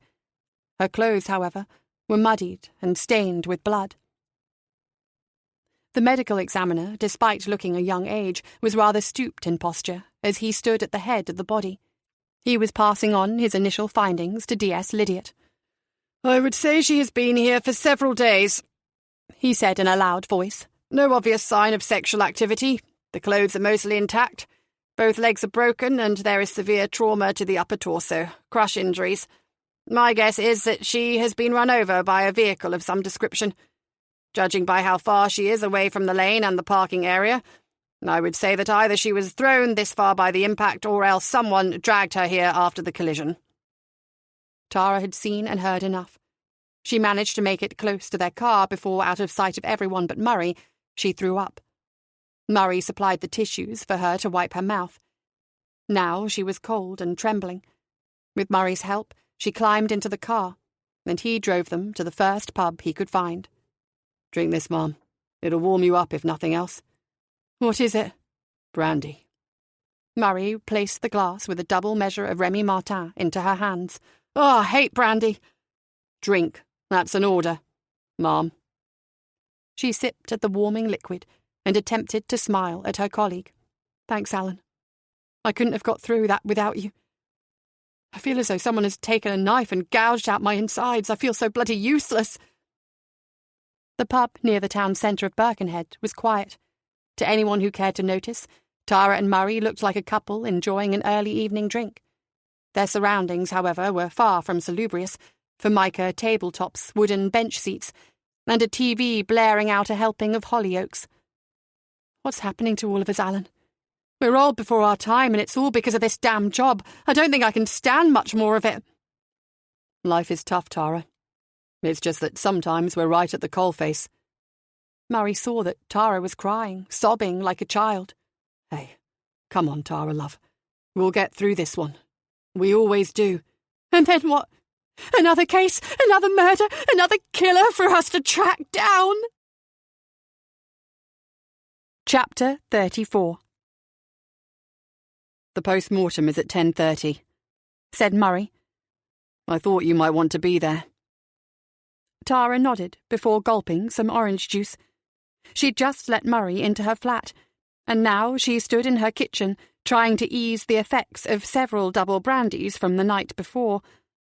Her head throbbed, and her eyes felt as though they'd been wide open in a sandstorm. She remembered Murray driving her home, opening her door and helping her inside. He may well have helped her to bed, but that's where her mind was blank. Murray was still talking, but her head suddenly filled with the vision of her coming on to him, trying to kiss him and then asking him to her bed. God, what had she done? "Tweedy was trying to get a hold of you. He wants a word." She nodded acknowledgement. "Make yourself some coffee. I need a shower," she said. "Help yourself to anything you can find to eat." She traipsed past him, then stopped and turned around. "Alan, I'm really sorry about last night. Whatever I did or said, I can't remember." He smiled, trying to look sympathetic, but it seemed to her that he was enjoying her unease. "God, this is so embarrassing," she said, retreating to the bathroom. D.S. Lydiot appeared to have been waiting for them as they walked into the bare entrance hall outside the post-mortem suite of the Royal Liverpool Hospital. He looked tired and drawn. The events of the previous day had taken its toll. His face was heavily lined, and he hadn't shaved properly, leaving blotches of red on both cheeks and scattered areas of stubble. He was too old for late nights and early morning starts. Morning, Mum," he said with his hand outstretched. "I'm glad you could make it. At the moment, you're the only person who can identify the deceased. I'll arrange for one of Jez's work colleagues to come along. It might be more appropriate." Right, well, maybe if you don't mind, you could at least confirm that the deceased is Miss Riordan. Lydiate led Tara and Murray through a set of double doors and into a post-mortem room. Tara was well used to this place, but this morning her experience was of no comfort. Her embarrassment and her hangover had not subsided, and now she was trembling already at the sight of her friend covered by a green theatre sheet and lying on a stainless steel bench awaiting the pathologist's knife. Tara glanced around the room in need of something else to focus upon, something other than the shape of this once stunningly beautiful woman. A cold, echoing room with its array of clinical aromas was no place for a woman with a hangover and, orange juice and coffee aside, an empty stomach. Come to think of it, she would not wish to be here with a full breakfast in her either. The pathologist's assistant wasted no time in pulling back the sheet to reveal the head and shoulders of the woman's body. Tara drew back. She saw the woman with whom she'd had the briefest of friendships. What lay before her now was a lifeless frame. The beauty and the warmth had gone. Lydiate spoke softly but matter-of-factly, simply doing his job. "Can you confirm this woman's identity as Miss Jez Riordan?" Tara gave a single nod. "I can," she replied. Lydiate then indicated to Murray that he should lead his DI from the room. As he did so, the pathologist moved in to begin his work. The pair of them were grateful for a bright, crisp morning, such a transformation from yesterday, a smattering of frost covering those pavements sheltered from the sun. Tom Lydiate joined them outside. "Thanks for that, Mom. Are you feeling all right?" "I'll be fine," she lied. "Not used to seeing a familiar face on the slab, that's all." Lydiate seemed to understand her feelings. Murray drove Tara to the station, and once there she sat listlessly at her desk with a strong coffee and 2 paracetamol. When she felt a slight improvement in her mood, she again pulled out all the information she held concerning Maggie Hull, Richard Andrews, and now Jez Riordan. Maybe the link between their deaths would rise from the folders lying before her. She certainly hoped so. Tara viewed the unfinished note found in Andrew's car. What did he have to say to Toby Ewing, and why had he not finished it? Fool was the word most obviously missing from that incomplete sentence. I've been such a fool. Ewing had been a close friend to Andrews. She had learned that much from her inquiries over Maggie Hull. The 2 men had been like a pair of mischievous brothers. Was there perhaps a warning for Toby Ewing in this note, or was it some kind of apology? She flipped the folder closed and sifted through the notes compiled to date on Maggie Hull. A loan shark demanding payment, or a motiveless killing. Both scenarios were an understandable conclusion, until the death of Jez Riordan. Now everything pointed toward Harbinson Fine Foods. She was getting nowhere, and she didn't need anyone to tell her so. What had Jez been doing in Royden Park? She was hardly dressed for walking in the woods, more like for an evening out. Had she been waiting in the park to meet someone, and if so, whom? The most bizarre question was, how were these deaths linked to the cases of poisoning that now so obviously centred around Harbinson Fine Foods? Someone within that company knew the answer. Tara was convinced of it. Chapter 35. Kate called to see her in the evening. Her showing up with little Adele was a welcome relief for Tara. She desperately needed a friendly face, and something to take her mind off the case. In seconds, she was down on the floor, playing with her goddaughter. "I'm so sorry to hear about Jez," said Kate, who was enjoying a moment's peace and a cup of coffee.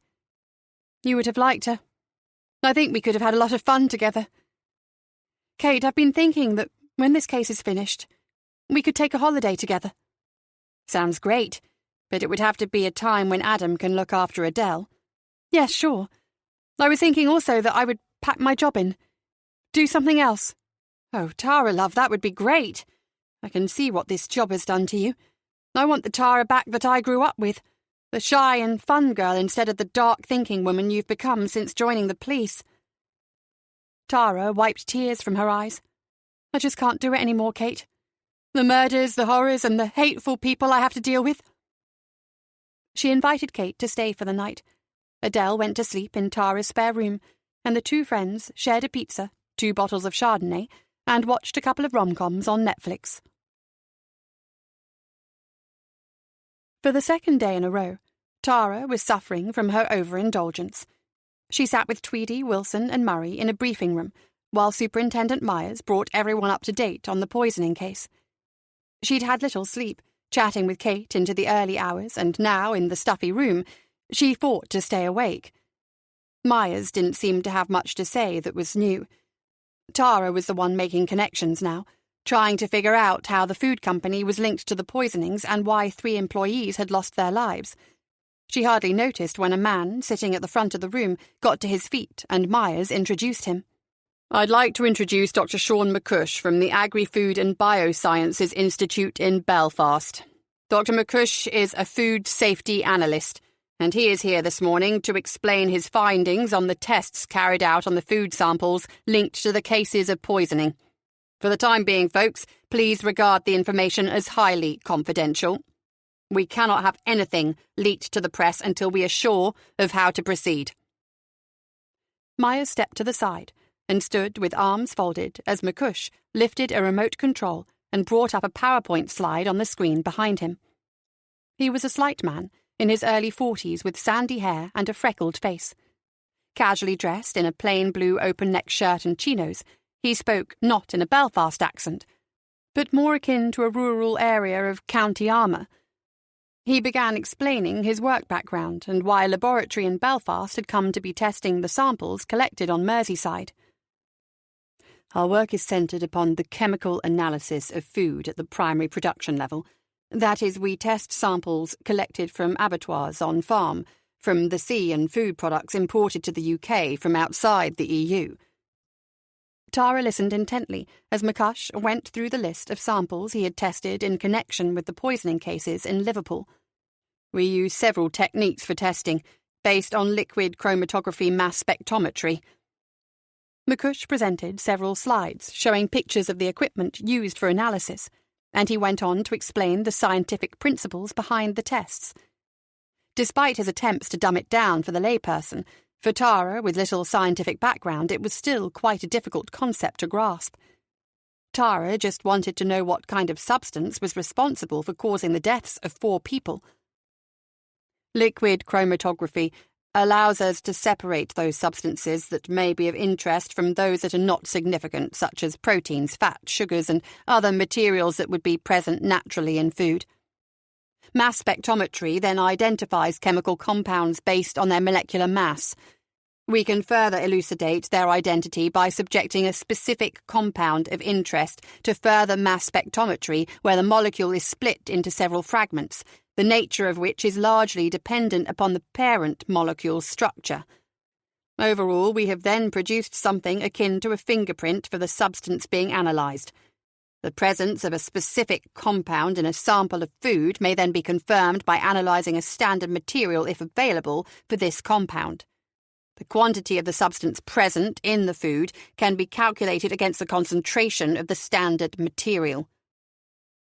Tara found herself staring at several diagrams of chemical structures and graphs, but she longed for McCush to get to the crux of the matter. What the hell was responsible for killing 4 innocent people and making several others seriously ill? From 2 of the samples of chicken korma, 1 of beef lasagna and another of lamb hot pot, we identified the same toxin to be present. Gastric content removed from each victim also gave high concentrations of this toxin. The substance is called palitoxin, or PTX. PTX is a non-proteinaceous marine toxin, which is mainly produced by marine soft corals of the genus Palithoa. Initially, they were found only in waters surrounding Hawaii and Japan, but the occurrence of PTX and its analogues has now been reported worldwide. PTX is also produced by dinoflagellates and found in other species, including fish. "Hold on, please," Wilson said. "Are you saying that this poison comes from the sea?" "Yes, that is correct," replied McCush. "Then how come the stuff was found in chicken curry and lasagna? None of the victims ate seafood." "I'm sorry, but we can only speculate at the moment on how this toxin got into such foods." Superintendent Myers interjected. Fish and other kinds of seafood are processed by Harbinson at their Birkenhead factory, he said.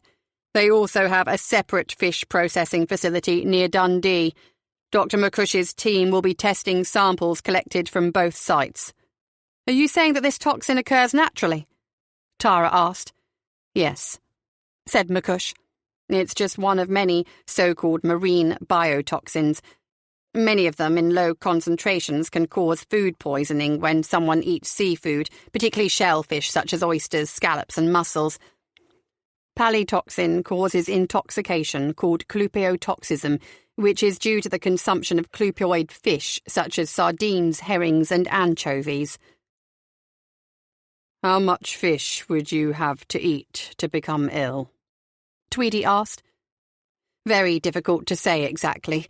We can't even be sure how much toxin was present in the samples we have tested. Usually we measure the amount present against a standard material of known concentration. In the case of palitoxin, there is no pure standard material available. We have to make estimates based on measurements taken of previous positive materials that have been analysed several times to set a mean value. The symptoms experienced by the victims, said Murray. Are they consistent with poisoning by this toxin? Yes, absolutely, said McCush. Symptoms of the PTX group of toxins include vasoconstriction, hemorrhage, myalgia, ataxia, muscle weakness, ventricular fibrillation, ischemia and death. Rhabdomyolysis syndrome is the most commonly reported complication after a poisoning incident with PTX. This consists of a loss of intracellular contents into the blood plasma, causing injury to the skeletal muscle. The toxin's previous worst cases resulted in renal failure and disseminated cardiovascular coagulation. If the food is cooked or heated, Wilson asked, would that destroy the poison? McCush shook his head. I'm afraid not. Many of these toxins are not degraded when food is cooked. Tara had one last question for the scientist. If this toxin did not get into the food by accidental contamination, might someone have put it there deliberately? McCush gestured with his hands wide apart. Myers gazed towards her but didn't appear troubled by her remark. I suppose it could happen, but I would have difficulty believing how someone might have got their hands on so much of the material. At that point, Myers thanked Dr. McCush for sparing the time to brief his officers. For now, while Dr. McCush's team continue with testing samples, we are to be stood down from the investigation. It is solely a matter for the environmental authorities and the Food Standards Agency. Tara thought differently as she made her way back to her office and her desk. 3 people were dead, not from poisoning, and yet very much linked to Harbinson Fine Foods. The answers to this mystery lay with that company. Chapter 36. In the afternoon, Tara set Murray and Wilson to work on gathering as much CCTV footage as they could find from the stores identified as having sold products from Harbinson Fine Foods, particularly those associated with the samples that tested positive for palitoxin. It was conceivable, she thought, that if the poison had not been added at one of the Harbinson factories, then it might have been added to the food within the supermarket stores. She received a call from D.S. Lydiot concerning a car found abandoned in Roydon Park, near the spot where Jez's body was discovered. Lydiot wondered if Tara would care to look over it. Several items were found inside that might be of interest to her. She left Murray to his work on footage from the CCTV and drove herself to Birkenhead Police Station. D.S. Lydiot showed her to a silver Peugeot SUV. It had been brought into the station yard and was covered by a dust sheet. A full forensic examination had already been conducted. Tara helped Lydiot to remove the sheet. He handed her the keys. Feel free to have a look around. Some items have been removed. I have them in the office. You can see them when you're finished here. Thank you. No problem, Mum. We can go back inside when you're ready. Tara opened the driver's door and climbed inside. At first glance, the car was clean and tidy. There was nothing that stood out which indicated that Jez had even been the owner. No prints lifted other than the victims, said Lydiot. Tara switched on the sound system. As she might have expected, the radio was set to classic FM. She glanced behind into the rear seats, but they were clear of anything that might have belonged to Jez. "Any damage to the outside?" she asked. Lydiot shook his head. "Not a scratch. The car is pristine. I checked with a Peugeot dealership. The car is less than a year old, bought from new by Miss Riordan. No finance involved, paid in full." At Lydiot's desk, the DS displayed the items that had been removed from the car by the forensics team. Each item had been placed in a separate evidence bag. Tara lifted one from the desk. Inside was a pink slip of paper, a delivery note or an invoice. Matson's Art was the company name printed in bold at the top of the page. 5 items were listed, 3 of which were various types of paper, and the other 2 were presumably paints or dyes, noted by a reference number followed by the colours yellow and crimson. In the next bag there was a till receipt from Tesco for the sum of £27.95 and dated 11 October. Another bag contained a plain white envelope, along with a card from the Silverstein Gallery in Kensington, inviting Jez to a forthcoming exhibition of inner-city painting entitled Decline and Fall. The card was dated 19 September. She passed over the latest programme for the Philharmonic Hall and the dates of the winter season for the Royal Liverpool Philharmonic Orchestra, pausing for a second to recall their first outing together, a night which seemed to point towards a future friendship. Stuck to the outside of a brown envelope was a post-it with a number written upon it. It appeared to be a mobile number. She took a note of it and would try it later. In the last evidence bag was a note taken from the brown envelope. It seemed to have been written in some haste, the handwriting untidy and sitting askew on the page. It read, "Jez, please don't do this to me. I thought we meant more to each other. I'll see you tonight, we'll talk." There was no signature, and the absence of a date was all the more frustrating. If it was recent, then she could be looking at the words written by Jez's killer. Or perhaps it was a final plea from Richard Andrews before he threw himself off the Liver building. The thought of Andrews brought her to think about the location of Roydon Park, where Jez's body had been found. Chapter 37. Tara had already decided to pay another visit to Jez's home as she drove away from Birkenhead Station. She intended to search for anything that would be a clue to finding who killed her friend. Aside from the mysterious note and a telephone number, there had been little found in Jez's SUV. She also felt an inclination to be close in some way to the woman whom she had quickly grown to like, despite Jez having been somewhat of an enigma. She still wondered about those 2 occasions when Jez had kissed her, and what she had been intending. The gates to the house were open, but police incident tape had been strung across the driveway. She left her car on the street, ducked beneath the tape, and strode uneasily to the front door. A set of house keys had been retrieved from Jez's Peugeot, and Tara had asked to borrow them from DS Lydiot. The house was in darkness as she turned the key in the lock. She found a switch, and lights came on in the hallway and on the landing above. Such a large house for one person, she thought, wondering if Jez had lived a lonely life. In the short time they'd spent together, she never spoke of friends or family, except to mention that both her parents were dead. Tara didn't know if Jez had ever been married. Did she have children? Friends in London, perhaps? She nudged open the first door on her right into the sitting room, where she had first spoken with Jez. The room was in disarray. Cushions from the sofa were scattered on the floor.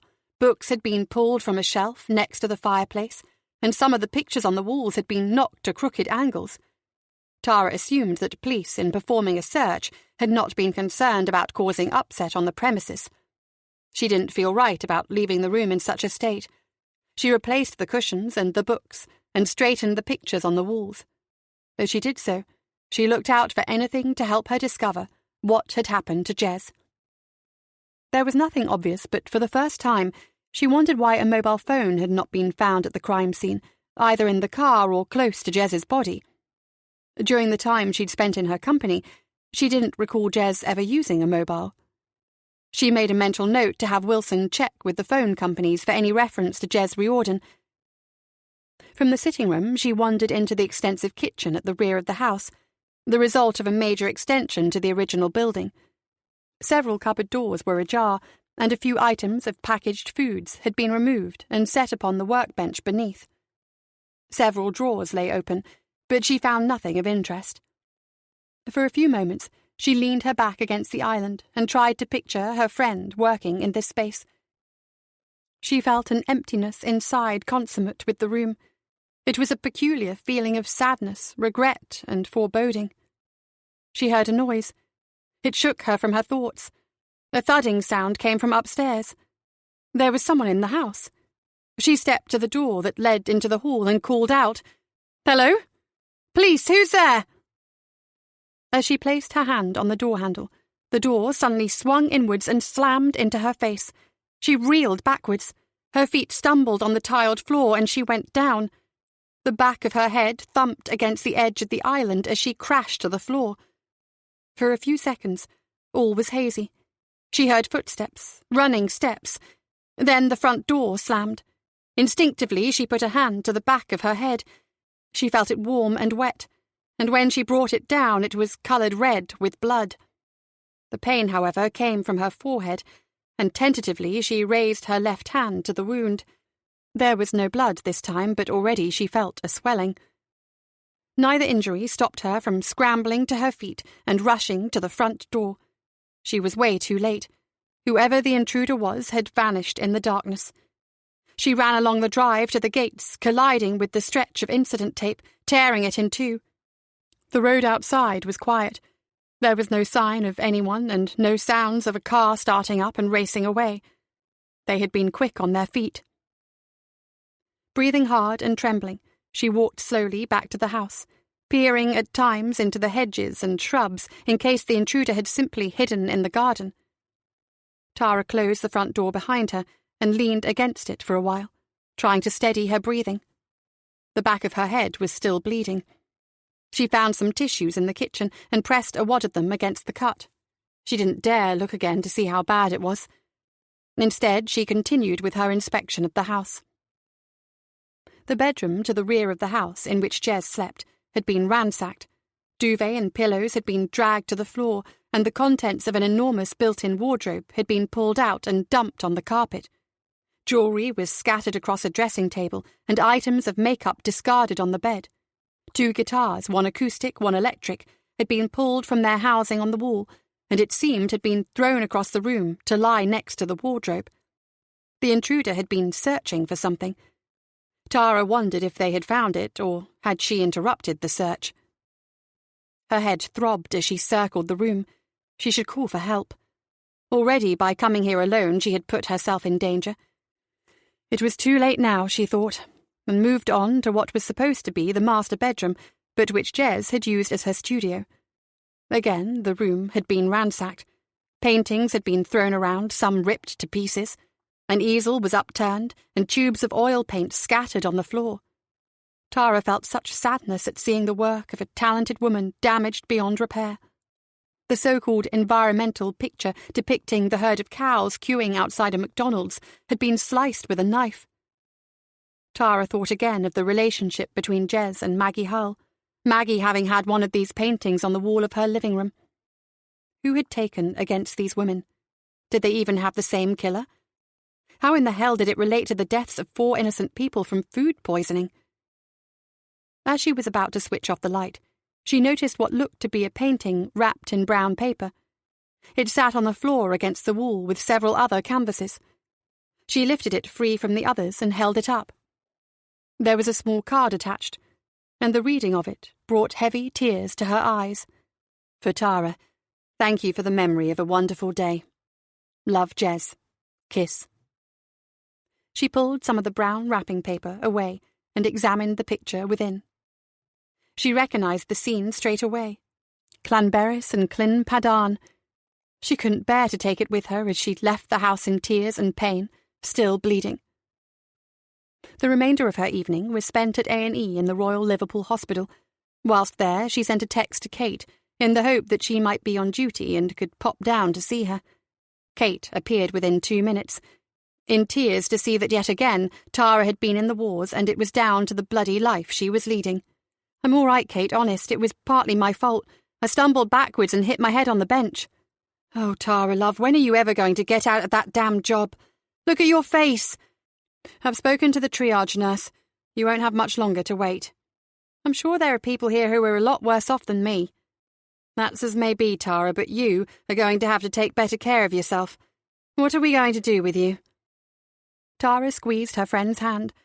At that point, she was called into a treatment room, and an hour later she was driving home with 2 staples in the back of her head and a developing black eye. On the drive to Wapping Dock, and as she left her car and walked slowly to her flat, a question occurred to her as to why she still had Royden Park on her mind. Chapter 38. Before Murray got into explaining that he'd so far seen little of interest on the CCTV footage, Tara asked him to drive her out to Caldy on the Wirral. She realised the previous night that Royden Park was not far from a house she had visited quite recently. The day was cold and damp. Once crisp brown leaves by the roadsides had become soft mulch from overnight showers.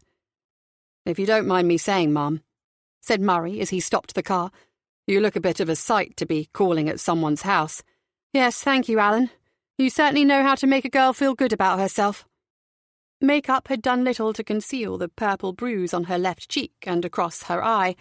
She could hardly see from the swelling. In a final, desperate effort to look more presentable, she had brushed her hair so that it lay across the left side of her face. "And why are we here exactly?" Murray asked as he held the car door open for her.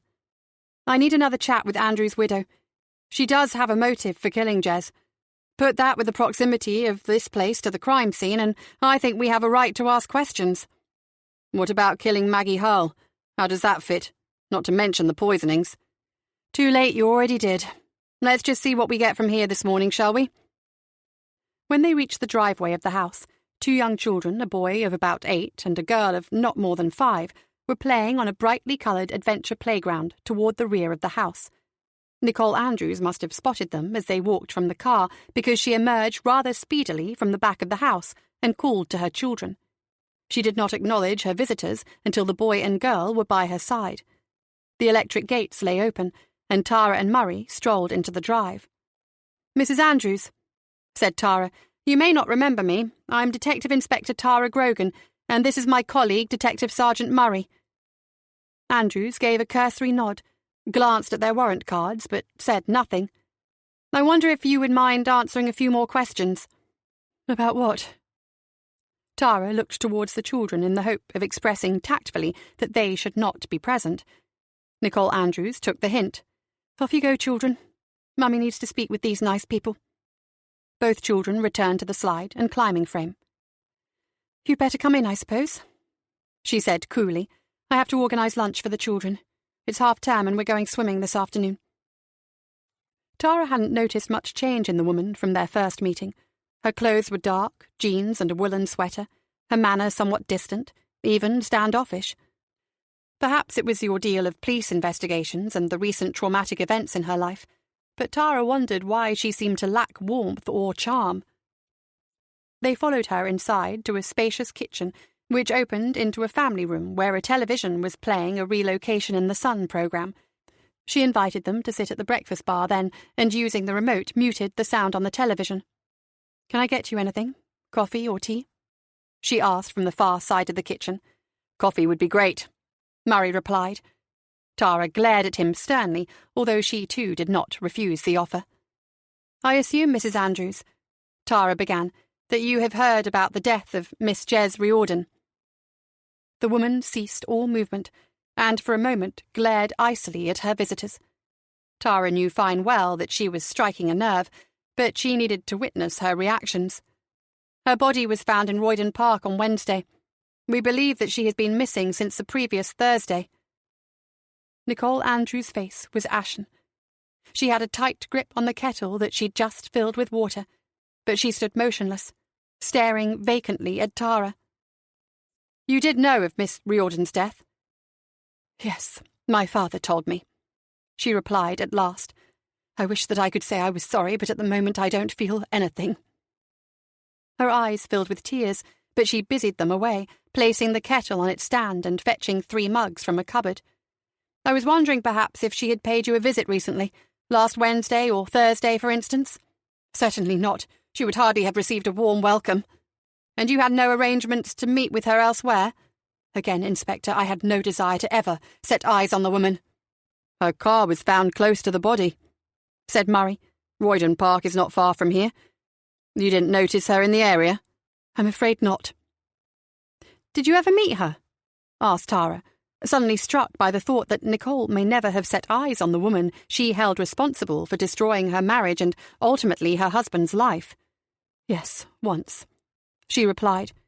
She came here to tell me that she and Richard were having an affair. Apparently, he hadn't the nerve to tell me himself. And when did this visit take place? About 8 weeks before Richard finally left us. Again, she returned to the task of preparing the refreshments, placing a spoonful of coffee into each mug, fetching some biscuits from a tin on the bench, using the silence to recover some composure. Do you mind if I ask you some questions about your husband, Mrs. Andrews? The woman shook her head in submission and tried ever harder to speed the coffee preparation along. What was the relationship like between your husband and Maggie Hull? Maggie? She was like a big sister to him. She was a big sister to all of us, Richard, Toby Ewing, me, and every other fresh face that ventured into the office. So, you work for your father also? Used to. BC. She set 2 mugs of coffee and a plate of penguins and Kit Kats on the breakfast bar. Before children. She added with a hint of a smile, the first Tara had noticed. I worked in the office during summer holidays from school and university. Richard came to work there the year I finished A-levels. We married the week after I graduated from York. Maggie used to keep all of us in order. Richard and Toby were a couple of jokers. They used to keep her going all the time, but she never got angry. Always threatened to tell Dad about their antics, but she never did. They used to invent clients, make them sound really important and very rich. Maggie had to spend half her time screening people whenever they called, just in case it was a prank. If Dad had ever found out, he would have hit the roof, sacked the pair of them probably. She was a good person, Inspector. And a good friend to me. Had you seen much of her recently? Not really. She came to see me once, a few days after Richard left us. As always, she was well aware of what had been going on. She was certainly disappointed in Richard and very angry with Jez, and she wasn't afraid to tell them so. Did she have any specific reason for coming to see you? Nicole shook her head and took a sip of coffee. I don't think so. She was just concerned for me and the children. Was that the last time you saw her? Murray asked, joining in between mouthfuls of chocolate biscuit. Yes, I believe so. I'm sorry for bringing this up again, Mrs. Andrews. Tara began in a more compassionate tone. I was wondering about a letter that Richard had begun to write on the day he died. It was intended for Toby Ewing. Can you think of any reason why he would have something to say, particularly to Mr. Ewing? No, I can't, she replied rather curtly. As far as you know, were Richard and Toby on good terms at the time? Yes, as far as I know. They were best friends, Inspector. They played golf, went sailing. Both our families were close. Heather, Toby's wife, and I are good friends. We used to go on holiday together, shopping trips, girls' nights out, that sort of thing. Seems as though the arrival of Jez Riordan at your father's company upset a rather blissful lifestyle for you and Richard. Nicole Andrews glared at Tara with a degree of incredulity. The remark was at best a statement of the obvious, at worst sarcastic. Either way, it failed to solicit a reply. Tara, however, had intended it not as a question but more a prelude to her final comment. I have to say that I was curious as to why your father kept Jez on as his secretary in the company after Richard's death. You're assuming that Richard was sacked over his affair with Jez. Isn't that the case? You should address that question to my father, Inspector. Now, if you don't mind, I will have to get on with preparing lunch for the children.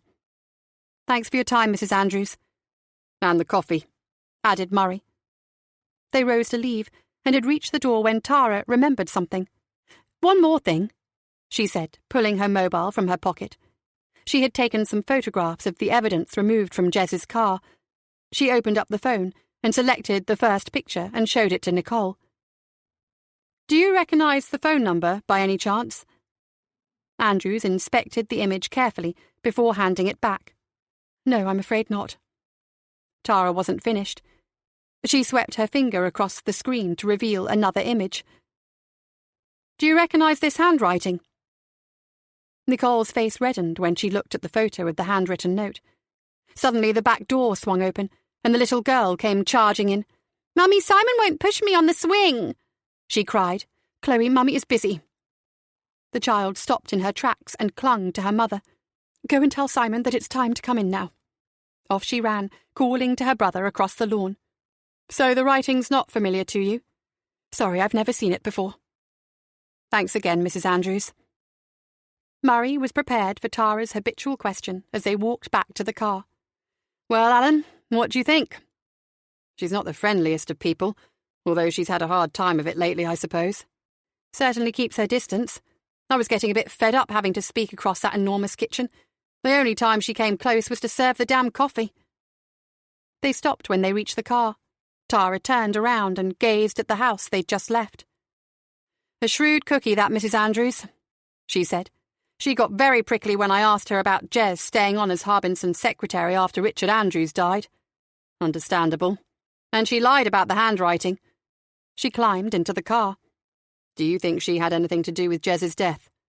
Murray asked, starting up the engine. "Nicole Andrews certainly has a strong motive for killing Jez. Firstly, her marriage was destroyed, and then she had to stand by and watch as her father keeps his secretary in her job. Even a saint would be tempted to wring the woman's neck. But Jez knew who she was meeting on the day she disappeared. She was dressed for a night out or a date. With whom, I don't know. I don't believe she would have dressed that way if she was intending to meet Nicole Andrews. Besides all that, Alan, Nicole Andrews has no apparent motive for killing Maggie Hull, except perhaps to deflect the attention from the killing of Jez Riordan. Assuming, of course, that Jez and Maggie were murdered by the same person." "Had to be," said Tara. "Then it has to be someone else in that food company. Or maybe just someone who was acquainted with both women." Chapter 39. Tara had spent the previous afternoon going through the report on the post-mortem for Jez Riordan. It did not make for pleasant reading. The main points confirmed much of what had been said by the medical examiner at the crime scene. Jez's body had been dumped in the spot where it was discovered. She had probably been lying there for at least 5 days, and it was likely that she had been run over by a vehicle of some description. The pathologist believed also that in addition to an initial collision, it was likely that the vehicle had run over the body while it lay on the ground. The driver or other persons unknown had then dragged or carried Jez's body to the place where it was discovered. The fact that Jez's car was found nearby suggested that the killing had taken place within Royden Park. For Tara, the question remained, why had Jez been there in the first place? She was a long way from home. Who was she planning to meet? She had been well dressed as if for an evening out or possibly for a date. Had Jez even realized that her life was in danger? Tara stood in front of the full-length mirror in her bedroom. She wanted to look her best, but couldn't think why. Jez was dead. It was her funeral. Who was going to care about how she was dressed? She wore her best black skirt, jacket, and silk blouse. Her tights were fine denier black, and her shoes were patent black with 3-inch heels. She would have preferred to pin up her hair, but the bruise on her face was still unseemly. She brushed it forward to conceal the worst. Today was about paying her respects, but it was also about observation. She wanted to see who turned up at the church to mourn Jez's passing. She wanted to look into the faces and eyes of those who had worked with Jez and Maggie Hull. She wanted to find answers. First thing on Monday morning, she had telephoned the mortuary to check if Jez's body had been released following all post-mortem examinations. She was informed by the female receptionist that a firm of undertakers from Walton, Heady & Sons, had collected the remains on the previous Friday. A woman with a tranquil voice answered Tara's call at the funeral home. "Good morning, Heady & Sons. My name is Maureen. How may I help you?" "Good morning, Maureen," Tara replied, attempting to match her pleasant yet appropriately sedate tone. "This is Detective Inspector Tara Grogan, Merseyside Police. I wonder if you can help me. I believe that you are in charge of the arrangements for a friend of mine, a Miss Jez Riordan?" "Yes, we are, Inspector. I am very sorry for your loss. She was quite a young woman, I believe. Yes, she was, Tara agreed, although she had not learned Jez's true age of 41 until after she was dead. I would like to assist with the funeral expenses. I know that she had no close relatives, and I assume that her former colleagues are taking care of the arrangements? No, I don't think so, said Maureen, sounding puzzled. All arrangements concerning the funeral of Miss Riordan are being taken care of by a Miss Anne Gibson. Oh, I see. I believe she is an aunt of the deceased. Oh, right, Tara said, surprised. I didn't realise. The funeral is on Wednesday, 2:30 at the parish church here in Woolton. Thank you, Maureen. You've been very helpful. She put the phone down. Tara tried to shake off that particular piece of hitherto unknown and startling information by launching into a third call of the morning. She dialed carefully, checking each digit from the photo on her mobile. The phone rang twice before she heard a loud, male voice. Hello? Ah, hello. Who am I speaking to? She employed a jovial manner for the second time. Who is this? A gruff voice, even with such few words, antagonistic. This is Detective Inspector Grogan, Merseyside Police. There ended the conversation. Tara looked gleefully down the receiver as if to delight in making someone's day. She noticed Wilson beavering away at his desk. John, if you're not too busy this morning, I'd like you to do a few things for me. No problem, Ma'am, replied the young detective. He joined Tara at her desk. First of all, I want you to run a check on this mobile number. She handed over her mobile for him to make a note of the number from the image on the screen. Secondly, find out from forensics if they have any more information on where the spanner came from that was used to clobber Maggie Hull. Also, I want you to make a list of the cars belonging to the staff at Harbinson Fine Foods. Just the head office people for now. Oh, and while you're there, try and rustle up a sample of the handwriting for each of the directors. Include Richard Andrews' writing from his suicide note in that. Is that everything? That's all for now, John. If you happen to set eyes on that Murray bloke, tell him I'm off to a funeral this afternoon. He's late. The parish church in Woolton was a brownstone building surrounded by a low wall with a lich gate. A parish graveyard lay to the rear of the building. She realised as she parked her car close to the graveyard that Jez's home was not far away. She wondered too about Miss Anne Gibson. The thought of her existence intrigued her, if only because she wondered if she might resemble her niece in any way. Tara felt a certain twinge of excitement at the idea of meeting her. Hopefully Anne Gibson would be able to provide her with a background to her niece, and just maybe there would be something in it that would lead to the apprehension of her murderer. Tara was early, it being only 2:10, but several cars were already parked, and the hearse sat outside the church door. 2 men wearing dark overcoats were standing by the arched doorway as Tara approached. They nodded politely, stepping back for her to enter. Once inside, the sound of her footsteps echoed on the stone floor as she moved along the aisle, 1 or 2 heads turning or looking up to put a face to the steps. She chose an empty pew halfway along on the left. Tara's eyes were diverted immediately to the coffin, resting upon trestles directly below the sanctuary. A single spray of white lilies sat on top, with a little rectangular card just visible in the centre. Tara exhaled deeply, then dropped her head. It wasn't a prayer, certainly not to any god, but she filtered a few tender and sad thoughts through her mind, pondering life, any life, and where it takes us. When she had raised her head once more, she gazed at the 10 or so faces dotted around the church. Only 2 were familiar, Toby Ewing and Skip McIntyre, seated together, a couple of pews in front of her. Both heads were bowed slightly. 3 women sat in the pew directly opposite. Tara assumed they were Harbinson's head office staff, but could not recall having met any of the women during her visits to the Liver building. A tall woman with short reddish-brown hair, wearing a knee-length black overcoat, sat down in a pew at the front, and within seconds was kneeling forward in prayer. A door at the front opened, and the vicar of the parish made her entrance. Immediately she took to the pulpit, and a service of thanksgiving for the life of Jessica Riordan began. As the coffin was wheeled from the church, a song played over the sound system. The vicar announced it as being Jessica's favourite song, The Daring Knight.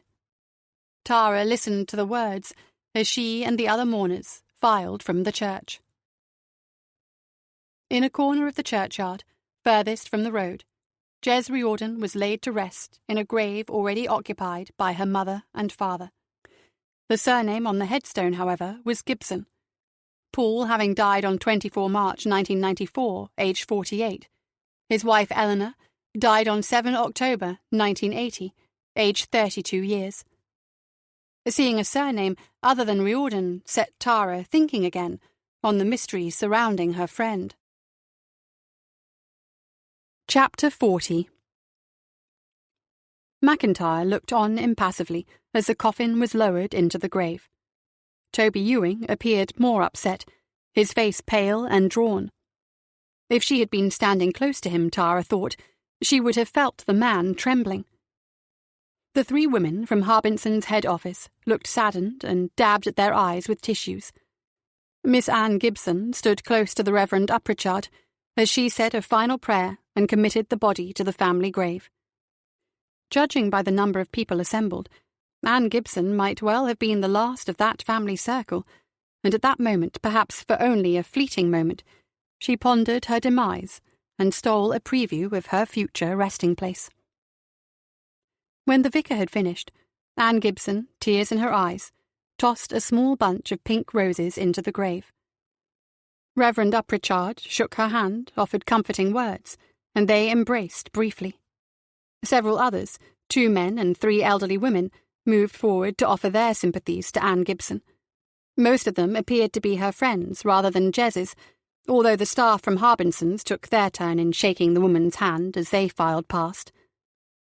"I see your chairman couldn't make it," said Tara to Skip McIntyre as he attempted to make his way around the gravestones towards Anne Gibson. "Prior engagement," he replied without conviction, then proceeded to greet the woman. They embraced warmly, and Anne Gibson seemed to listen intently as McIntyre spoke. Tara got the impression that they were already well acquainted. It did not seem like the first conversation between them. Tara couldn't help pondering the connection. She watched Toby Ewing, who had followed behind McIntyre. His manner was nervy, although he didn't look at all different from Tara's first encounter with him, the day after Maggie Hull was murdered. Unlike McIntyre, Ewing did not appear as well acquainted with Anne Gibson, but still, Tara got the feeling that they had at least met before. The 2 executives nodded and smiled weakly as they passed by Tara on their way out of the churchyard. The Reverend Upprichard smiled too, and came to shake Tara by the hand. "Very sad occasion," the vicar said, more softly than she'd spoken in the church, where her voice, even for a funeral service, had bellowed. "I'm sure that Anne very much appreciates your support this afternoon. Were you a friend of Jessica's?" "In a way, Reverend." Tara stumbled, unsure of whether to reveal that she was a police officer, although I hadn't known her for long. "My name is Detective Inspector Tara Grogan, Merseyside Police." The vicar's face flushed, and instinctively she shook Tara's hand for a second time. "I suppose that your interest here is professional, Inspector. Jessica's death was tragic in itself without the knowledge that it was at the hands of another." How well suited was this woman for the church, thought Tara. The briefest mention of police, and she comes over all thunderstruck. "Reverend, would you mind introducing me to Miss Gibson?" she asked, having decided it best not to prolong the conversation with the well-meaning but rather interminable vicar. Yes, of course, Inspector." Anne Gibson, however, had overheard the mention of Tara's title, her lips already tightening with concern. "Anne, this is Detective Inspector Grogan from Merseyside Police." "Hello, Miss Gibson. I'm very sorry about Jez." The woman nodded acknowledgement, although she did not appear too impressed by the referral to her niece as Jez. She refrained from answering, preferring instead to wait for Tara to state her business. She was an attractive woman, although Tara was not immediately struck by any resemblance to Jez. She had smooth skin, except for developing crow's feet, and yes, her eyes were powder blue, just like her niece's. Tara's overriding impression was that this woman could, at some time in her past, have been every bit as elegant and striking as her niece, and yet she appeared to be someone who, for some time, had not taken the trouble to impress. "I was wondering if you could tell me a little about your niece." "What would you like to know, Inspector?" There was a gentle air in her voice, but Tara had rather expected an accent similar to Jez's. Instead, she spoke in the manner of a woman born and bred on the banks of the Mersey, a true Scouser. "Jez died in mysterious and terrible circumstances, Miss Gibson. I need to find out more about her background, the people she knew, her friends, family, anything that might shed light on why she was killed." "Oh, I see," she said, quite shocked. "If you fancy a cuppa, my place is just around the corner." "A cup of tea would be great." "Follow me, then. I have plenty to tell you about our Jessica." Chapter 41. It was as Anne Gibson had said, just around the corner on Allerton Road. She led Tara inside a quaint terraced cottage in a row of 3, nowadays squeezed between a solicitor's office and an estate agent's. The front door opened directly into a lounge, where a narrow staircase sat to the left.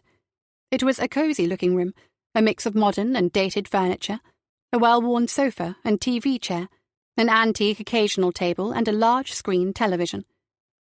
Within the reveals to each side of the chimney breast were a collection of framed photographs of various sizes. Some were in colour, others in black and white. To one corner and below the pictures were shelves crammed untidily with books, records, CDs and DVDs. "Please make yourself comfortable, Inspector. I'll put the kettle on." Anne Gibson slid open a door to reveal a bright galley kitchen, while Tara remained standing, looking around at the pictures and photographs on the walls. There were a pair of oil-painted landscapes of places she did not recognise, although she dared to assume that they had been painted by Jez. On the wall above the sofa was a collection of black and white photographs, depicting groups of young people. She did not immediately recognise anyone, but wondered perhaps if a younger Anne Gibson was featured. The fashions displayed looked as though they came from way back, the 60s maybe, but she wasn't sure. Within a couple of minutes, Anne, still wearing her overcoat, entered the lounge carrying a tray with 2 cups of coffee, a jug of milk, sugar bowl, and a plate of shortbread. She set the tray on the occasional table, then pulled off her coat. "Help yourself to some shortbread," she said, handing Tara a china cup. "Thank you, Miss Gibson." Tara was feeling hungry and lifted one of the biscuits from the plate. "You can call me Anne, love. No need for formalities here." She took her coffee and sat down in the chair opposite Tara, who had placed herself in the middle of the sofa. "And I'm Tara," she reciprocated. "So, what would you like to know about our Jessica?" "As much as you can tell me, Anne. I'm investigating her murder, but I was also friends with Jessica, for a short time." "I see. Well, there's not much I can tell you about her recent past. We haven't been that close since she came home to Liverpool. If you ask me, I think she had changed greatly in the time she was away. I suppose we all do as we grow older." "Was there anyone close to her, a boyfriend, or had she been married?" Anne shook her head. "Not that I know of, although she might well have been at some point while she was living in London. Relationships were not something she ever spoke about to me." Tara felt she had to know the reason for the difference in surnames between Jez and her parents. "Can you tell me why Jessica used the surname of Riordan, since her parents were Gibson like you?" That was a puzzle to me too, the reason for the change. Riordan was her mother's maiden name, but Jessica only started using it after she came home to Liverpool. She may have used it while she was in London, I suppose, in connection with her painting. Maybe she thought it suited her as an artist. She never discussed it with me, but I would guess that was the reason behind it. Tara couldn't help herself from reaching for another piece of shortbread. She was starving. I noticed from the gravestone that her parents died at an early age. Eleanor died while Jessica was only 3. What happened? Overdose of drink and drugs. She had a problem for years. Paul, my only brother, drank himself to death. 2 wasted lives, Tara. And Jessica was left on her own when she was just 17. She came here to live with me for a while, until she went off to university in London. The house she had lived in, here in Walton, belonged to Paul. She inherited the place, though I never thought she would ever move back in. Anne shook her head, staring into space or the depths of family memories. Jessica spent her entire childhood looking after her dad. He was seldom ever sober, not since the end of the moon dreams. The moon dreams? Tara asked. Anne Gibson's eyes seemed to ignite at the sound of the words. You've not heard of the moon dreams? Anne smiled. No, I don't suppose you would. You're much too young. She rose from the chair and went to the bookshelves. After a few moments of searching, she pulled out what looked like a scrapbook. The cover was a jazzy array of colour, with moon dreams written in black felt pen across the top. She sat down next to Tara on the sofa and opened the book. The first page had a single black and white photograph stuck with sellotape to the manila page. Tara stared at the image of 2 young men with mop-top haircuts and smart suits. She could have been looking at 2 of the Beatles. That's our Paul on the left with a fag in his mouth, and the other lad is Roddy Craig, said Anne. They were best mates, those 2. A right pair of jokers. Anne turned the page to reveal several more photographs and cuttings from newspapers. That's me, she said with a slight laugh. Tara gazed at a very beautiful girl, a teenager, huddled with 3 other smiling girls, all wearing the same school uniform. Those were the days. Tara attempted to read some of the newspaper cuttings, but Anne quickly turned to another page in the scrapbook. Next there was a picture of Anne, her brother, and 2 other young men. That's Paul and me with 2 of the Hollies when they used to play the cavern. That's Alan Clark and the other one is Graham Nash. On the next page was a small poster glued in place. It advertised a show featuring the Merseybeats, Dave D, Dozy, Beaky, Mick and Tick, the Mojos, and at the bottom of the lineup, the Moondreams. They were all on the bill for the Cavern Club in Matthew Street, made famous because the Beatles had played there so many times. I used to sneak in on my lunch break to see all the different bands. I was a bit young when the Beatles played there, although I saw them a couple of times. But when they became famous, it was like we had lost them from Liverpool. We girls soon moved on to other groups. Paul and Roddy's group, the Moondreams, were headed for the big time too. Anne turned yet another page of the scrapbook to reveal several cuttings all displaying a similar message. Roddy Craig drowns in the Mersey. What happened? Tara asked. Anne Gibson shook her head, and her eyes immediately filled with tears. She reached over the side of the sofa and pulled several tissues from a box, using them to blow her nose. Tara looked on.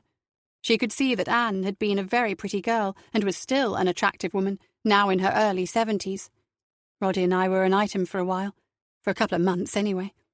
He was lovely, so full of life. He had everything, good looks, a sense of humour, and boy, could he sing. Anne jumped up from the sofa and went to the shelf that held her record collection. She had no difficulty extracting the disc she wanted, and within a few seconds it was on her turntable, and she was adjusting the volume. Soon a strong yet smooth voice filled the room. For Tara it could have been any song from the 60s, but she realised that the voice of the singer was indeed special. That's Roddy, said Anne. It was his voice you heard at the end of the funeral singing The Daring Night. They sat in silence for a while, listening to the record until the second track began, the heavier-sounding music quite different from the opening song. The cavern was like heaven and hell rolled into one. Anne continued.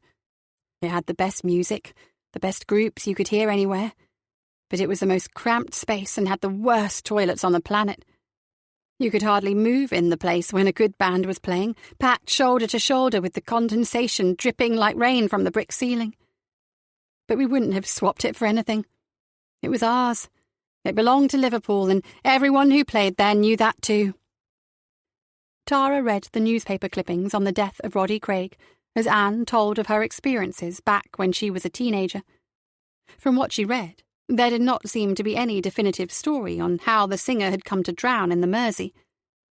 The Moondreams were going to be as big as the Beatles, said Anne. Everybody who went to the cavern knew it. Paul and Roddy were special. They had star written all over them. Roddy singing and Paul on guitar and harmonising with Roddy. The others in the group were all right too, but they were just along for the ride. Paul and Roddy were the geniuses. By the time Roddy died, they had progressed from playing the cavern in Liverpool. They had moved to London and recorded their first album. Again, just like the Beatles at Abbey Road Studios. I suppose in a way, like the Beatles, by that stage we'd already lost them to the big wide world. I went down to visit Paul a couple of times in London. All the lads were living the high life, going to parties, beautiful women baying for them, and then there was the drink and the drugs. I don't think I ever saw Roddy sober after he left Liverpool. Most of the time he was stoned. Paul wasn't much better, but by then he had met Eleanor Riordan, and for a while she held him in check. Eleanor was gorgeous, a fashion model. She moved in the same circles as Marianne Faithfull, Jean Shrimpton and Twiggy. I used to see those types at every party we went to. Of course, I was completely spellbound by it all. It was a world away from Liverpool. Paul and Roddy fitted right in. I was so proud of them both and a little sad that I was no longer Roddy's girl. Anne paused as another track on the album began. It was The Daring Night, and now Tara was hearing it for the second time that day. This was Jessica's favourite. She always said it summed up her parents' life, full of life and hope, yet destined to fail. What happened the night Roddy died? Anne looked at Tara and shrugged. No one seems to know, she said. At least no one in the group ever talked about it, including Paul. Anne rose from the sofa and stopped the LP on the player. The Moondreams had just released this LP, and they were about to go off around the world to promote it.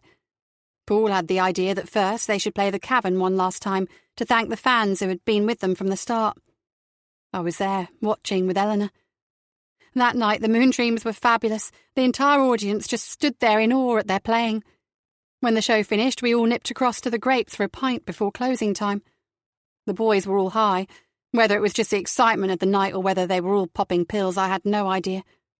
But they wanted to move on to somewhere else. I went home with my girlfriends. I never heard anything until Monday morning.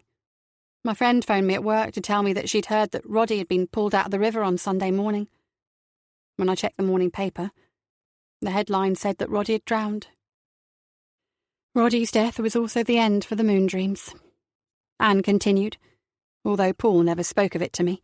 There was a rift between him and the other lads in the group. Besides, without Roddy, they were never going to have the success they'd dreamed of. He was one half of the songwriting talent. Paul tried on his own for several years, but by then he had a serious problem with his drinking. He and Eleanor had moved to the house in Walton, the house where Jessica was raised. But Eleanor, having given up her modelling career for Paul, had developed a drug habit.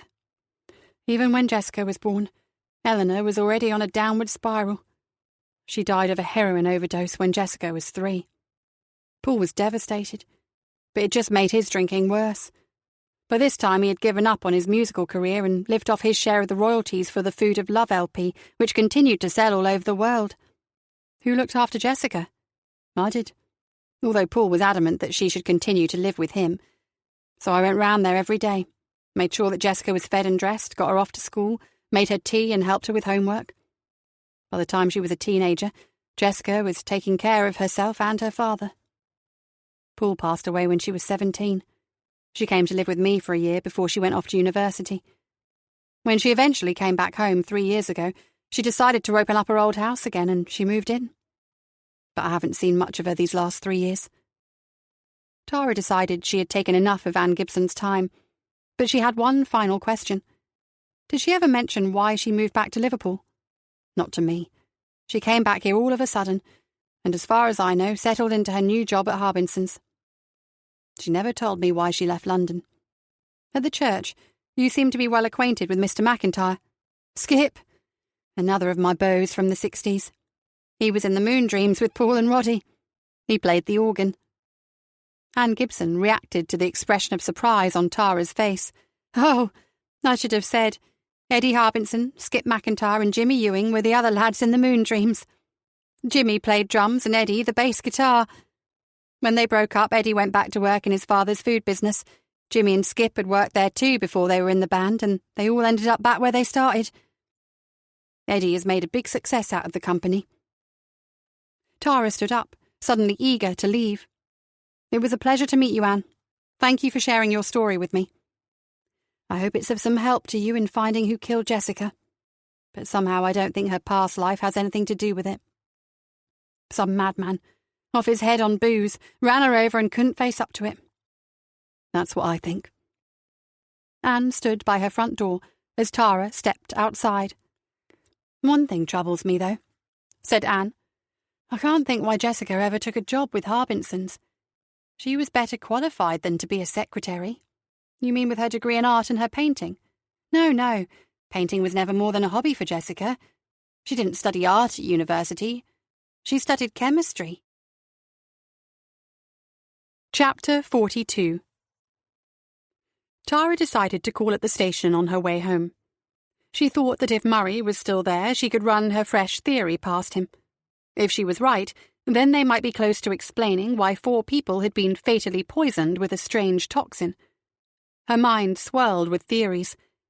She was trying hard to reconcile the impression she held of Edward Harbinson, company CEO, with the idea of him as a pop star of the 1960s.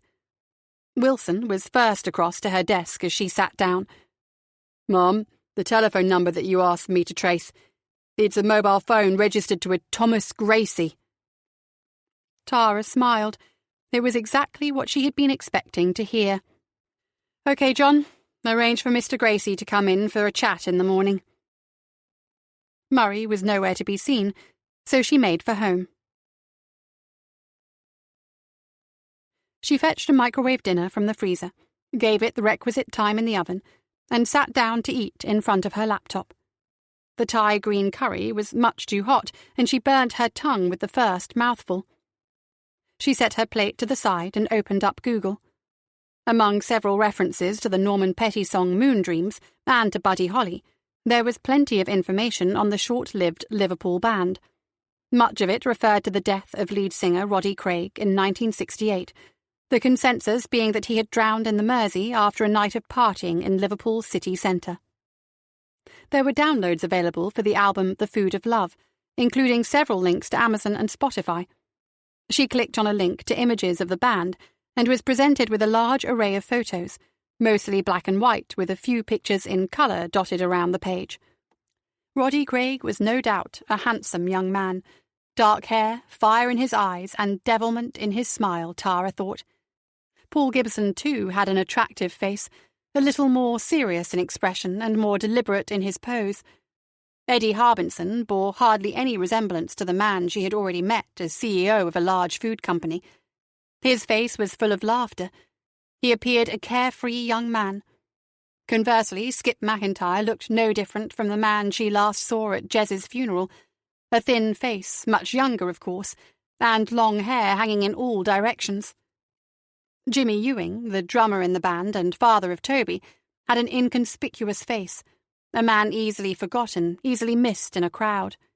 He sported the fashion of the period, but didn't have the looks to go with the clothing. She found pictures also of various band members in the company of other famous people.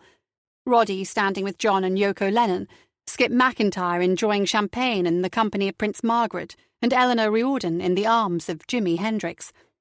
They were heady times, she thought, and yet life was to change dramatically and tragically for the young men in the Moon Dreams. She clicked on a link to YouTube and sat back to listen to a rare live recording of the band performing for BBC Radio. As the music played, she attempted another mouthful of chicken curry before going to her kitchen and tipping the entire meal into the bin. She removed a half-full bottle of Chardonnay from her fridge and finally slumped onto her sofa with a full glass as the song The Daring Knight played in her head for the 3rd time in a day. Chapter 43. "Morning, Mr. Gracie," Tara said jovially as she joined the thick-set Belfast man at the table. Murray had come along to observe the proceedings. "I'll try not to detain you for too long. We're very busy at the moment, and I'm sure there are things that you could be doing also." It was as though Tara had not uttered a single word. Gracie sat motionless, staring straight ahead at the blank wall. Tara knew the stance well. She'd seen it 100 times before. It came with the breed. These guys had perfected the technique in the days when the right to silence for a terrorist suspect in Northern Ireland was sacrosanct. If that was the way the game was to be played, then she would proceed until she got the desired reaction. "Okay, Tommy," she began. "As you know, this interview is being recorded, and one of the advantages of this is that I only have to ask the question once, and you only have to answer once. That way we save time all around because we don't have to repeat ourselves." Still no movement from across the table. "Right then," Tara continued, maintaining her calm and friendly manner. "Can you tell me where you were on the evening of Monday, 21 October? There was no reply, no reaction at all. "Can you account for your whereabouts on Wednesday, 23 October? Gracie glared resolutely at the wall. "Okay, maybe you can remember what you were doing on Thursday, 24 October. Tara did not expect an answer. She removed the slip of paper from a buff-coloured file on the desk. "Is this the number of your mobile telephone, Mr. Gracie?" No attempt was made to even look at the note. For this recording, the telephone number on the note reads 02477 768 She paused for a few seconds. "I know this is the number of your mobile telephone, Mr. Gracie. I can show you the details of your registration if you wish. A written note of this number was found inside a car belonging to a Miss Jez Riordan. Would you like to comment on that?" None of Tara's questions had so far posed any threat or exerted any real pressure on Tommy Gracie. A continued silence could not be made any easier. "Miss Riordan is dead," she continued. "Her body was found in Roydon Park on Wednesday, 30 October. Tara thought for a second that she detected a slight twitch on the man's face. "Would you care to comment on that? Perhaps you would like to suggest a reason why Miss Riordan would have a note of your telephone number." Tara paused again to pour herself some water from the jug on the table. She took a welcome drink and a few long, calming breaths of air, while she gathered her thoughts for another round of questions. If these did not achieve a response, then she would be struggling. She would then have to decide on whether or not she could detain Tommy Gracie for a longer period without placing charges. "Let's change the subject for a while, Mr. Gracie. You admitted to me recently that you are engaged in money lending. Is that correct? You lend money with a very high rate of interest to helpless people, and you get very annoyed with clients when they have trouble paying it back. Did you lend money to a Miss Maggie Hull on one occasion? Or was it 2 or 3 occasions? She had difficulty paying you back, didn't she? You sent someone round to her home to threaten her, to frighten her into paying it all back. Isn't that so, Tommy? And she did. Every last penny. A friend of hers helped her out, but it wasn't long before Maggie was up to her eyes in debt again, and she came back to you. Except on this occasion, there was no friend to pay you back." Tara paused again, just in case Gracie was about to open his mouth. But Tara didn't want him to speak. Not yet. In a few seconds, yes, but not right now. Instead, she sat back and watched the sweat begin to seep from Gracie's shaven head. "So what happened next day, Tommy?" "Well, here's the way I see it. Firstly, Maggie tells you that she can't pay up, so you send a couple of your boys round to her house. Threaten her, rough her up a little, leave a bruise or 2, and she'll be so frightened that she'll do anything to pay you back the money. But one of your boys goes a bit too far, and poor Maggie gets thumped on the head. Now you have no money, and you have no client. How does that sound, Tommy? Accurate, is it?" Tara was warming to her task, her voice rising, her tone gathering a hefty punch.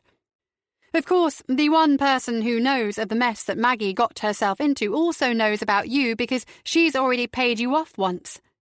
She has your phone number. Jez Riordan knows exactly who you are, and she can tell us what's happened. Isn't that right, Tommy?" Gracie shifted in his chair, pulling his gammy leg in close, his gaze to the far wall, broken at last. "So you decide that it's wise that Miss Riordan doesn't live to tell her tale?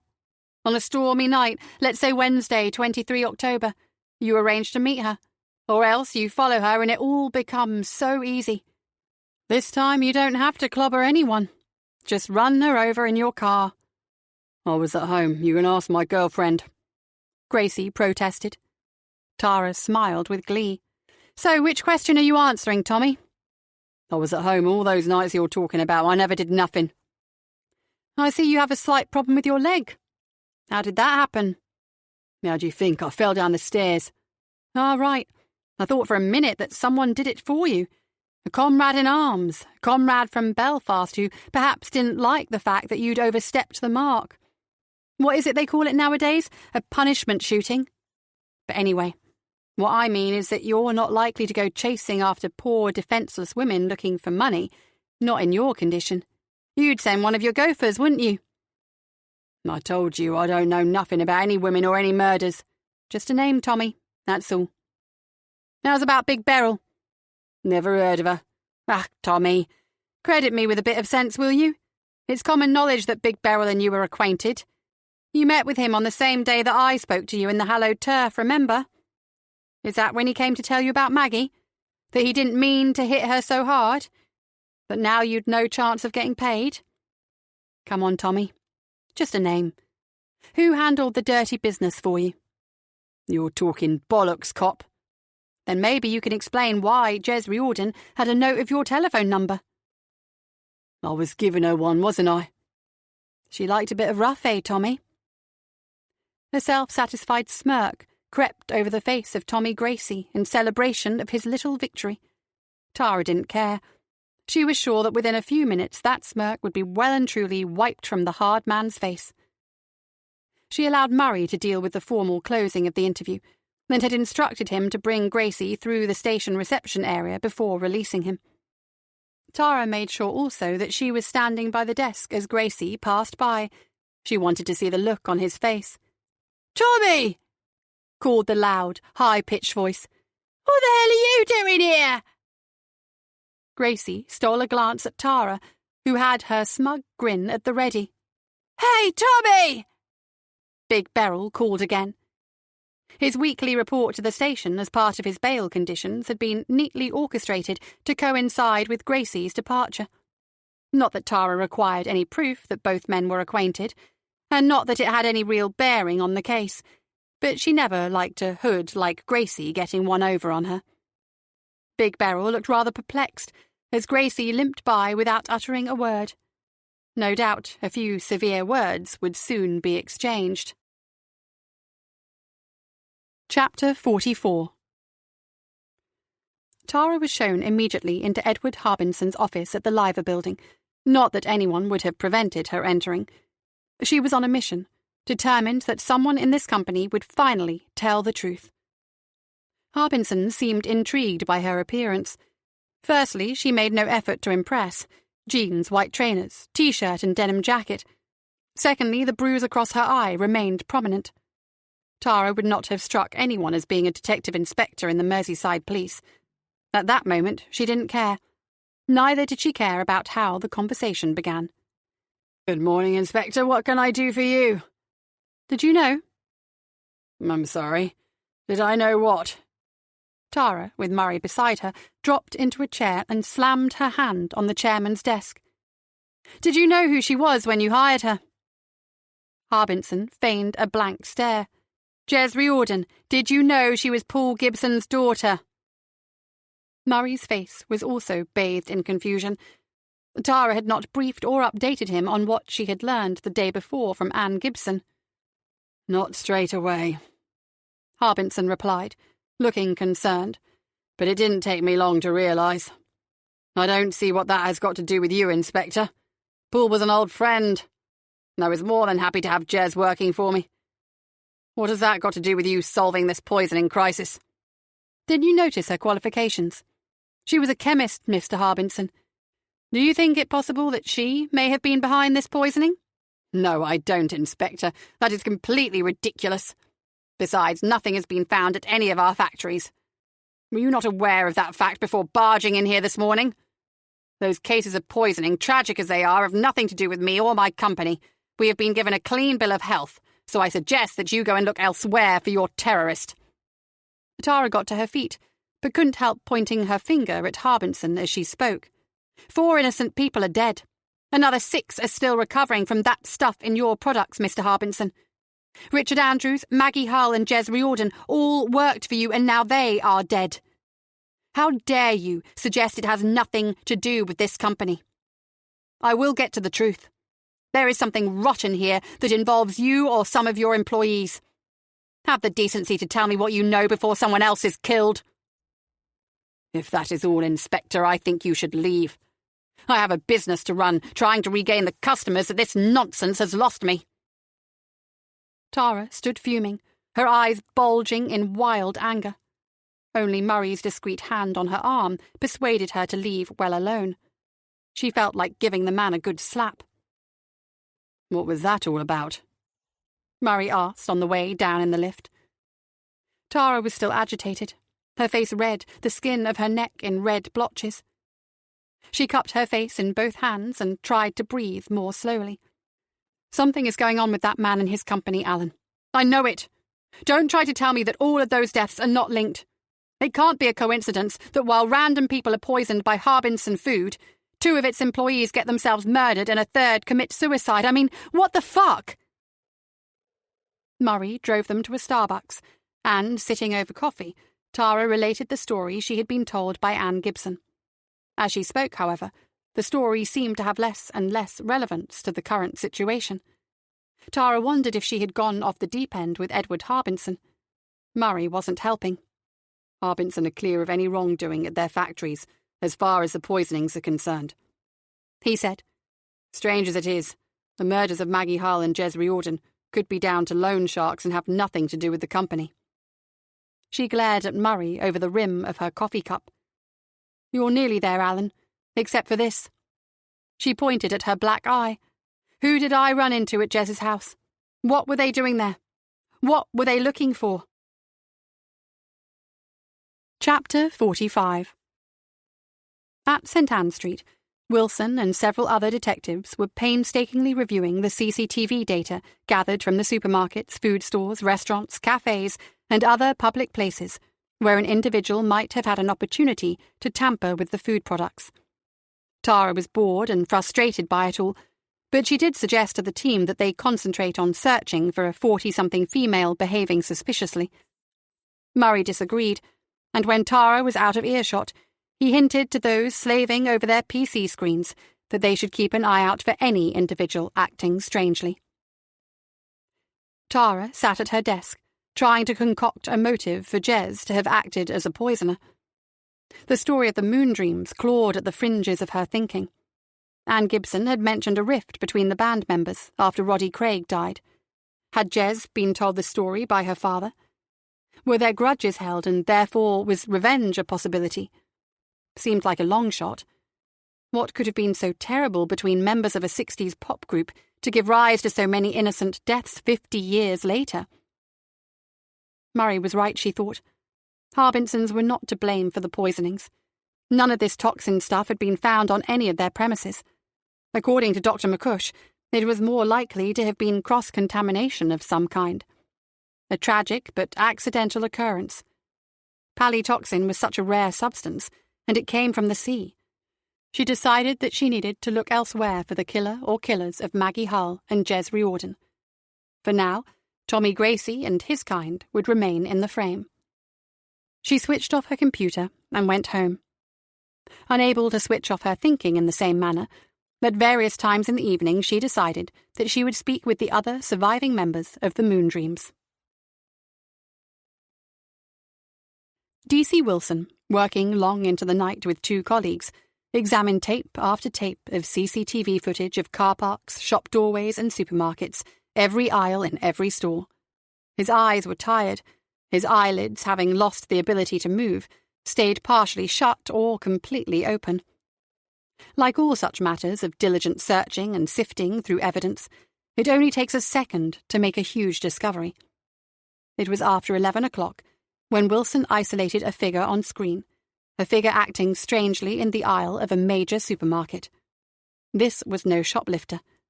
Wilson hoped he was looking at the person responsible for the deaths of 4 people. Chapter 46. I would have thought you had enough on your plate, Inspector, without asking questions about something that happened 50 years ago.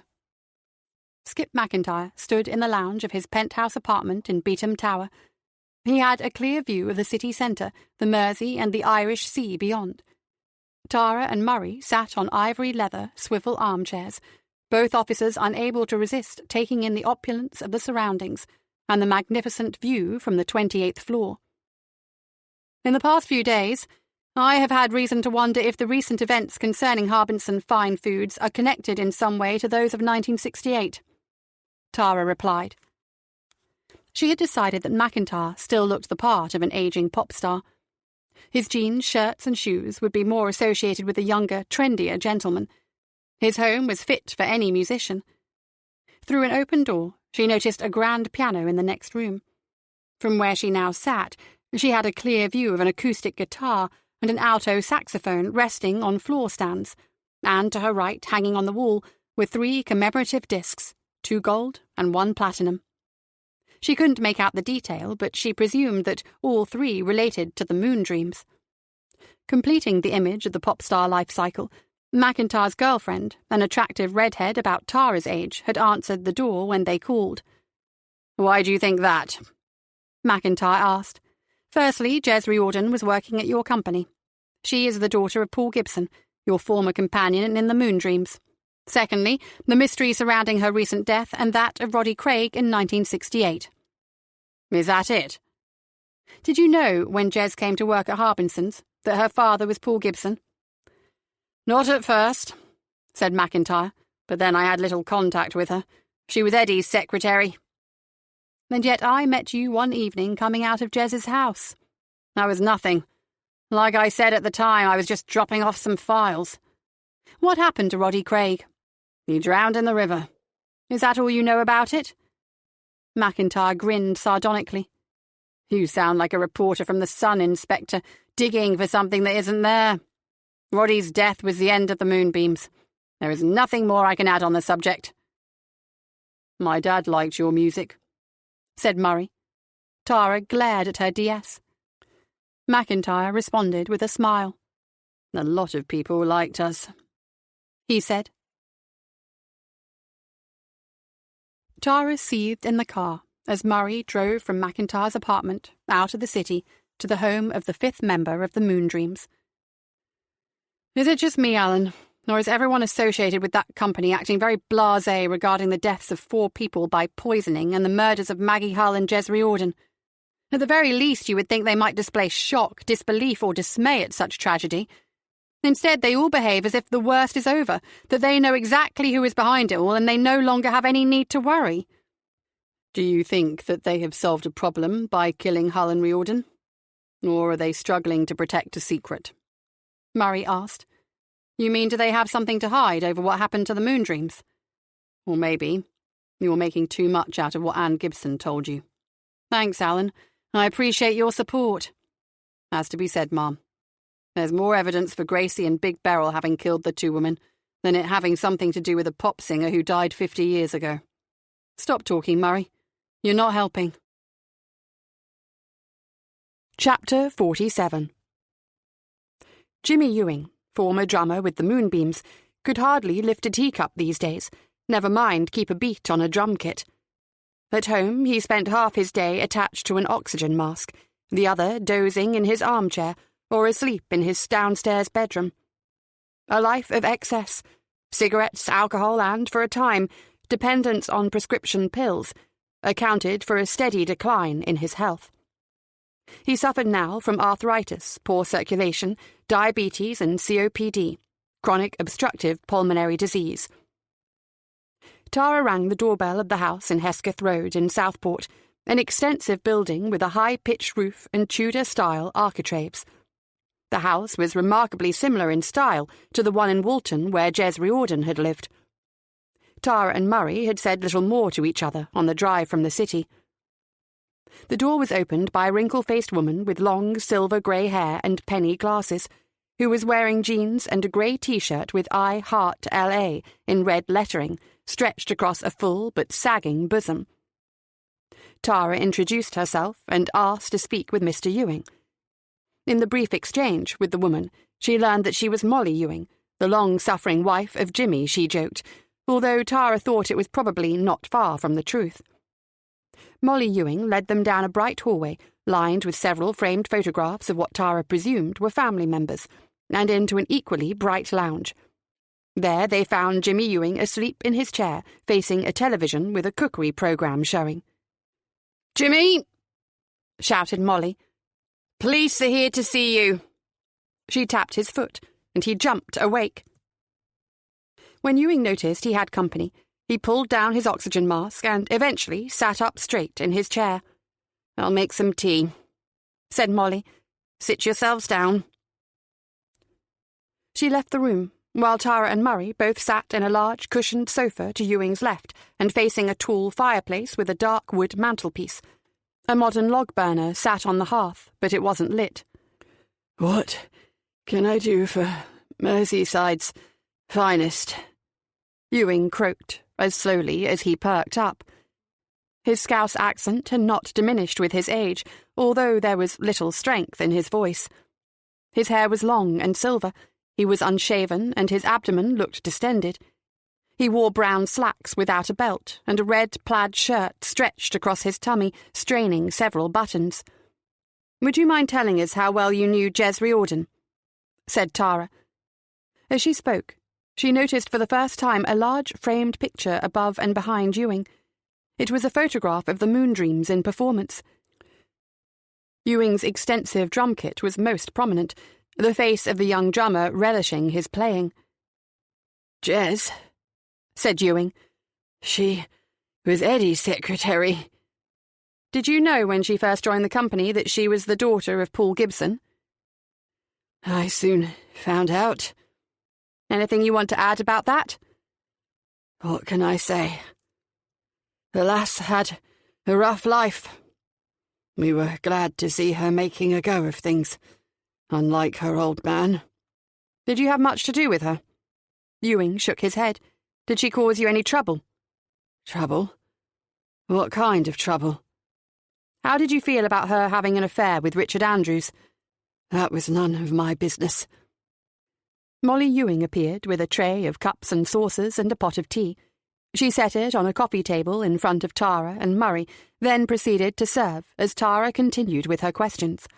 So far, she had learned nothing from the old drummer, and swiftly moved her inquiry onto the subject of the Moondreams. "What can you tell me about the breakup of your group back in the 60s? "A shame that it had to happen." Ewing wheezed, then coughed. His wife passed him a cup of tea containing a lot of milk.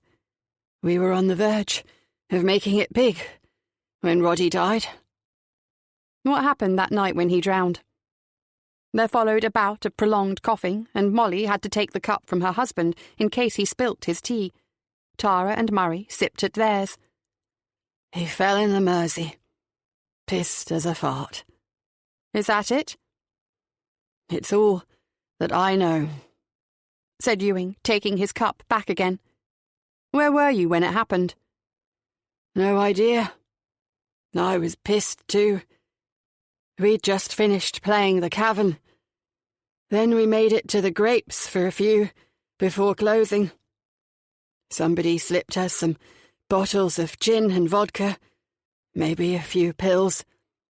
Next thing I know, it's the following day and I got the news from our manager that Roddy was missing. Then they pulled his body from the river." "So none of the other members of the group were with Roddy when he died?"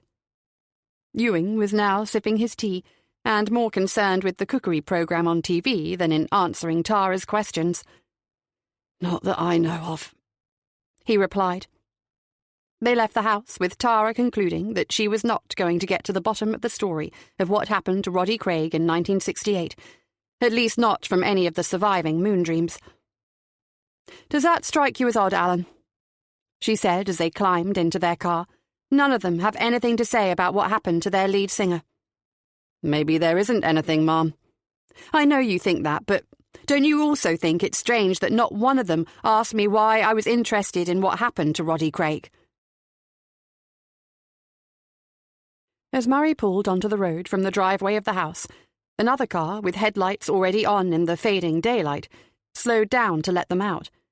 The driver recognized both officers as they drove away, and wondered what their business had been with the Ewing household. That pretty detective was doing too much snooping for his liking. Chapter 48. Arriving back at the station in the early evening, Tara and Murray encountered a small gathering including DC John Wilson and Superintendent Tweedy around a PC monitor in the office. None of the group seemed to notice Tara and Murray as they arrived. "Watch it again," Wilson was saying. "Look at the right hand." "What are we looking at, folks?" Murray chirped. No one responded as everyone continued to study the screen. Tara had a clear view and looked on in horror at the figure displayed. The person was holding something in their hand, but she couldn't make it out. "What is it?" she asked. Wilson paused the screen. "Mum, I think this is our poisoner," said Wilson. "This is CCTV taken at a superstore in Bootle. We have more footage of the same bloke." "Bloke?" "Yes, Mum."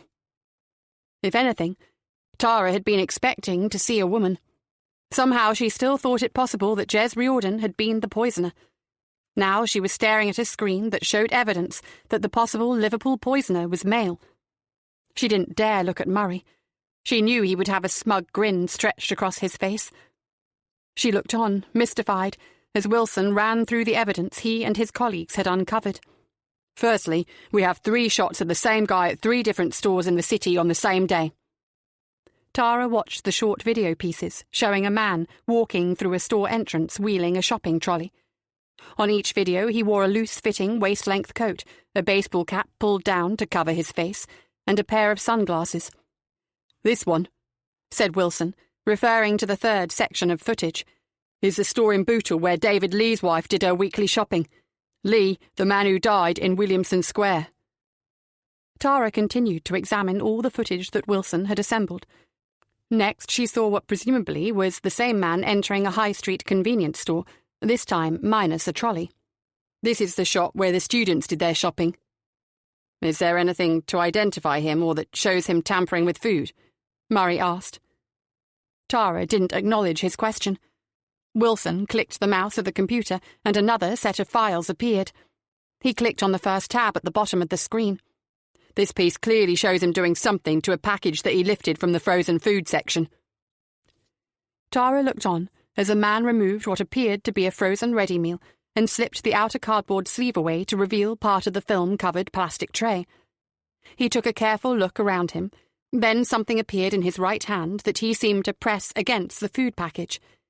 Just as quickly, his hand returned to his coat pocket, then reappeared to slide the outer packaging back over the plastic tray. Then he replaced the carton in the freezer and moved on, out of shot of the camera. "We were lucky with that shot," said Wilson. "Apparently the store was in the process of realigning their cameras to suit a new shop layout. A week later, the freezers were moved and a clothing area was put in place in front of this particular camera." "Which store was that?" Tara asked. "It's in Speke," Wilson replied. "Emma Whitehouse bought 2 cartons of vegetarian lasagna from that very freezer a day later. Norman Forbes, also from Speke, was shopping in that store on the same day that the food was tampered with. We haven't yet found out what he bought." "What did the perpetrator use to spike the food?" Tara asked. "We think it is a syringe of some kind, with or without a needle. We're not sure. If you zoom in on this shot from Bootle, I think he was wearing some type of glove, latex maybe." "And there's nothing you have that shows his face?" "No, Mum, but we're still searching. We still have loads of street cameras and car park stuff to look at." Tara sat alone in her car ready for home, but she had not yet started the engine. Her mind tried to process the information just learned in the office, real evidence on a screen, not some concoction of a theory she had invented. It seemed easy now and also ridiculous to have placed Jez Riordan at the centre of this mystery. She was a chemist, and she had endured a tough upbringing in a household devoured by tragedy. It seemed to Tara reason enough for Jez to embark on a plan to get back at the people she blamed for ruining her life. Now, though, Tara decided that she must look elsewhere for the answers. Chapter 49. With her job as a police detective, it might have been expected that Tara was always cautious when out alone after dark, even if she was only making her way home from work.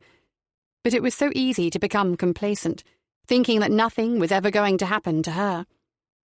Driving from the station, she was oblivious of the car following behind. It was the same car that had slowed to let Murray emerge from the driveway of the Ewing home 3 hours earlier. She was unaware that it made every turn that she made, and she took no notice of it when it piggybacked its way through the barrier into the parking area beneath her building. She wandered away from the kitchen and sat on her sofa, nursing a glass of cool white wine, her prawn salad abandoned on the counter. She had taken note of Anne Gibson's number on the day they'd met following Jez's funeral and called it up. The woman's chirpy tone answered a few seconds later. "Hello, Anne. It's D.I. Tara Grogan here. I wanted to ask you a few more questions, if you don't mind." "Fire away, Inspector." "Can you tell me which university Jessica attended in London?" "Oh, love, they all sound the same to me. I think it was Imperial College. Would that sound right?" "Yes, that seems likely. You told me that she studied chemistry. Did she ever do any research or specialise in any particular field?" "I wouldn't have a clue about that, love. She was Dr. Gibson, but she never seemed to use the title, and, as you know, she had started going by the name of Riordan by the time she came back to Liverpool." "Thank you, Anne. You've been very helpful. Sorry to have disturbed you." "No problem, love. Any time." Still holding her phone, she did a quick Google search for the name Jessica Gibson, Imperial College. There were quite a few relevant hits with Jessica's name. The first referred to an exhibition of paintings held at the college 2 years earlier, but Tara was looking for a mention of science, chemistry, or possibly a reference to food or poisons. It didn't take long to find it. There was sufficient information in the titles of the scientific papers for Tara to realise that she had been correct in her thinking about Jez. Many of the articles in the list had Jez designated either as the first-named author, as a co-author, or as the corresponding author, that is, the person who was the direct contact between the scientists and the publishers of the journal. Safety perspectives of seafood in the food supply chain. Detection methods for ciguatera food poisoning. Identification of ciguatera poisoning cases in Puerto Rico.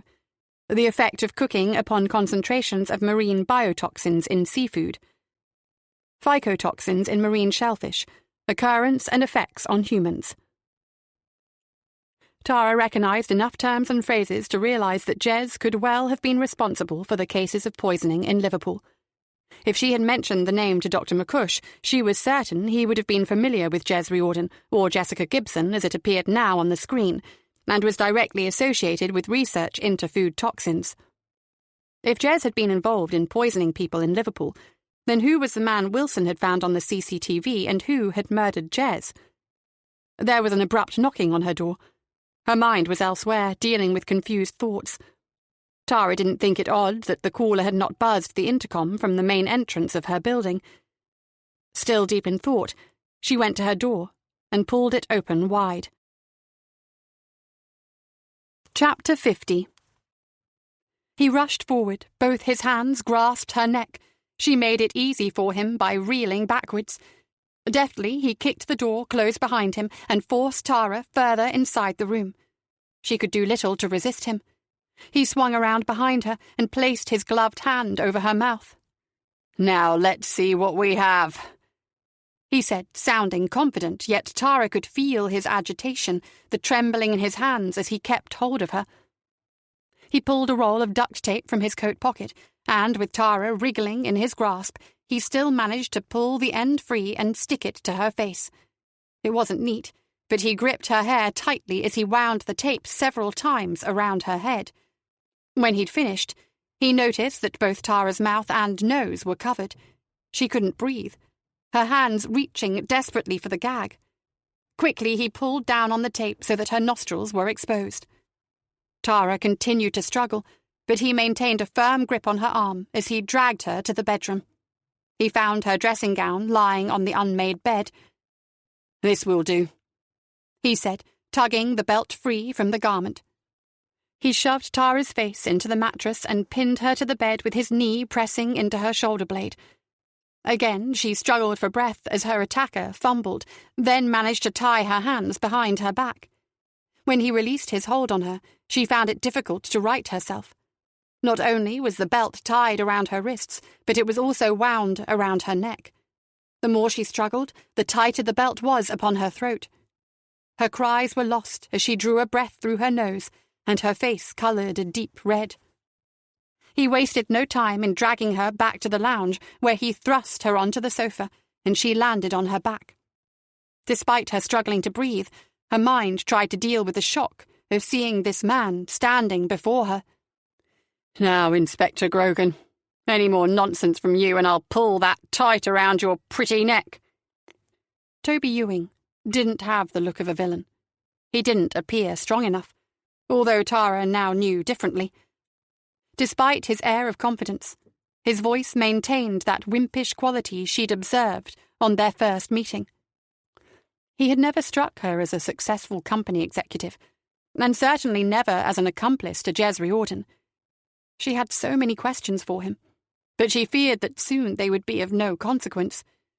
There was no doubt in her mind that Toby Ewing intended to kill her. She watched him pace around her living room, a man running on his nerves. "You're a very clever lady, Inspector," he said. "I saw you talking to Maggie's brother and Jez's aunt. Do you specialise in attending funerals? Then you ask my father about his past, about the moon dreams of all things. How the hell did you arrive at that? A real super sleuth, although you're certainly a lot prettier than Miss Marple and much younger, too. But you really should stay out of things that don't concern you. My father is not a healthy man.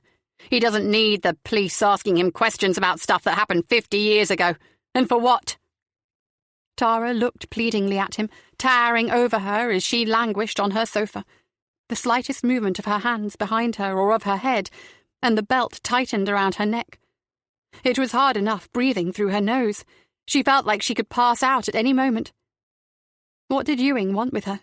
What had he come to tell her? She looked on helplessly as he wandered around her flat. Why not kill her straight away? "Ah, prawns. How appropriate and how convenient, too." He helped himself to a prawn, dipping it into the dish of seafood sauce on the counter, then popping it into his mouth and licking his finger. "Wonderful. I love prawns, especially spicy or with loads of garlic. Come and join me." She didn't move, but Ewing came towards her and gently helped her to her feet. In doing so, he knocked over her glass of wine, and it spilt onto her mobile phone. "Oops. Careful," he said. Gripping her tightly by the arm, he led her to the kitchen and stood her before what was supposed to have been her evening meal. She drew a strong breath through her nose, as her fear caused her slight body to tremble and her knees to buckle.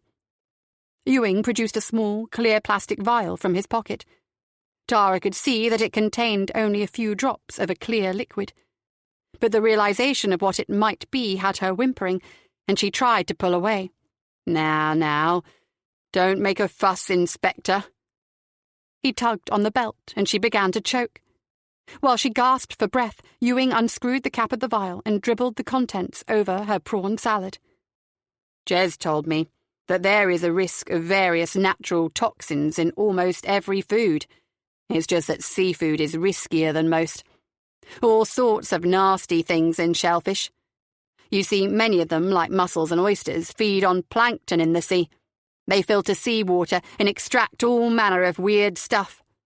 Then all the nasty things accumulate inside them, and dumb people like you and me come along and eat the buggers. Next thing you know, we have a jippy tummy or we're throwing up all around the place. Some aren't quite as lucky, though, and they die. Did you know that Jez was something of an expert on seafood toxins? I bet you didn't." Chapter 51.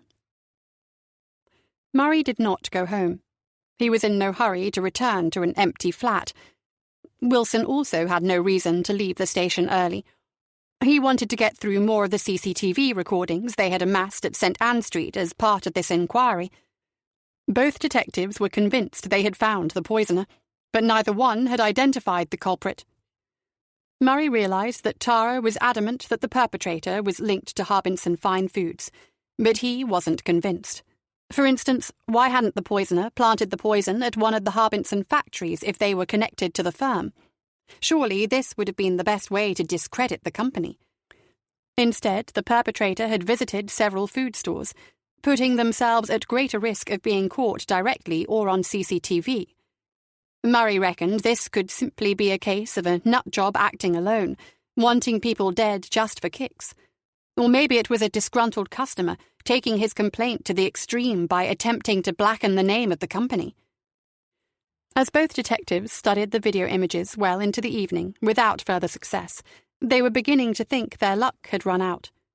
Murray sat back from his computer, yawning and stretching his arms in the air. Wilson had nipped out of the station and brought back some fish and chips with lots of salt and vinegar and a couple of cans of fizzy drink. Just the stuff to keep you on the job for another hour or two. "They didn't have any cod," said Wilson, "so I got haddock." It didn't matter. Murray could seldom taste the difference. "I'm bloody starving," said Murray. "Staring at all that food in the supermarkets has given me an appetite. Find anything interesting?" Murray shook his head, his mouth full of battered fish. "I was wondering about a car," Wilson continued, "before I went out." He logged into his screen and called up an image of a vintage sports car. Then he turned his screen for Murray to see. "It's a Triumph Stag. Don't know the year, but the same car appears several times in various car parks around the city."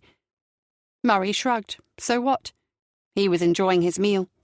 "I was just thinking," said Wilson, who had yet to eat even one chip.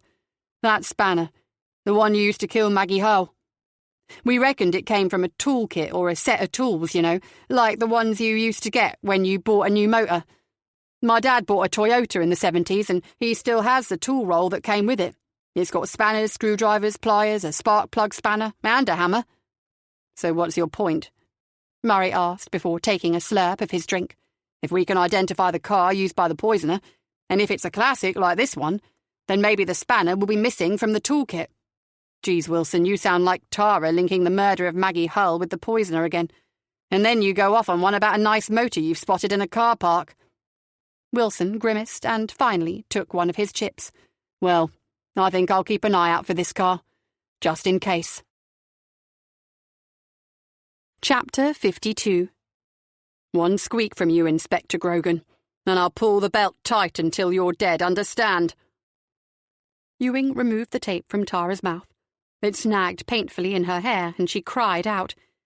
The sound died in her throat as Ewing tugged hard on the belt fastened to her wrists and around her neck. Tara's face turned red. She gagged. Ewing stood behind her, his knee pressed into the small of her back, his hands holding the belt tight like a pair of reins. Her legs could no longer support her, but Ewing released his grip, and she collapsed to the floor. Before she caught a decent breath, he hauled her to her feet again and stood her to face him. He held her steady, grasping her by the arms, pinching at her skin.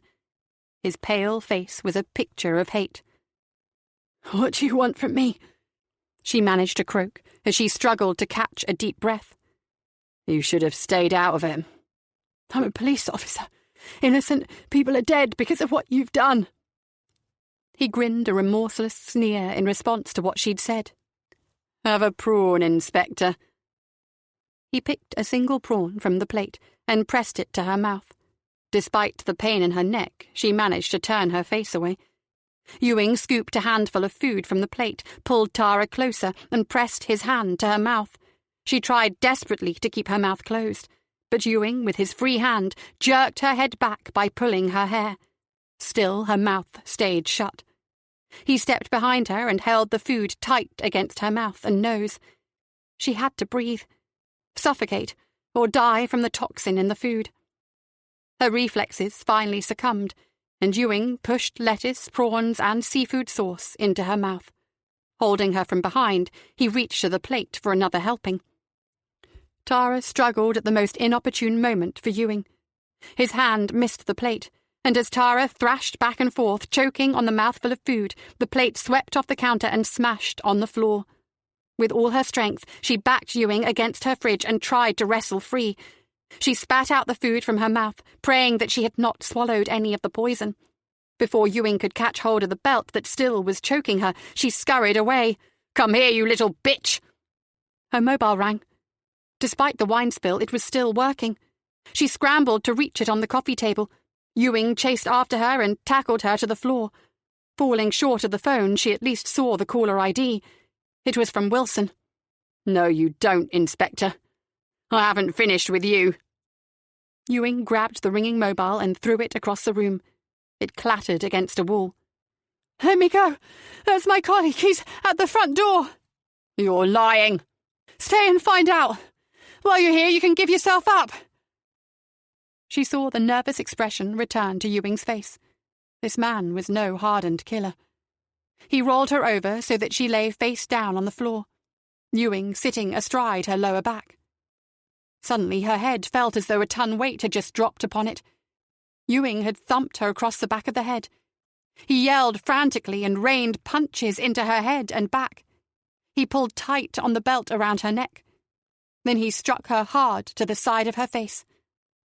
She was vaguely aware of him rising from her. She thought she would never again draw breath. All went dark and silent. Chapter 53. Murray was first to react when he saw the broken plate and prawn salad scattered over the kitchen floor. Wilson was already calling for an ambulance. Tara was groggy but conscious. "The food, Tara, was it poisoned?" asked Murray.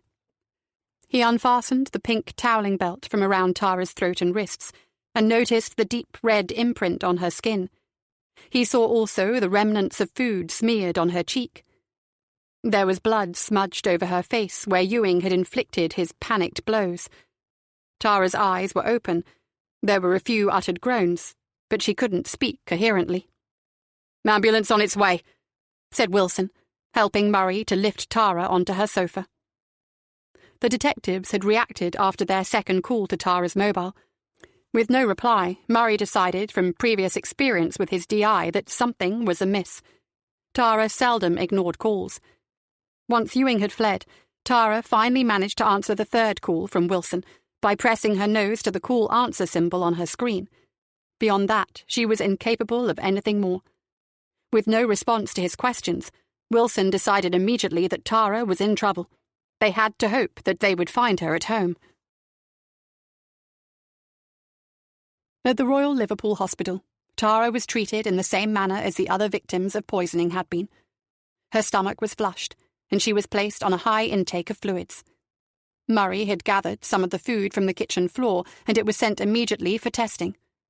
Both detectives stayed with Tara until her parents arrived. By then, Tara was fully awake and slowly regaining some strength to her voice. She couldn't help a slight giggle when she noticed her two police companions standing over her bed in the A&E department. "It was Toby Ewing," she muttered. "We know, Mum. That's why we were calling you," said Murray. "John made a brilliant discovery."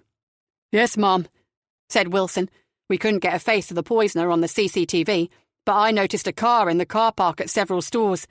Sometimes it was just a glimpse of it coming and going, but we managed to get the license plate.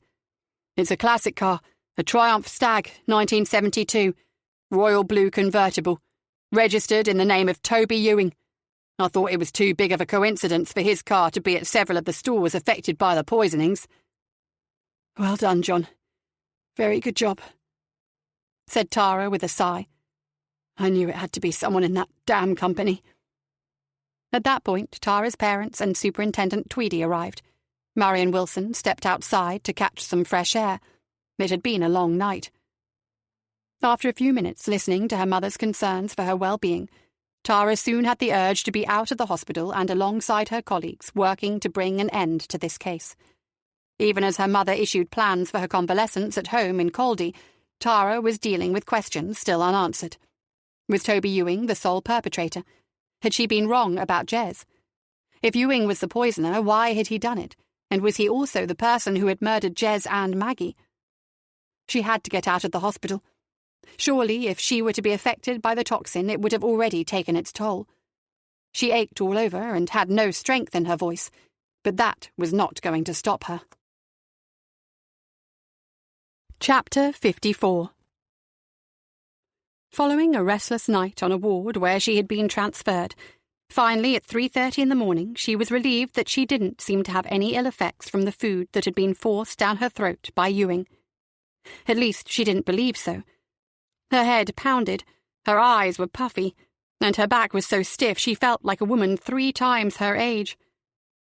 Once the junior doctor had done his morning rounds and the nurse had checked her blood pressure and temperature, Tara wasted no time in asking to use a telephone. She was allowed the use of a desk phone at the nurse's station. She called Murray. "Come and get me out of here," she whispered when he answered the call. "Mum?" "I said, get me out of here. We have work to do." "But you should be resting, Tara. You can't just up and walk out of hospital." "Yes, I can, and don't call me Tara. It's Mom to you, so get your ass over here now." She put the phone down. The young nurse seated at the desk looked open-mouthed at her. Tara smiled demurely as if all was well and limped back to bed. She was dressed and waiting in the ward when Murray arrived. "Ewing's done a runner," he said, as she carefully eased herself into the front seat of his car. "Can't say I'm surprised. Have you been to his home?" "Not yet. A patrol car was dispatched there late last night. No one at home." "Right then. Let's get out there now, and afterwards I want Harbinson brought to the station for questioning." "Harbinson?" Murray drove into the morning traffic. "Yes, Harbinson. That man knows exactly what's been going on the whole time. We'll make do with him until we get our hands on Toby Ewing. Talking of whom, where exactly does he live?" "Barnston." "Well, not that far from Royden Park. He wasn't too concerned where he did his killing." Tara thought on about Toby Ewing as Murray drove to the Wirral. She had to admit that on the first meeting with the man, despite his rather anxious manner, he was not someone she had in her mind for any of these killings. She regretted now not having done enough background checks on him. The Ewing house was a renovated stone cottage that sat on a quiet road not far from the centre of Barnston village. The area was probably well suited to the lifestyle that Ewing enjoyed, Tara mused. Murray parked the car on the gravel drive. A double garage, both doors open, was separated from the house by a wide farm-style gate that led to extensive gardens at the rear. Murray alerted Tara to the vehicle inside the garage. "Mom, the car that Wilson identified on the CCTV." Tara looked briefly at the well-maintained Classic. Murray, thinking the same thoughts as his boss, had gone straight to the bonnet. "No sign of any damage if it was used to run down the Riordan woman," he said, inspecting the front bumper. Tara shivered at the thought. "I'm sure he has at least one other vehicle." Murray joined her as they approached the solid oak door of the cottage. There was no bell, so Murray used the heavy knocker to summon whoever might be at home. A moment later, a woman's face peered out from the quartered window of the kitchen. Tara glared back until the face disappeared. "Who is it?" said a distorted female voice. Only then did Tara and Murray notice the intercom, fixed to a wooden post to their left and partially obscured by a potted plant. "Detective Inspector Grogan and Detective Sergeant Murray, Merseyside Police," Tara replied into the speaker. "How can I help you?" said the voice. Tara puffed in exasperation. Were they going to conduct the entire interview through this bloody machine? "We would like to speak with Mr. Toby Ewing," said Murray. "Is he at home this morning?" There was no immediate reply, until a few seconds later there came the sound of a bolt being released and the heavy door edged open on a chain. Tara stepped forward, taking command. "Morning. Mrs. Ewing, is it?"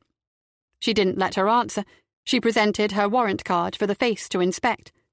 "Is your husband at home this morning?" she asked. "I'm afraid not," said the face. The voice was soft but concerned, the accent typical of a soul who has spent more years in the south than on Merseyside. The face looked thin, rather bony, and sported a pair of dark-framed glasses. That was as much as could be seen through the partially open door. "Then maybe you could help us, Mrs. Ewing," said Tara, keeping patience. The door closed momentarily as the chain was slid off. "You'd better come in," Ewing said nervously as she opened the door wide. Tara didn't find the woman at all pretty. Slim, yes, wearing a dark skirt, cream blouse, and a pair of pink fluffy slippers, but not attractive. She looked more like someone, an academic, for instance, who cared more for her work than her appearance. Her mousy hair, resting on her shoulders, was straight and unadventurously styled, her pasty face devoid of makeup. Considering also the curt tone of the woman, as far as Tara was concerned, she seemed to lack any charm at all. She led them through a chilly and dim hall with several coats hanging from hooks and several pairs of Wellington boots standing on the stone floor. The kitchen felt much warmer. An Aga was doing its job, and there was a rich smell of coffee percolating. Mrs. Ewing did not invite them to sit. It was unlikely, therefore, that they would be offered any of the coffee.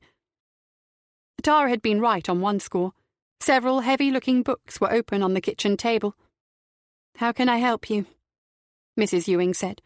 She seemed to inspect the bruised face of the young officer who had limped into her home. "Doing a spot of work, I see," Tara commented, and nodded towards the books, her attempt at being friendly. Ewing winced more than smiled, but offered no further information. "My husband will not be home until late tonight, Inspector. What is this about?" "You're certain of that?" "Yes, I'm not sure of his plans exactly, but I do expect him home tonight." Tara snatched a glance around the room. A modern kitchen with all the gadgets, the coffee maker, microwave, double fridge-freezer, an enormous wine rack well stocked, a plasma television in one corner beside a comfortable sofa, and a computer workstation close by. Mrs. Ewing had watched Tara carefully as she scanned her room. "When did you last speak with him?" "Yesterday afternoon. Why?" "Please tell me why you wish to speak with him, Inspector." "Did he come home last night?" Tara asked, ignoring for now the woman's plea for information.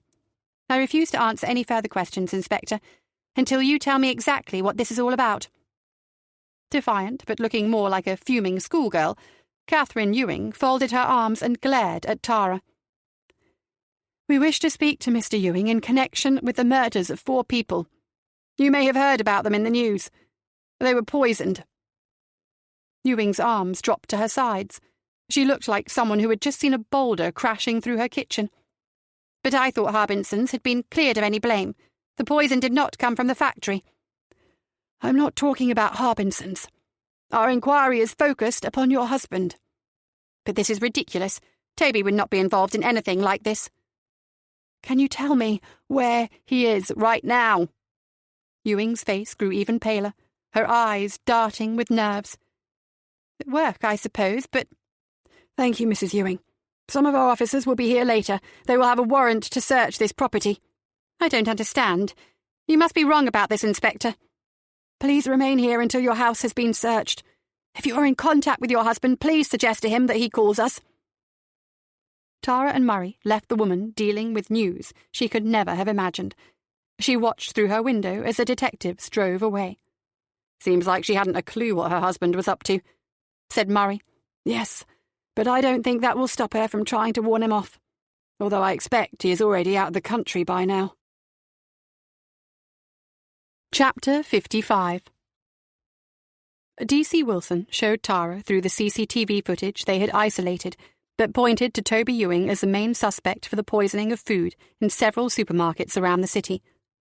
The young detective, however, had still not produced a clear image of the man pictured, apparently spiking food with the deadly toxin. The evidence was more circumstantial. They had recordings of a man unidentified, acting suspiciously in several stores. They had a clear image of a 1972 Triumph Stag, its license plate linked to Toby Ewing, and the vehicle recorded in the car parks of the same stores around the time the man had spiked the food. They could not say unequivocally that the culprit was Toby Ewing. Considering, however, his attack on Tara, it left the police in little doubt over who was responsible. Tara, of course, was desperate to establish why Maggie Hull and Jez Riordan had been killed. She still suspected that Jez had had some involvement in the scheme. Jez's career history suggested that she would have been the person who had supplied the toxin to Ewing. While the search continued for Toby, The CEO of Harbinson Fine Foods, Edward Harbinson, had been brought to St. Anne Street. Tara hoped that he would now be prepared to explain a lot more about the affair than he had so far revealed. When Tara and Murray entered the interview room, a seething Edward Harbinson was seated next to his solicitor, Geoffrey Forbes, a man of similar age and stature to his client, but with a shiny face and bald head. For some reason, he had cause to smile at Tara when she sat opposite him. She assumed he was bemused by her battered appearance. She did not return the smile. She was hardly ecstatic at how she looked or felt. "This had better be worth my while, Inspector," said Harbinson. "Merseyside police have caused enough trouble for me and my company. I need this mess cleared up as soon as possible." In consultation with Tweedy, Tara had decided that Harbinson should be interviewed under caution. She smiled weakly, then explained to both men what was to happen. To her surprise, Harbinson did not offer any further protest, although his face maintained a pained expression. Tara did not exactly feel full of the joys. She was dealing with a deeply depressing situation, the murder of 6 people, and she had been lucky to survive an attack by the chief suspect in the whole affair. It was still morning, but she felt she'd been on the go for days without rest or sleep. Before entering the interview room, she had taken 2 paracetamol to fight off yet another headache. She had little patience for antics. Harbinson would answer her questions, or she would drag him, screaming and shouting, all the way to the bloody cleaners. "Mr. Harbinson," she began, "how long was it after you employed Jez Riordan before you realised that she was plotting against your company?" Harbinson looked in horror at his solicitor, while Murray gazed at Tara. The question seemed to have startled everyone. "How long, Mr. Harbinson?" Tara was not prepared to wait for any hesitation. She wanted an answer in order to move on. She watched the company chairman as he looked for guidance from his solicitor. "I'm not sure I can answer that question," Harbinson replied. "OK, let me rephrase it for you. Did you know that Jez Riordan was intending to harm your company's reputation?" Again, the man looked for guidance from Forbes. "No comment." Tara winced. She felt a pain in her lower back from the scuffle with Ewing, but she also fought to suppress her anger. "What were your thoughts when the poison was linked to your food products?" The man shrugged. Tara once again felt like slapping him. "Did you not think it strange? It seemed that someone had targeted your food products. My company was found not to be the source of the poison, as you know, Inspector. Perhaps not, but by then you already knew the identity of the perpetrator, didn't you?" Harbinson made no reply. He and Tara stared at each other, neither one prepared to relent. "Why did you not report to police that one of your employees was missing?" "I told you last time, Inspector, I didn't know that Jez was missing." "You didn't attend Jez's funeral, why was that?" "I had a prior engagement." "Did you kill her, Mr. Harbinson?" "What? That's ludicrous. Of course I didn't kill her." Geoffrey Forbes spoke up. "If that's all you have, Inspector Grogan, I suggest you end it here and let my client get back to running his business. After all, this entire affair has not been of his making." Tara drew a long breath, but it didn't soothe her temper. "That is where you and I must disagree, Mr. Forbes. And before your client walks out of here today, I will have the truth. 6 people are dead, several others seriously ill. One of Harbinson's executives is currently on the run and is the main suspect for these murders. Your client knows much more than he has so far revealed to us. When eventually we bring Toby Ewing to book for these crimes, I promise you I will come after your client and have him for attempting to pervert the course of justice." Tara was on her feet, spitting the words into Edward Harbinson's face. Suddenly, he looked to be a man staring at an entirely different reality. His face paled and he became agitated. "Toby? What do you mean Toby is a suspect? This has nothing to do with him, surely." Murray discreetly tugged on Tara's blouse, and she resumed her seat. She took the tissue he offered her and used it to wipe her mouth and nose. There was hardly a spot on her face that didn't ache or wasn't bruised. While Tara composed herself, Murray supplied some information to the gentleman sitting across the table. "Mr. Ewing is currently being sought in connection with the act of contaminating food at several stores in Liverpool. We have CCTV evidence to support the charge. He also attacked Detective Inspector Grogan at her home yesterday evening, and attempted to poison her by forcing her to eat contaminated food. It is likely also that he is implicated in the murders of your employees, Jez Riordan and Maggie Hull." Harbinson looked drained of any resistance. His eyes settled on the battered face of the woman who had, a moment earlier, threatened to charge him over his involvement in the murders. Geoffrey Forbes attempted to respond to Murray's revelation, but Harbinson stopped him. "Please, believe me, I knew nothing about Toby. His father is one of my best friends. Jimmy isn't in good health. This news will kill him. I'm sorry for your trouble, Inspector, really I am. I promise I'll help you in whatever way I can." Chapter 56. Murray brought in some tea in paper cups. Harbinson had loosened his tie, while both Tara and Forbes waited for the man to reveal all that he knew. Tara, for now, desisted from asking questions. She hoped that maybe Harbinson had at last come to his senses.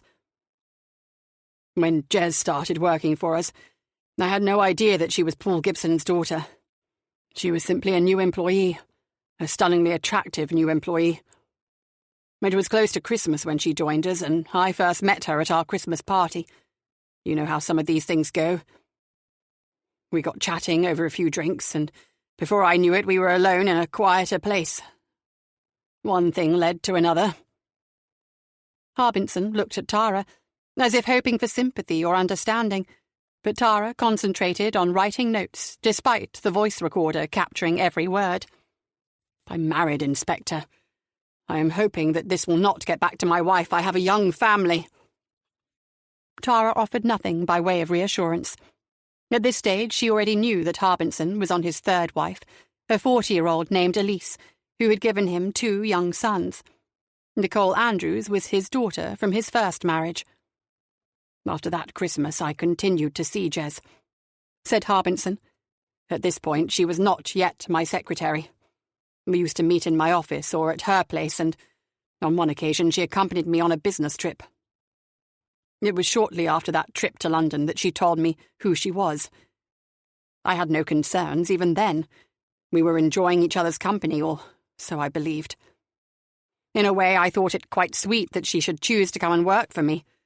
I told her stories about her father when we played together in the Moon Dreams that she claimed not to know, and our affair continued. A couple of months later, she suggested that she should work directly for me. She wanted to be my secretary. It was difficult to say no to her, and it was equally as hard to move Maggie onto Toby. Maggie was the backbone of my company. She'd been my secretary for years. I relied on her. But Jez told me not to worry, that she could handle Maggie. And so I relented, and Jez became my secretary. For a few weeks it was wonderful. I saw her every hour of the day. We worked late, we ate together, and we went on a couple more business trips, one of them to Amsterdam. To be honest, Inspector, I was nearing the point where I was going to leave Elise for Jez.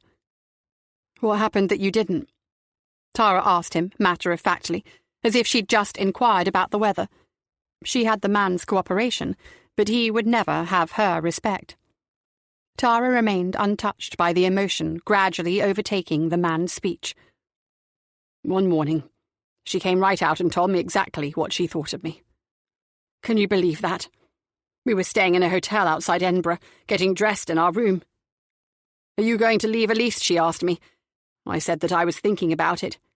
She then said she had something that might speed up the process. I hadn't a clue what she meant.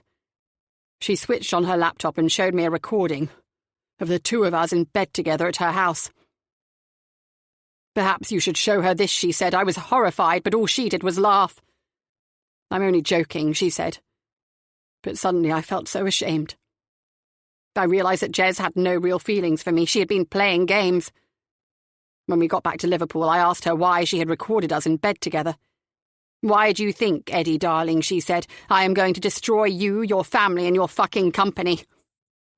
I asked her why, and then she spouted all this vitriol about how I had ruined her father's life and her mother's.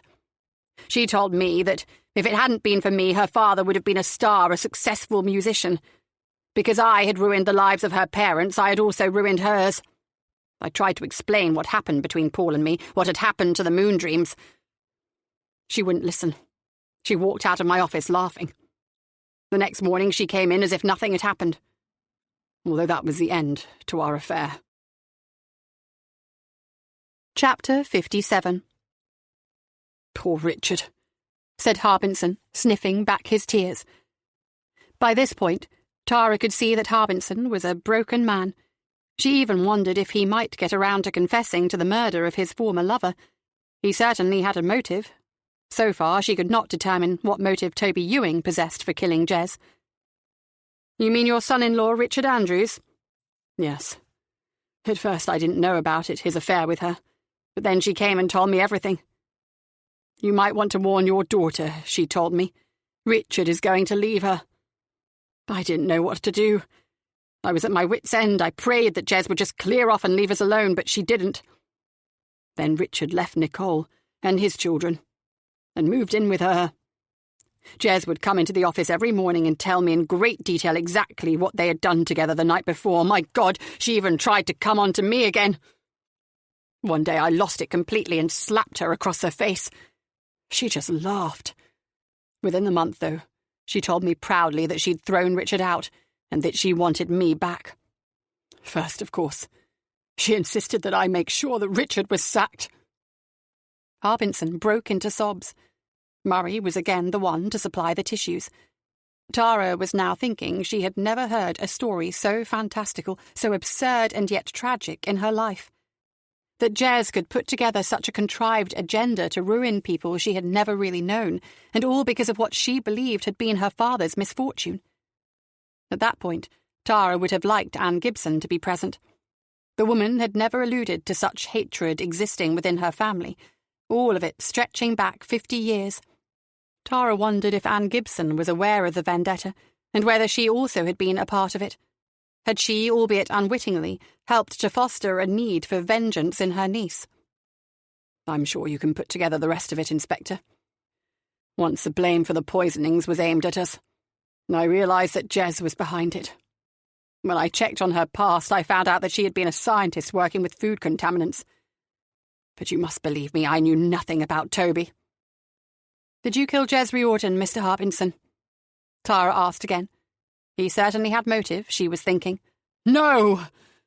He cried, before collapsing into heavy sobs. When she disappeared, I thought I would go to her house to retrieve her laptop with the recording of the two of us in bed. But there was someone else in the house. I ran off.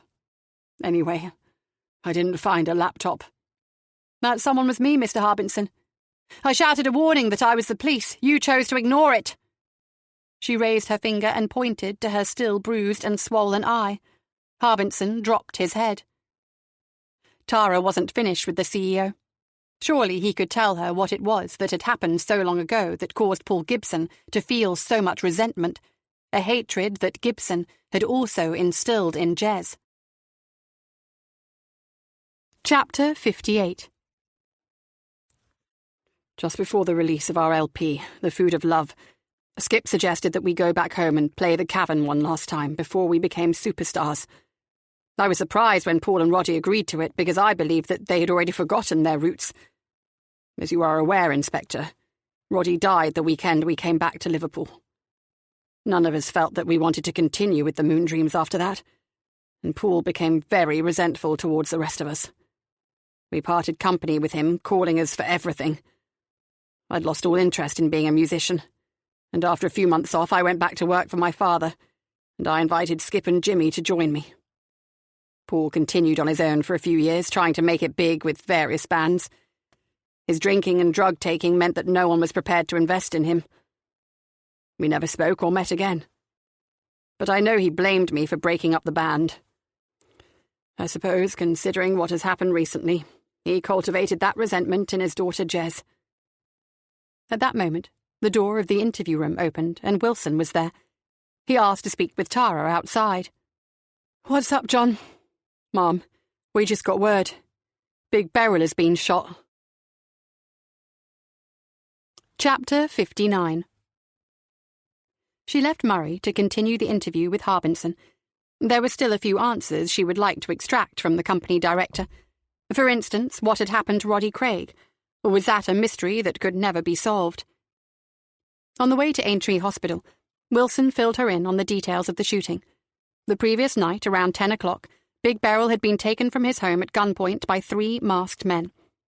According to Big Beryl himself, who had already been interviewed by uniformed officers, he had been forced into a car and driven near to Goodison Park, where he was shoved onto the road. Before driving off, one of the men got out, pointed a pistol at Big Beryl's legs and fired a single shot. The bullet passed through his right leg, just below the knee. Fortunately for him, he was discovered within a few minutes by a courting couple on their way home from the pub. A uniformed officer was seated outside the private room in a ward on the 3rd floor of the hospital. Tara introduced herself and Wilson to the constable, and without knocking proceeded into the room. There were 2 female visitors at Beryl's bedside. One of the women, looking worried, middle-aged, with the countenance of someone who'd experienced an unhealthy share of life's troubles, rose from her seat when the 2 detectives entered. "You're all right, love," said Tara. "We're from Merseyside Police. We just want to ask a few questions." At that, the woman resumed her seat. "I'm his mam," she whined. "I hope to hell you get the bastards that did this."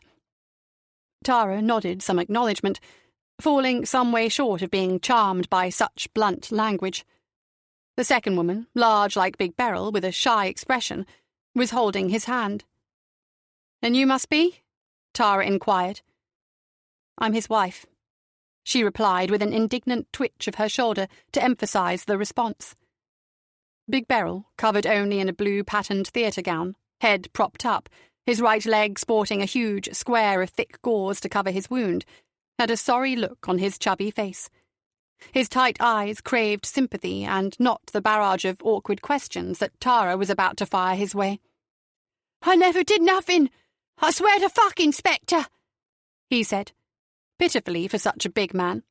"That's all right, Beryl. But you know I'm going to ask you who did it." "What are you asking him for?" his mother snapped. "How the fuck does he know?" Tara grinned to hide her annoyance at being spoken to in such a manner. She promptly neglected to answer the woman. "Well, Beryl," she continued, "start at the beginning and tell me exactly what happened." "He's already told the friggin' busies," said the mother. "How many times does he have to friggin' say it?" Tara glared at her with a sarcastic smile. "Maybe you could leave us alone for a few minutes, missus. John, will you take these 2 ladies for a nice cup of tea?" The wife, her body squeezed into a pair of extra-large red jeans, got to her feet willingly, but the mother seemed determined to stay put. "I want to hear what the busies are going to do about catching the scum," she said defiantly. "Ma'am, give us peace for a minute, will you? Go and have some tea." "Ah!" Beryl cried out in pain as he tried to ease himself further up the bed. "The bastards!" Both women trailed out of the room with Wilson leading the way. Tara looked down upon the stricken bulk of Beryl, puffing air through his cheeks. "Who are the bastards, Beryl? Come on, you must have an idea who it is." "It isn't who you think, Inspector." "And who do I think?" "Tommy. He'd never do this to me. We're good mates." "Then give me a reason why he might want to hurt you, Beryl."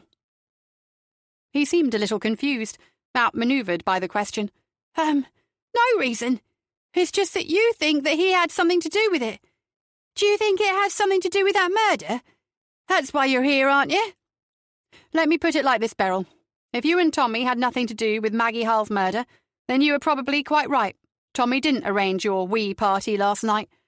Then again, if you know something about the murder, or even if Tommy believes that you do and that it might implicate him, then he could have sent a few of the boys round to see you.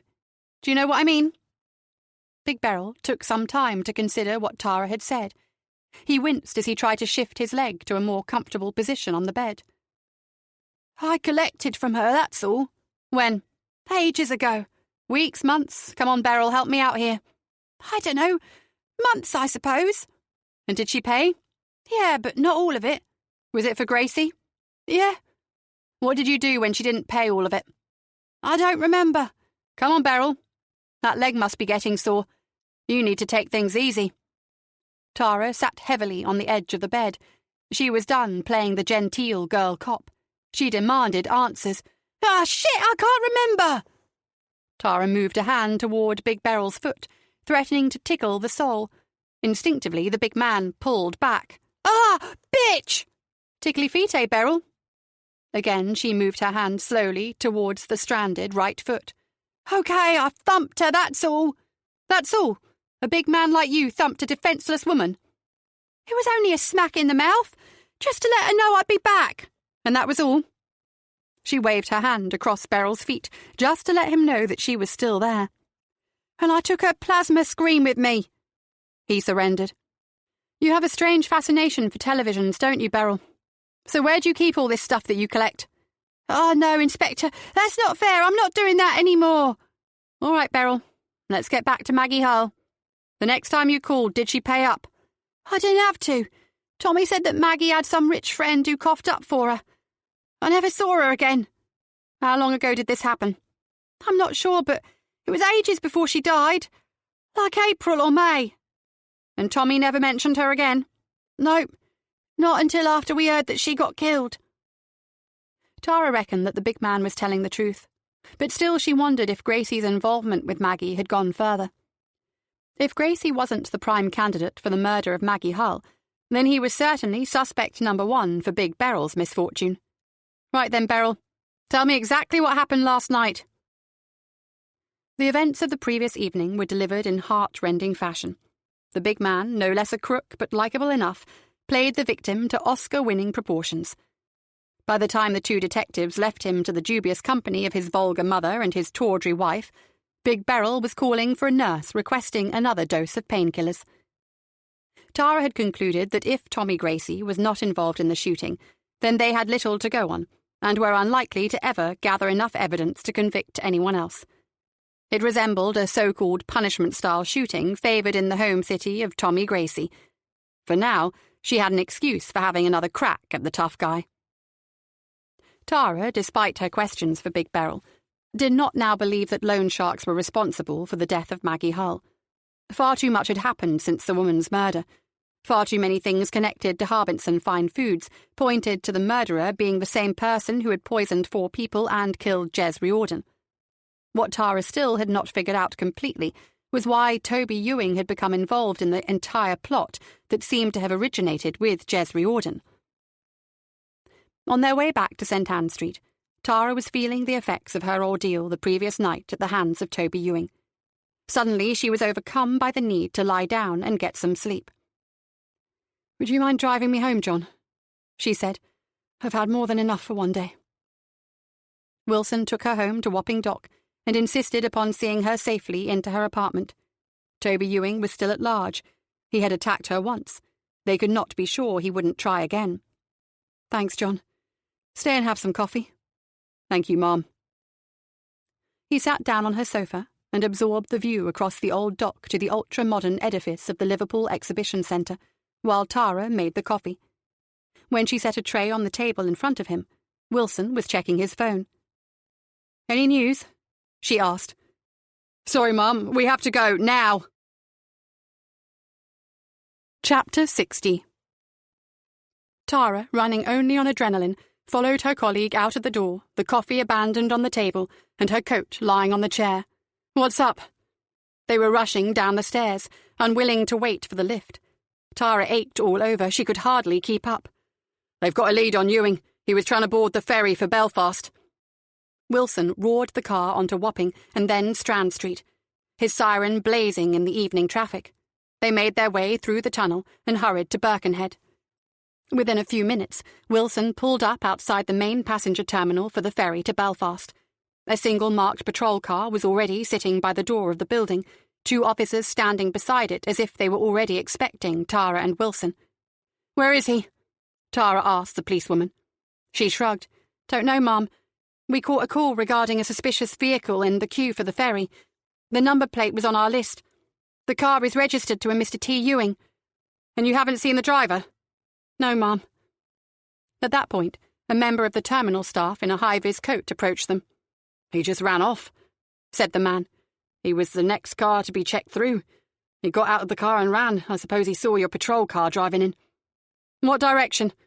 Tara asked. Wilson was already back in the car with the engine running. "Out the gate," said the man, pointing to the exit. Tara joined Wilson and they sped from the terminal. "Which way, Mom?" "No idea. He's panicked. Could have gone anywhere. To their left was the road to Birkenhead town centre, to the right the bridge leading to Seacombe. He can't have gone far. Go left. 30 minutes later, with several patrol cars on the lookout, there was no sign of Ewing in the roads and streets of Birkenhead. Wilson doubled back towards the ferry terminal and crossed the bridge. Instead of making for Seacombe, he turned left along Dock Road. This was an industrial area with several large factories and other medium-sized units. There were also several open spaces where old buildings had been demolished, and nothing so far replaced them. As darkness fell and still no sign of the fugitive, Tara by chance spotted a lone figure traversing an area of waste ground. She couldn't be sure that it was Ewing, but she thought it unlikely for anyone to be merely wandering in that area at this time of day.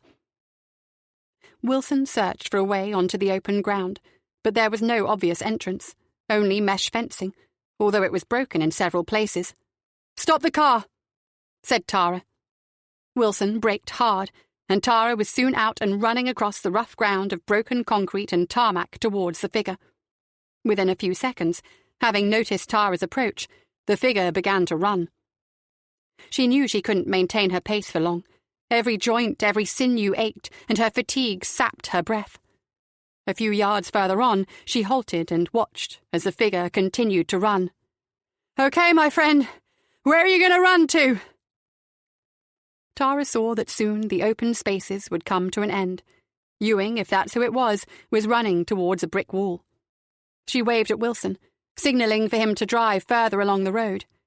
She took several breaths and urged herself forward again.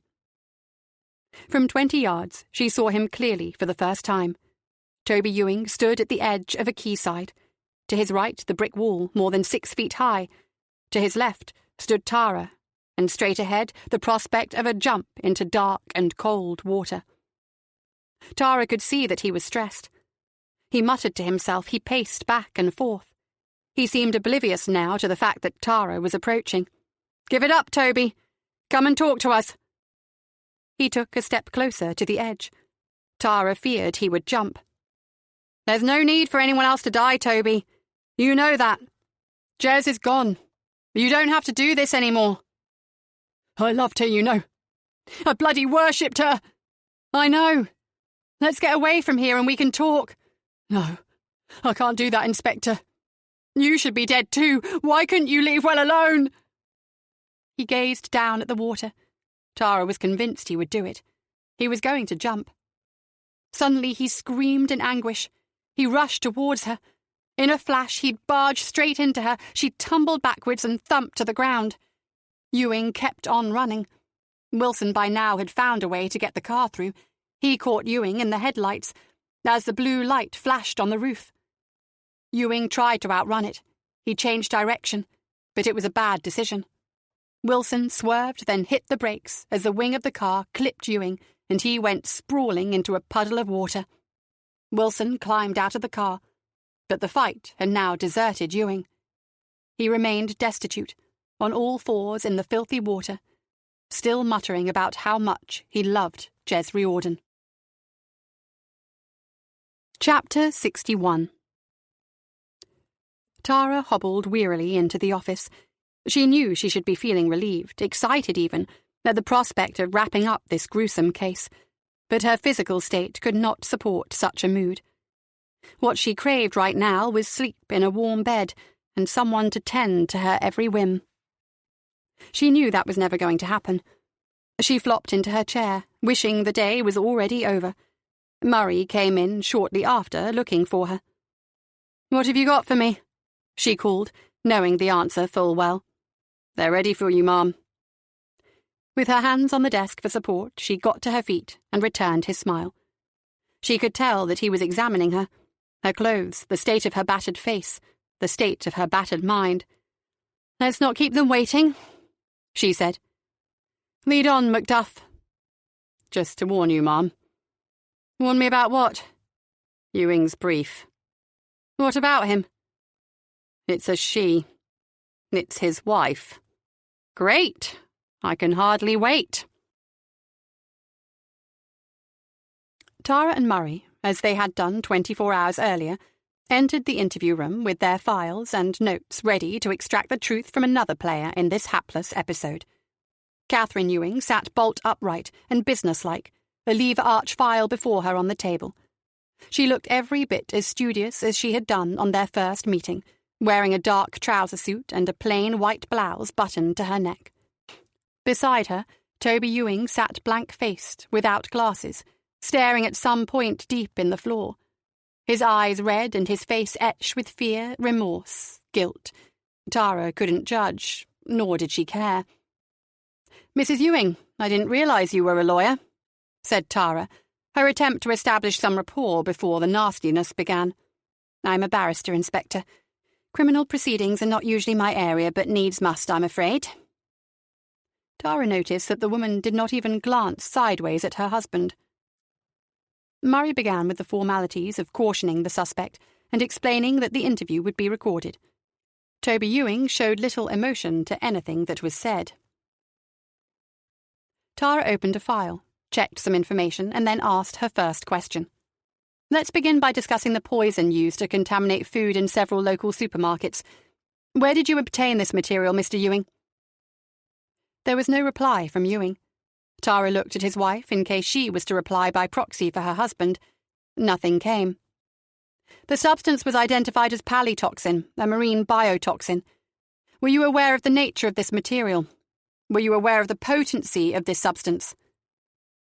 Tara was happy to continue with her questions. They had sufficient evidence for a conviction, but things would be much simpler if Ewing would admit to his crimes and agree to cooperate. "Did you know that people could die if they ingested this poison?" Still, Ewing remained silent. Tara hoped she could hold back her disgust for the man opposite her. She would remain in control of her temper. "Okay, let's look at some of the details, shall we?" Murray produced several prints captured from CCTV recordings. He slid them in front of the Ewings. "Can you confirm if that is you in picture number 1, Mr. Ewing, taken on 2 October at the Tesco store in Bootle?" The image showed a man in dark clothing, wearing a baseball cap, standing in the refrigerated food section and holding a package containing a ready meal. Ewing did little more than glance at the pictures before him. Tara was seething at his attitude, but she held her tongue. Murray proceeded with similar questions, referring to each picture as he did so.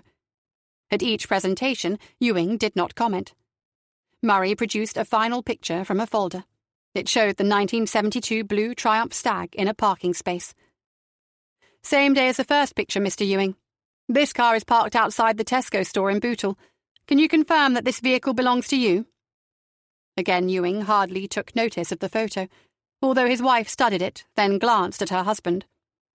"Just for the record," said Murray, "the license plate confirms that the vehicle is registered in the name of Tobias Ewing." "It doesn't mean a lot, Sergeant," said Catherine Ewing. "I'm sure there were many cars parked there on that day."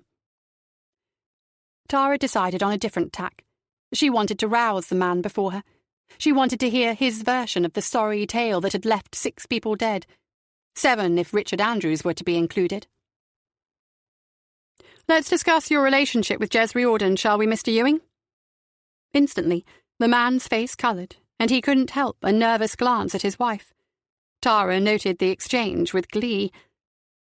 "When did you first meet Jez?" Ewing seemed determined to maintain his silence, probably on instruction from his wife, thought Tara. "Was she the person who supplied you with the toxin?" There was no verbal response, but Ewing shifted uncomfortably in his chair. Tara was rising to the challenge. By the end of the interview, she would have this man saying exactly what she needed to hear. He would not get the better of her. Was it Jez Riordan's idea to contaminate food, in particular Harbinson products, with the toxin? What was her motive in doing so? How did she enlist your help? "Inspector," said Catherine Ewing, "I'm sure you can tell by now that my client is unwilling to answer this line of questioning. If you have nothing further to present by way of evidence, I suggest you allow him to leave." Tara ignored the woman. "When did you begin your affair with Jez Riordan?" Toby Ewing suddenly looked skywards. It was all that Tara had left to hit the man with. "Really, Inspector," said Catherine Ewing, looking very displeased. "Is that all you've got?" "Was it before she took Richard Andrews as her lover?" Tara persisted. Ewing now glared into the face of the young detective. Tara felt she was getting closer to rattling him. Was it before she had her fling with Edward Harbinson and then set out to blackmail him? Suddenly, Ewing looked as though he was floundering. Did she ask you to kill Maggie Hull? Why would you agree to do such a thing for her? Why would you poison innocent people? Did you do it all for her? Was she blackmailing you as well as Edward Harbinson? What did she promise you, Mr. Ewing? It must have been a hell of a lot. Why did you do so much for her? Ewing slammed the palm of his hand onto the table. Because I loved her! Chapter 62. Catherine Ewing, following the morning session in interview room 4, and as a consequence of private discussions with her husband, had removed herself from the case. By Tara's reckoning, she had probably removed herself from the marriage. Before leaving the station, she asked to speak privately with Tara. I've enlisted an associate of mine to represent Toby, she said, maintaining her professional front. His name is Matthew Greenwell. He is more experienced in criminal cases. I've spoken to him briefly about the facts of the case as I know them. Please bear with him while he gets up to speed. I will, Mrs. Ewing. I'm quite sure you noticed that what Toby finally admitted this morning came as a shock to me. He had not been entirely truthful with me, his solicitor, and also his wife. I have removed myself from the case, although I spoke to Toby before I did so. One or two curious things have happened recently that I did not understand before this morning. No? Some weeks ago, Toby's behaviour, his mood, changed dramatically. He told me that he was under pressure at work. He was having to work late on some new projects. I wasn't to worry. But he was very agitated about something. From the time Richard Andrews died, he had been totally unapproachable and very secretive. I had put it down to the recent food scare involving the company and to Richard's death. Of course, I only realised this morning just how withdrawn from me and our marriage he had become. Was there anything specific that he did or said to you that made you suspicious of him? He had asked me for a divorce. Can you remember when exactly? She removed her glasses and dabbed at her eyes with a tissue. About a week after Richard died, and certainly before this Riordan woman disappeared. I think that may help explain one or two things about his motives in this case. You were certain that he killed all of those people? I'm fairly sure, yes. I've spoken to him for what I hope is the last time, Inspector. Apart from granting him his wish for a divorce, I also gave him some professional advice. If he takes it, then your task this afternoon should be less arduous. Thank you, Mrs. Ewing. I appreciate your help. Goodbye, Inspector. She walked defiantly from the room, passing her husband in the corridor on her way out. She didn't speak. Toby Ewing sloped by awkwardly, looking crestfallen. Murray introduced Matthew Greenwell to Tara, and together with Ewing they sat down to resume their inquiries. Greenwell was an affable sort, although probably making just a little too much light of the situation. Tara put it down to nerves. The man was quite young for a solicitor, newly qualified perhaps, and having to handle a case involving a colleague's husband. Catherine Ewing had been happy to leave her husband's fate in the hands of this young man. Whether or not that was a good thing, Tara was unsure. By the look on Ewing's face, he was past caring. When Tara had recommenced the interview, with the usual patter for the sake of the recording, Greenwell was quick to have his say. After some consultation, he announced, rather too brightly for the occasion, my client has decided that he would like to make a full statement regarding this matter. Textbook stuff, thought Tara. Nevertheless, home in time for tea. Murray had the handwritten statement typed up on computer by 5 o'clock. Tara, angry, frustrated, feeling duped, had waited to read it over before going home. As she read, she had to battle to keep her emotions in check. Jez Riordan had become a friend of sorts, but that was before it was discovered exactly what she had been doing. Chapter 63. I am Tobias James Ewing, of Fillmore Cottage, Barnston. I am a director at Harbinson Fine Foods, Liverpool. In March of this year, I began a relationship with Jez Riordan, an employee of the above-named company. In August, she explained to me at her home that she intended to embark on a campaign to discredit the company's CEO, Edward Harbinson. At this time, I did not understand what she meant by discredit, but a week later she showed me several small vials containing a clear liquid. She told me that there was sufficient poison within the vials to kill several dozen people. I asked her where she had obtained the substance, and she said that she had been accumulating it over several years. I asked her what she was intending to do with it. She said that she wanted to bring down Harbinson's company. I was shocked by what she was planning, but she warned me that our continuing relationship was dependent upon my helping her. On 14 September, I entered the Asda store at Hunt's Cross Shopping Centre and, using a small plastic syringe, inserted several millilitres of the liquid I believed contained poison into a package containing a chicken curry ready meal I knew to be supplied by Harbinson Fine Foods. On 24 September, there followed a list of occasions on which Ewing had entered shops and supermarkets to contaminate Harbinson's food products. The statement then outlined Ewing's actions relating to the murder of Maggie Hull and his most recent association with Jez Riordan. On the evening of Monday, 21 October, I called at the home of my secretary, Miss Maggie Hull, of Bartlett Street, Wavertree.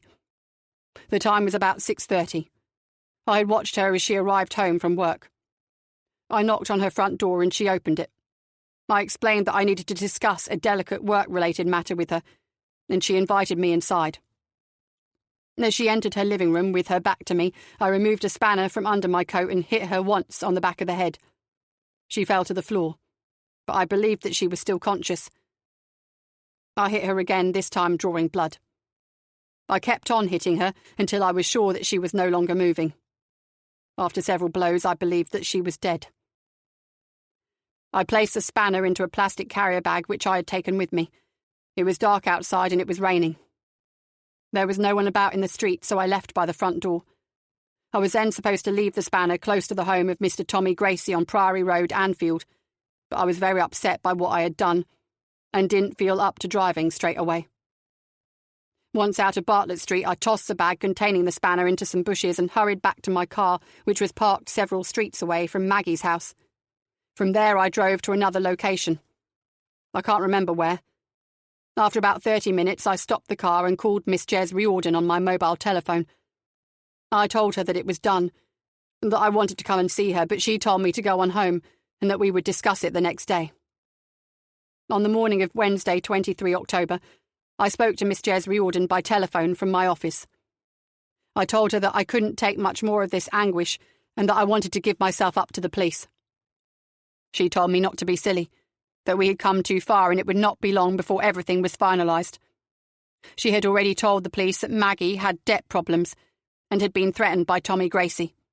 It was likely, she said, that he would get the blame for Maggie's murder. She told me that she loved me, and I asked her to marry me. She said yes, on one condition, that I did not go to the police because I was of no use to her in prison. She told me to get on with my everyday activities as though nothing had happened, and that the pain would soon disappear. She told me that Maggie had to die because she knew too much.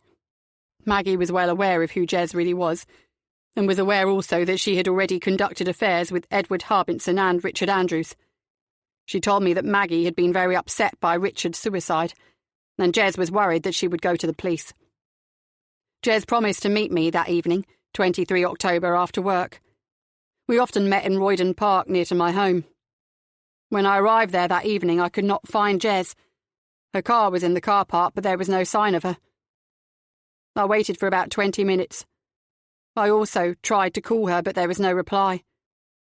Then I drove home. I am not responsible for the death of Jez Riordan. I was completely in love with her. Toby Ewing. Tara tossed the papers across her desk and sat back in her chair. Exhaustion washed over her, her head throbbed, and her eyelids were ready to shut tight. It felt like she'd just been short-changed in a pub and she was too drunk to do or say anything about it. Tweedy would be delighted with the result, she knew that much. Maggie Hull's killer had been found, and there was little doubt that Jez Riordan had been murdered, although Ewing had not admitted to it. Since Toby Ewing had freely admitted to the Hull killing, it seemed there was little reason for him to deny the murder of Jez Riordan unless, of course, he was truly innocent. Tara wasn't convinced by that portion of the story. She had no justifiable reason to disbelieve Ewing's statement, but she was certain to the pit of her stomach that Jez simply hadn't been knocked over by a random hit-and-run driver. The problem was How the hell was she going to convince Tweedy that the case should not be closed? Chapter 64. Tara slipped the black sequin top over her head and stood before the mirror in her bedroom. Her first night out in months, and she was determined to make the most of it. A new top, skinny black leggings, and a pair of shiny heels. It would be so easy to stand in front of the full-length mirror and count the bruises from her most recent conflict, or the scars remaining from the past turbulent episodes. But tonight she let all her cares drift away. She was more concerned with her new look. Not so much the clothes, but the daring hairstyle. She could not recall ever having such short hair. It remained devilishly blonde, but it no longer fell below her shoulders. Now it matched her friend Kate's, although not in colour. Purple hair such as Kate's was not a style she felt confident of carrying off around St. Anne Street station. Tonight she and Kate were stepping out for the first time since she had lost her baby. They would dine at a really good restaurant. They might well drink too much wine. They might find themselves acting like teenagers dancing at a club. Nothing mattered, other than to have a good time in each other's company. If they were approached by a couple of good-looking fellas, then so be it, but they could just as easily do without. Gathering her coat and bag and closing her door behind her, Tara knew well that her pain had not gone away. She had merely swept it all beneath a mental carpet. Compartmentalize, isn't that how people termed it nowadays? How to survive a major trauma in one's life, box it up, tidy away. Lying on the coffee table in her lounge was a typed letter, her resignation from the Merseyside police. They ate dinner and drank 2 bottles of their favourite wine. Later they found themselves in a noisy club, booming music, thronging crowds, mostly kids. God, but were they getting old? A couple of shots each and a laugh on the dance floor. 2 guys swooped in. Lads, nothing fancy, but brimming with confidence. Tara was sure they had school the following day. That made Kate laugh. They drank some more shots and had a few laughs with the lads. They snogged them on the dance floor, leaving the boys in no doubt what they had stumbled upon. But that was it. All they needed to round off their evening.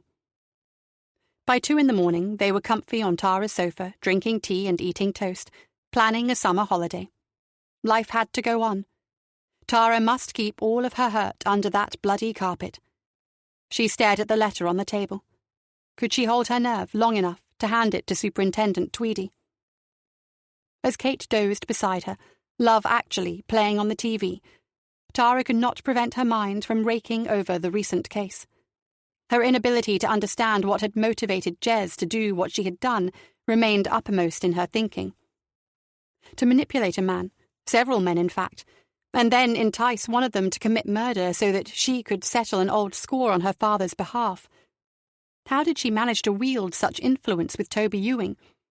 4 people had died, entirely innocent and ignorant of Jez's plight.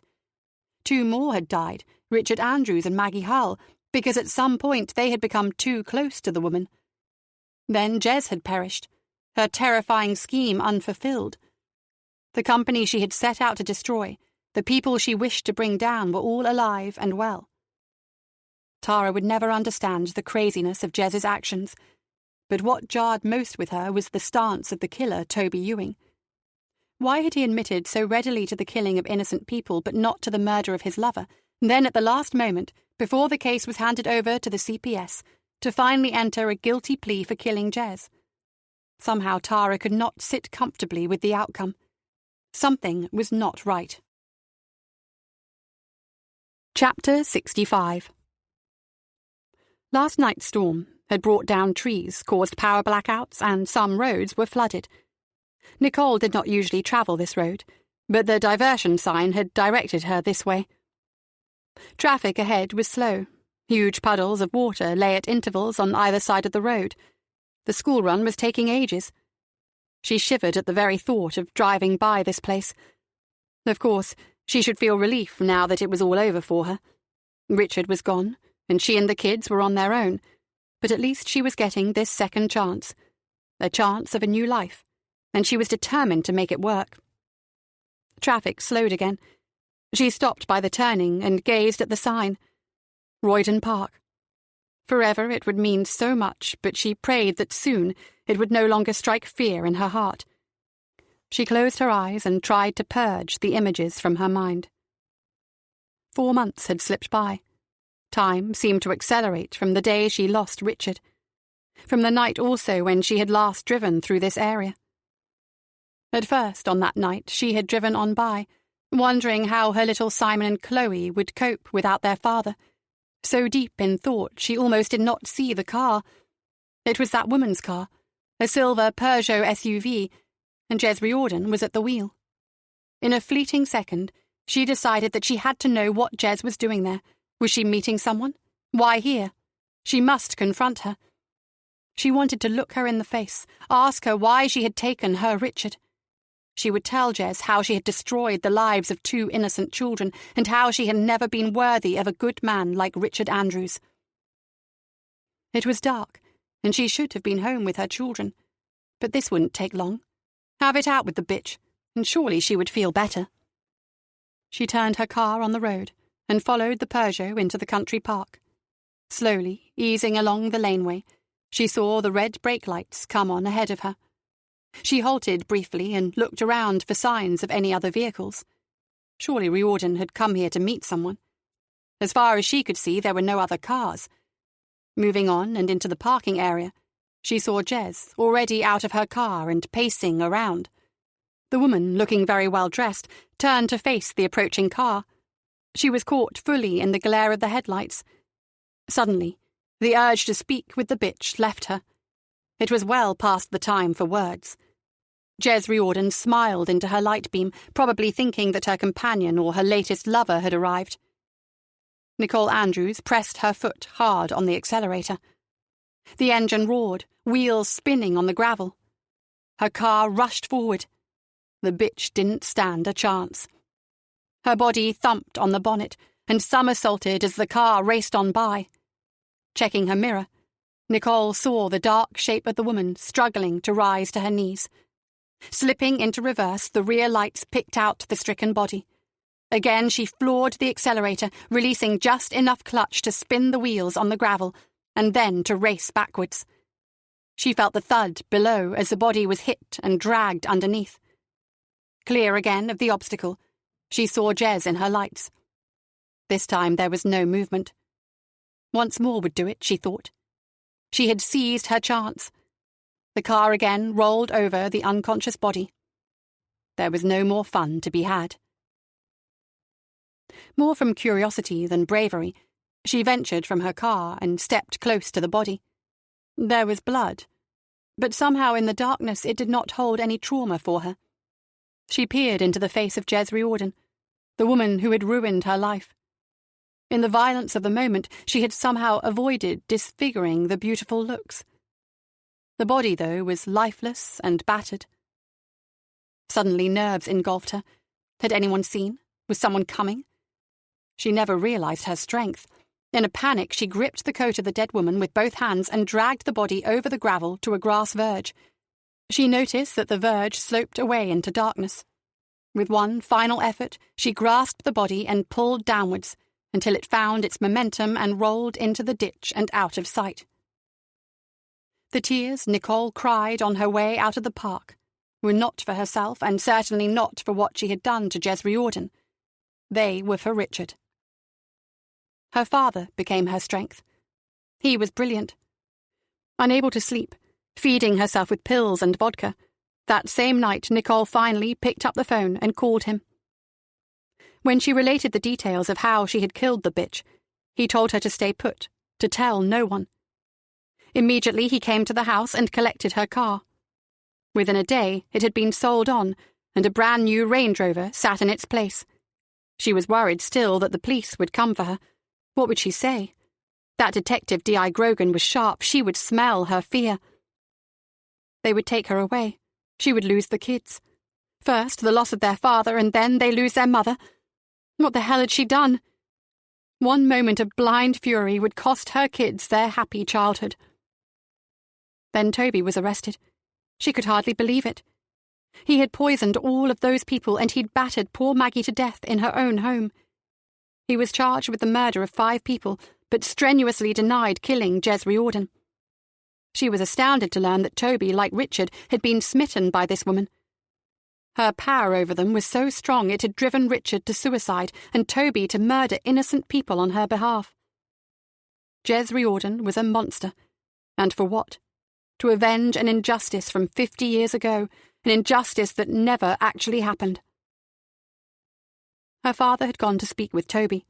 May as well admit to killing Jez too, he'd told Ewing. Then the whole sorry mess could be closed for good. Why prolong the agony for everyone?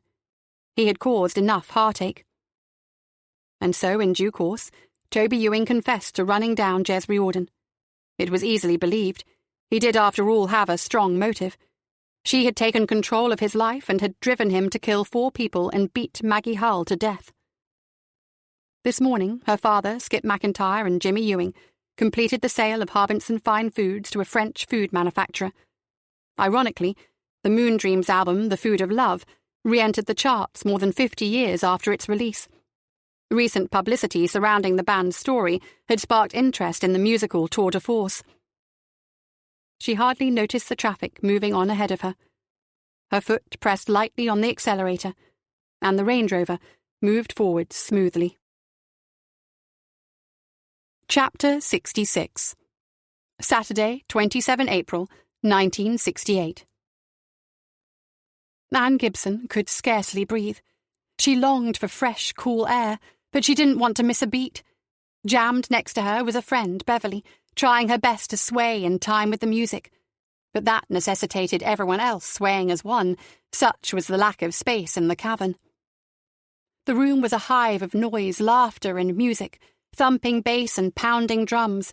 The place reeked of sweat and damp, cigarette smoke and the odd aromatic notion of weed, sneaked inside more easily than a bottle of beer. This was a night like no other. Nothing of this quality had been seen or heard in this underground temple to musical art since John, Paul, George and Ringo said their goodbyes nearly 5 years earlier on Saturday, 3 August, 1963. Her cotton skirt was soaked with condensation. It dripped from the ceiling and ran down the brick walls in rivulets. Her hair was soaked and matted, as was Bev's, and her white blouse had become see-through, not that she cared. No one cared about anything that night, except for the sounds coming from the 5 lads on stage. Anne was over her brief relationship with Roddy Craig. She knew, just looking at him now, that he was well beyond her reach. He was destined for immortality. His pink ruffle front shirt was soaked in sweat and open to his waist. His leather trousers looked so tight even on such a slim frame, but nothing could detract from the sensual voice. She could tell that every girl in the room was feeling the same attraction. Her brother Paul was lost somewhere in his musical zone, some parallel world that gave him strange powers over his guitar. Anne was so proud of him at that moment. Eddie, Skip and Jimmy seemed to relish the occasion, more so than Paul and Roddy. Skip, though, looked nervous at times, especially since the electrics had fused because of the dampness on stage. Eddie had already suffered a mild shock from one of the microphones. All of them looked every inch a rock superstar. Anne had witnessed them recording their songs in the studio at Abbey Road. In time, they would surpass the Stones and maybe even the Fab Four. Everyone was saying so. The crowds outside in Matthew Street peeled away as the lucky few who had savoured this final show swarmed from the cavern, their ears filled with the haunting sounds of The Daring Night, the last song the Moondreams would ever play live in Liverpool, and, as it turned out, would play anywhere. When bodies had cooled in the night air, and clothes had somehow dried, leaving the telltale and unsavoury aroma of the Cavern Club, the 5 Moondreams found their way to the Grapes, where band manager Tony Walker had set up a small private area for them to unwind. A few close friends joined the celebration. Anne had brought Beverly along, she hoping to get closer to Roddy, although Anne knew she didn't stand a chance of anything more than a one-night stand. Paul had Eleanor in tow, she already stoned and egging her boyfriend to catch up. Jimmy and Molly were both quickly drunk, but with eyes only for each other. Tony and Skip chatted quietly in a corner, both sipping pints of bitter like any Liverpool lads on a Saturday night. That left Eddie Harbinson, who was throwing double vodkas down his neck as if he had a point to prove. Anne watched him turn down advances from 3 delicious young girls, all eager to spend a night with a pop star and quite willing to give up their bodies. But Eddie showed little interest and soon was joined at the bar by Skip, who had abandoned Tony, a man likely to be going home with a young lad who'd been hanging around him all evening. Anne wondered what the press would make of it all. She kissed her brother good-night, while a desperate Beverly threw her arms around Roddy. He was hardly in any state to notice. He managed to kiss her and peel her off his body at the same time. In an instant he was in the embrace of another girl, as Anne grabbed Beverly's hand and pulled her away. There was no point in prolonging her agony. After waving a final good-night to Paul, she and Beverly sucked in the cool air as they meandered through the town, high on their laughter and happy for the night they had experienced. It was well into the early hours when the band toppled into a quieter, near-deserted Matthew Street. Eleanor Riordan steadied herself on the arm of Molly. All other female company had somehow dispersed, leaving the lads to wander the streets just as they had done a year earlier, when their lives were less complicated and more private than they now were. But fresh air, alcohol, weed, and whatever pills had been downed made a sorry concoction for the members of the Moondreams. All but one of them would forever regret playing the cavern one last time. Chapter 67. Early hours of Sunday, 28 April, 1968. We should record that. What? Ferry across the Mersey. Eddie slurred gleefully, watching his best mate Skip McIntyre standing by the quayside singing for all he was worth. It could be like a signature tune for us. Fuck off, said Paul. We don't need any bloody signature tune. Certainly not a song written by some other loser. Isn't that right, mate? Roddy managed to look up briefly from the pool of vomit he was at that moment depositing on the bonnet of a Ford Zephyr. Ugh. I said we don't need any songs written by losers. We can write our own signature tunes. Just thought it would be good for us since we come from Birkenhead. Paul, rocking on his feet and holding a bottle of Black Label in his hand, scoffed at Eddie's suggestion. He had never been a sociable drunk. He tended toward aggressive. Skip was still singing to the heavens, casting his voice over the dark river in a futile attempt to reach the town of his birth. Jimmy was between the clutches of both Molly and Eleanor, all three trying their best to keep each other on their feet. Eddie's heart raced. He had been fearing this moment for weeks, but he knew there were things to be said. It was such bad timing, with all of them being either drunk or stoned. But he could not let the moment pass. He had to tell Paul how he felt. Paul, however, was first to blow off steam. Me and Roddy make the decisions on what we record, not you, Eddie. We're a band, Paul. I thought we all had a say in what we do. Bollocks! The rest of you are nothing without me and Roddy. Isn't that right, mate? Paul turned to Roddy, who was hardly aware of anything, never mind contributing to the angry exchange. The Moondreams are my band, Paul, said Eddie. I started it with Jimmy and Skip in my dad's factory. It was us who asked you and Roddy to join the band. Suddenly, Paul was standing face to face with Eddie, both men breathing heavily and eyeballing one another. So fucking what? You three are now without me and Roddy. Who writes the songs, eh? You think I can't get another bass player? To a fucking penny, mate. Same goes for drums and organ. He spat his words in Eddie's face. Skip stopped singing and made his way over. Roddy had somehow taken in what was being said. Paul and Eddie weren't finished. Not all the songs, Eddie shouted back in Paul's face. What are you talking about? The Daring Night is my song, Paul. I wrote it and brought it to you and Roddy. No, you bloody didn't. You brought me a few lines and a riff. I wrote the song, made it what it is. You're fucking lying, Paul. You know it's mine, and you and Roddy took credit for it. I'm not even listed in the credits on the record. You fucking stole it. Paul grabbed Eddie by the collar of his shirt and pulled tight. Eddie caught hold of Paul's hair. Suddenly, Jimmy broke away from the girls and rushed towards them. Then Skip joined in. The pair danced around each other and drew closer to the edge of the quay. Come on, lads, said Skip. Leave it alone. We can talk about it tomorrow.